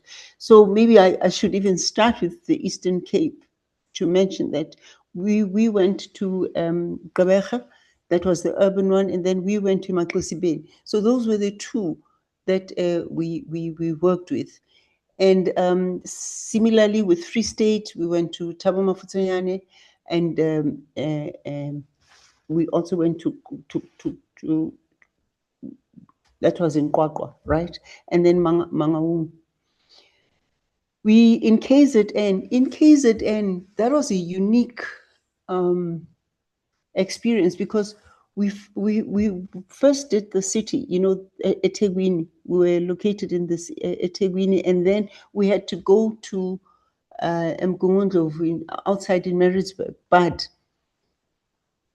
we realized that the one that was done in eThekwini was not adequate, so we had to go back. So in KZN, we actually did 3. The third one was done in Ulundi. I forget the exact dates, but these extended from November to end of February, early March. So we did that in KZN. That was done in Ulundi. And the other one is Gauteng and Western Cape were the only two different. I mean, I think we understand the dynamics.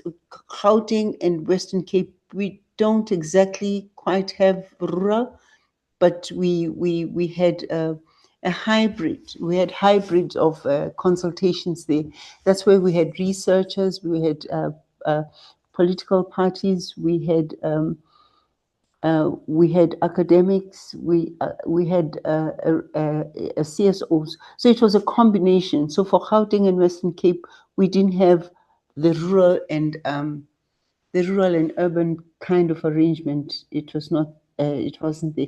Northern Cape, we also did the same. We followed, even from Mpumalanga, we followed the same. Mpumalanga, I forget the rural area that we went to, but it was very far. Can't remember what it was, but we also did Nelspruit. We're in Nelspruit, and then we went out to another rural area. Same thing with Northern Cape. So all these places in all of these areas, and these were well attended, I have to say. In Northern Cape, we actually we piggybacked on a consultation that the chief of the area, because of the distances, the vastness of the province, and accessibility. So the chief had called the entire community, the neighboring community in that area. So we stayed there the whole day with the chief. The chief had his own programs, but then he also gave us a slot to participate and to give to have our conversation. We didn't call it presentations, we called it conversations with the people, to just to make sure that everybody understands. And it was beautifully done. And we also had online virtual consultations with some people. It's not everybody was able to come physically. Even here, we started off with online consultations with political parties, with CSOs, and also we also had written submissions that were made, through email. We even extended the period. I think we extended it by a month because the inputs kept coming. And even though we had a 30-day extension, we still got more inputs that were coming on this topic, which basically demonstrated that there's a lot of interest on these public consultations. Just to mention that there is a misconception that this is, yes, it is a technical topic, but the lesson that we took away, at least that I took away, was that don't you ever undermine people's understanding of these things. They were still able to articulate exactly what it is that they want to see. They might not have used the technical language that we're hearing, that we're exchanging, that we're engaging in today, but they knew exactly what it is that they want. And all these things were clearly out there, and the level of discontent or doubts about the current system, or the questions that they have about the current system, is the writing was just on the wall. And so they were able to really express themselves, even though these issue, that the topic itself is technical. And at one stage when I started off, I remember my colleagues, when we started off, I thought maybe we should just give them a brief overview of what it is that we're talking about. But it was like, don't even bother giving that lecture. It helps if we just let them talk and let them express themselves and ask them what it is that they want. So yes, Honorable Member Machobeni, yes, we did do both urban and rural. So the reach was there, and we were supported by the provincial legislators through the speaker's offices. They are the ones who organized it all for us, working together with our Home Affairs, Department of Home Affairs colleagues from here.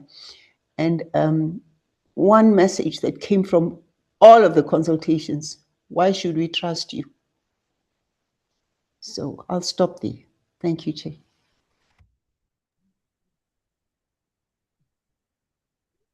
Thank you, Advocate Suzanne.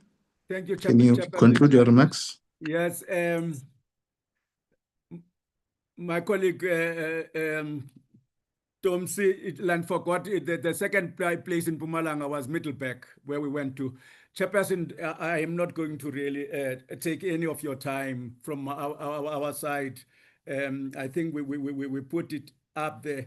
Two or three things that I'll just quickly say. So thank you for giving all of us a fair hearing, and the panelists. It is true, Chairperson, that tentative financial costing was done. It was done by the IEC based on the figures of 2024 for all the systems. And we accepted that costing as credible, and it did show that the two other options that are recommended will be much more expensive than the current system. So those were tentative figures, which might still change to be much more as time goes on. So that was done, and it is in our report. Chairperson, the issue of, we never seriously discuss it, but the issue of a single day election was raised by the EFF and so on. And even this issue of combining elections was raised, but we didn't really have a serious discussion about that. But one of the concerns that, as we're talking with Erland as the panelists and so on, was that one thing we wouldn't want to happen in our country is to stretch days of elections, of an election to 2, 3, or 4 days because either of security and all these questions of doubt about results and stories, so that it further undermines our system. So in my mind, not speaking for myself, we were sort of not really keen on having another spheres elections, which is also complex, brought together to allow the IEC then to take such a long time before results are announced. We want really results to be done and announced as soon as possible to clear any doubt. So for the safety of our democracy. Chairperson, sorry, just a slight correction. I was not saying, Chairperson, we did not have a mandate on provincial elections. What I said, we didn't have a mandate, Chairperson, on how the executive is elected. So we didn't have a mandate about how the president is elected, how mayors are elected, and how the premiers or the executive are elected, which members which people were saying, please ensure that there's direct election. So I was just saying that our mandate was saying we must look at the election of the National Assembly and the provincial legislatures. No, thank you very much. Otherwise, beyond that, Chairperson, I would like to thank the members, refer them to our report, including the original report, which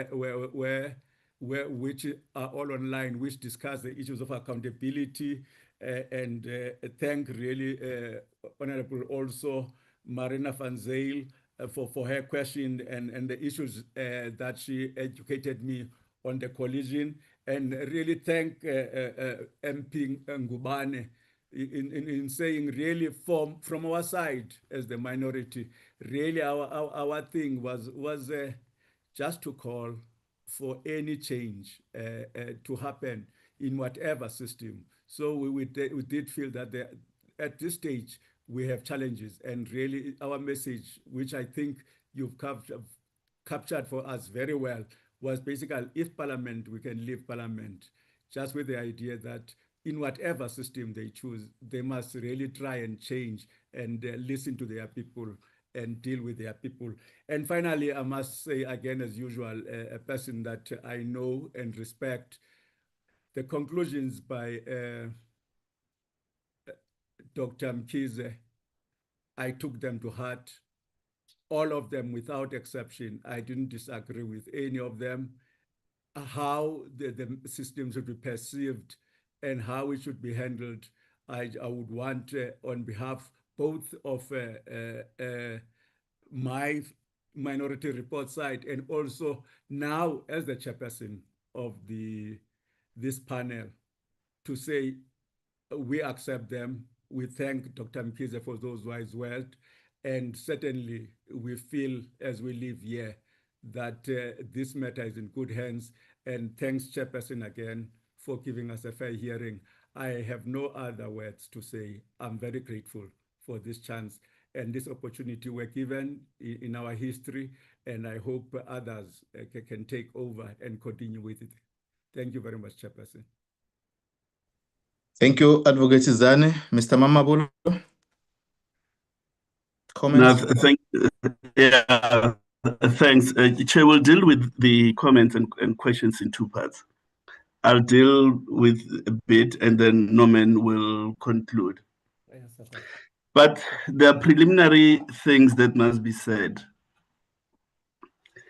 The majority report is not articulating for the retention of the current system.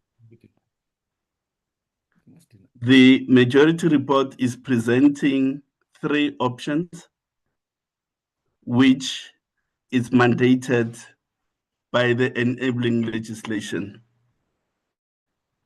So I think we must disabuse ourselves of a notion that the majority is saying just keep the current thing. It is not so.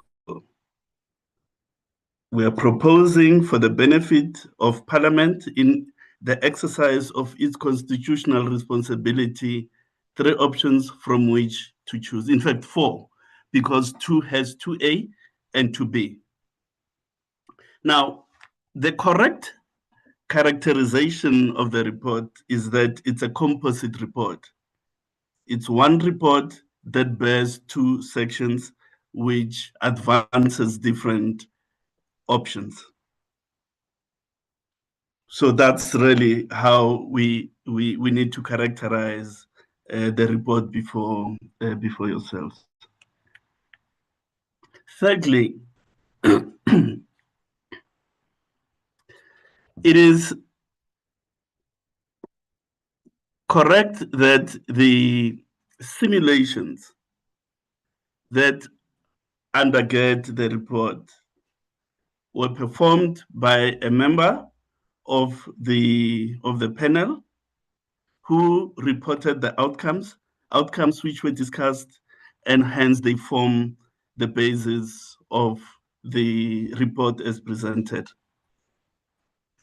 It is further correct that I was requested to see if some of the simulations could be verified externally. An attempt was made in that regard. However, when it became apparent that it was going to be a costly exercise, a report was made in that regard to the collectively agreed that we will not pursue that that process given the budgetary situation. Nothing to be impugned about that. The request was made, an approach was made to the experts. The experts indicated a cost, and when that cost became apparent, a report was presented to the panel, and a decision was then made not to proceed. I don't think any member of the panel is averse to any of the simulations being verified. I don't think that's the spirit. The spirit is this is what was done internally. The situation is. These are the signs that we're getting from the simulations. But if there's need to confirm them or to arrive at different conclusions, I mean that should not be that shouldn't be a difficulty.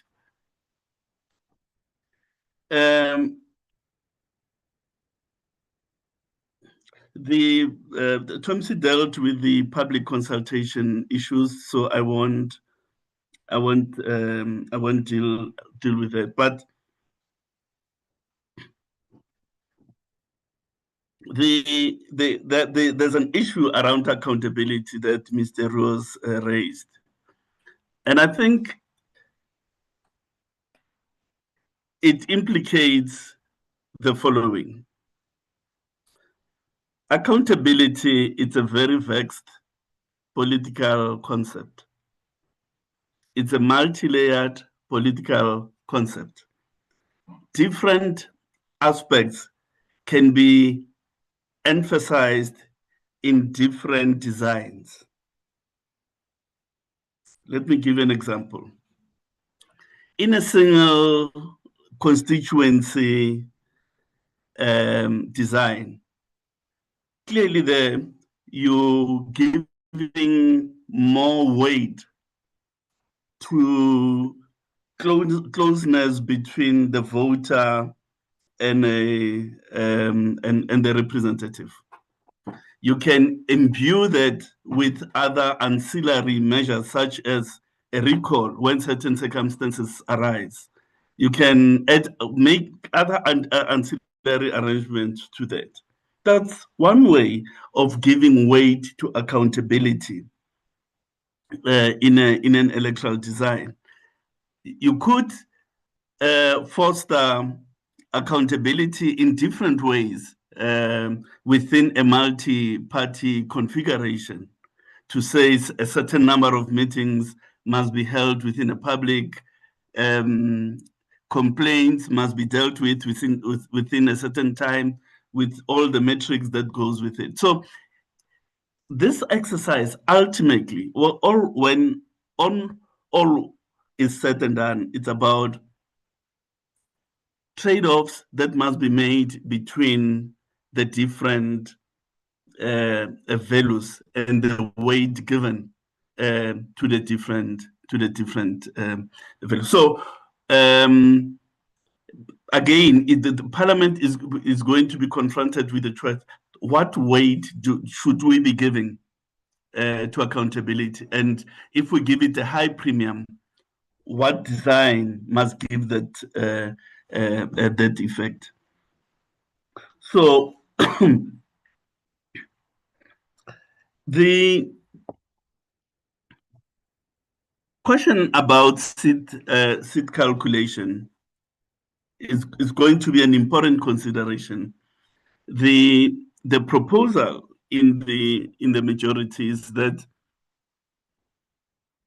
you need to ensure that there is less fragmentation in the legislature, and therefore providing a foundation for stable governance. So to that extent, the majority was proposing introducing a natural quota, or what the report refers to as a quota threshold, in the compensatory tier, not in the primary tier. Now, that's a big policy decision that has to be made. You know, so it's a policy choice that has got to be made. And I think Honorable Van Zyl was overhang done by actuaries. No, as I said, it was done internally. There was an attempt to get an external person that didn't quite work. Then the issue of women representation.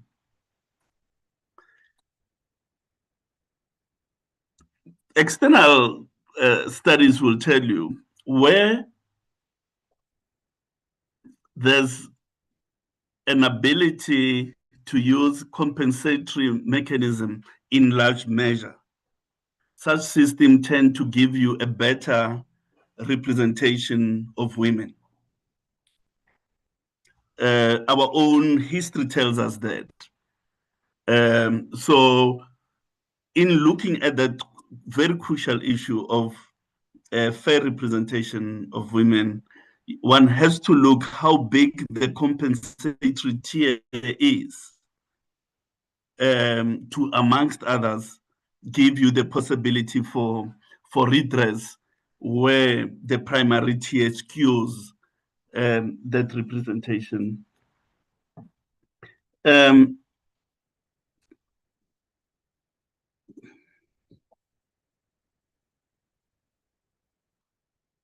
I think the last point, really, Chair, that I wish to make before I yield to Norman is the question that arose, and I'm raising this. It's not a mandated issue, that the issue of a timetable, a timeline to assist Parliament to come to the necessary policy decisions is going to be important, so that the Act can be drawn up, consultations done, and for the preparatory work can begin at the level of the IC. And again, like the chairperson of the panel said, the summary that Dr. Mkhize gave, and as well as Mananiso, about how the process could be taken forward, we take no issue with that. Norman, if you could just sweep in a few minutes. Thank you. Thank you, Simon. Chairperson, as far as the overhang models are concerned, we did circulate the mathematical expression as well as the algorithms that was used to do the Monte Carlo simulations. It was circulated to all panel members. It is available. It was posted with the archives of the panel, so that one can verify the accuracy of what was done. Of course, one must understand the maths and you must understand the numbers to be able to make sense of that. So I do understand if not all members of the panel followed exactly what was happening. Let me just more generally deal with the question of loss of confidence, etc. I think it is fair to say that if people are happy with their environment, they're employed, be it with large remuneration or a modest remuneration or even a minuscule remuneration, they know exactly what they can and what they can't, then they are genuinely happy. But if you find yourself in a situation where you are not employed, there's not a prospect of employment, the electricity is an issue, water is an issue, over and above many other issues, inherently you find yourself in an unsettled environment and your personal circumstances are unsettled. That is a situation where the whole issue of, is democracy working for me? Because none of these things are solved in my environment comes into the question. Once democracy is questioned, then the legislature is questioned. Do they do their job properly? And following from that, does the electoral system serve the purpose?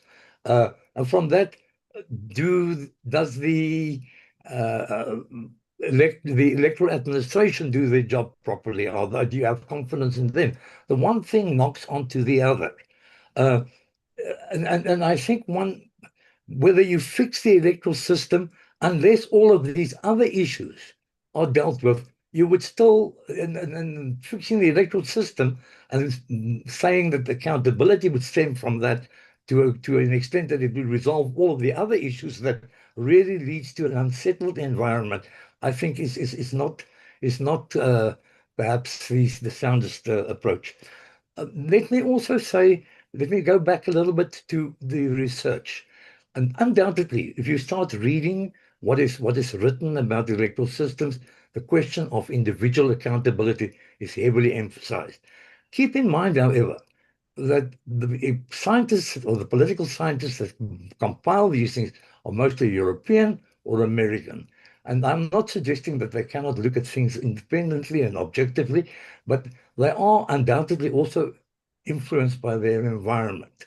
Now, the environment, if we take, for instance, in the British system, you have a Labour Party and you have a Conservative Party, now slightly complicated with the Reform, of course, but inherently you've got a hardcore set of voters that would vote for the left and a hardcore voters that would vote for the right. And here in the middle, you have a 5 or a 10% voters that one would call swing voters, that one election would vote this way and the next election would vote that way.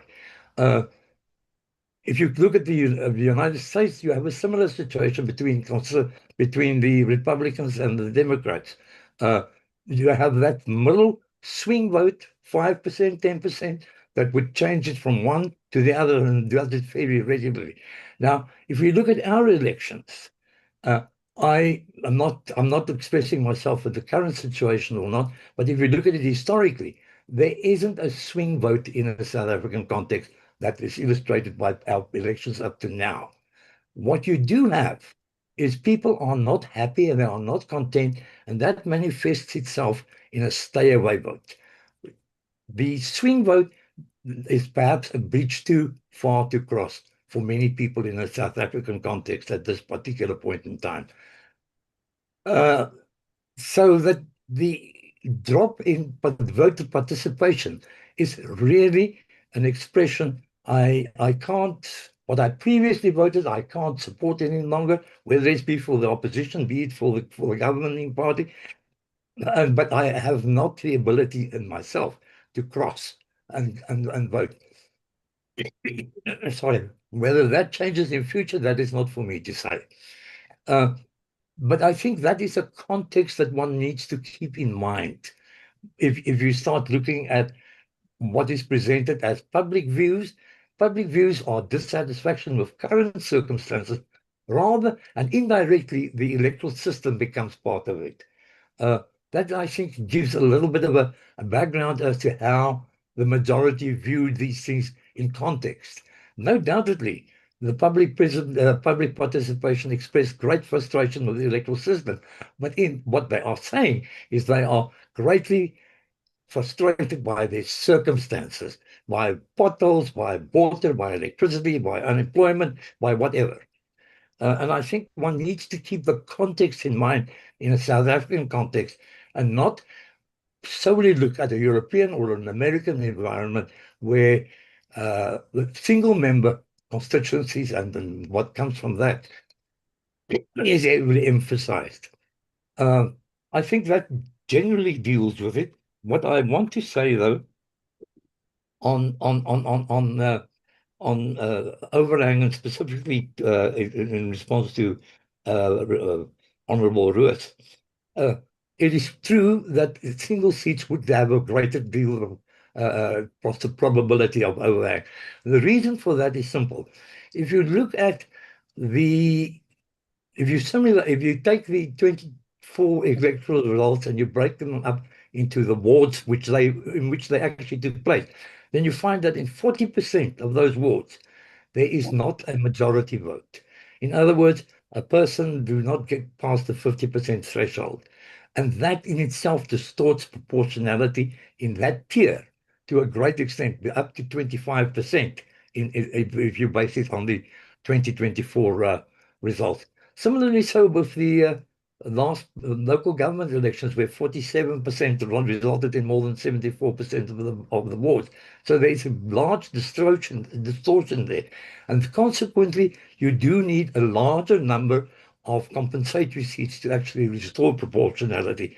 And if you start talking about 300, 100, then you may run out of compensatory seats. But the other important thing there is that if you do have an overhang, that particular party do not qualify for any compensatory seats, and that one must keep in mind. Whether there's a sweet spot, I don't think there is an international standard. In the two models that we have, the 2A does offer the faint long-term possibility of open lists, which is going to be far more problematic with 2B. But 2A and 2B are both acceptable. There's no problem around that, as long as one make a provision for 2B also for overhang in your legislation. I think that broadly deals with most of the questions that were raised. Thank you. Thank you. Thank you. That's it. Thanks. Thank you very much. Let me thank both Chairpersons Mananiso and Chairperson Mkhize, for allowing me to facilitate the joint meeting. Thank also Advocate Suzanne and your collective of 9, and also the team that presented 2 opinions to this presentation. I want to thank for the good work that has been done. I'll invite Dr. Mkhize for short comments, And he will then invite Honorable Mananiso for closing remarks of this joint meeting. Thank you. Dr. Mkize. Thank you very much, Honorable Chairperson. I think mine is just to thank you for the wonderful way in which you have steered this meeting, and thank all the members for their participation, but certainly for the panel and the presenters for the good work they've done. I think we've got a sense of which direction we're going to take, and it certainly is going to be a busy time coming ahead of us where we're going to have to discuss these matters. But at the end of it, I think we've got enough to be able to take certain options and make a decision for the improvement of our electoral system. So at this point, I think everything that we really expected has been covered. Thank you very much, and want to say to you, you've done a great job as well. Thanks to all the members. Thank you. Honorable Mananiso, with the closing remarks, and you'll conclude the meeting. Thank you, Chairperson, and let me thank both chairs from the Portfolio Committee of Home Affairs and COGTA.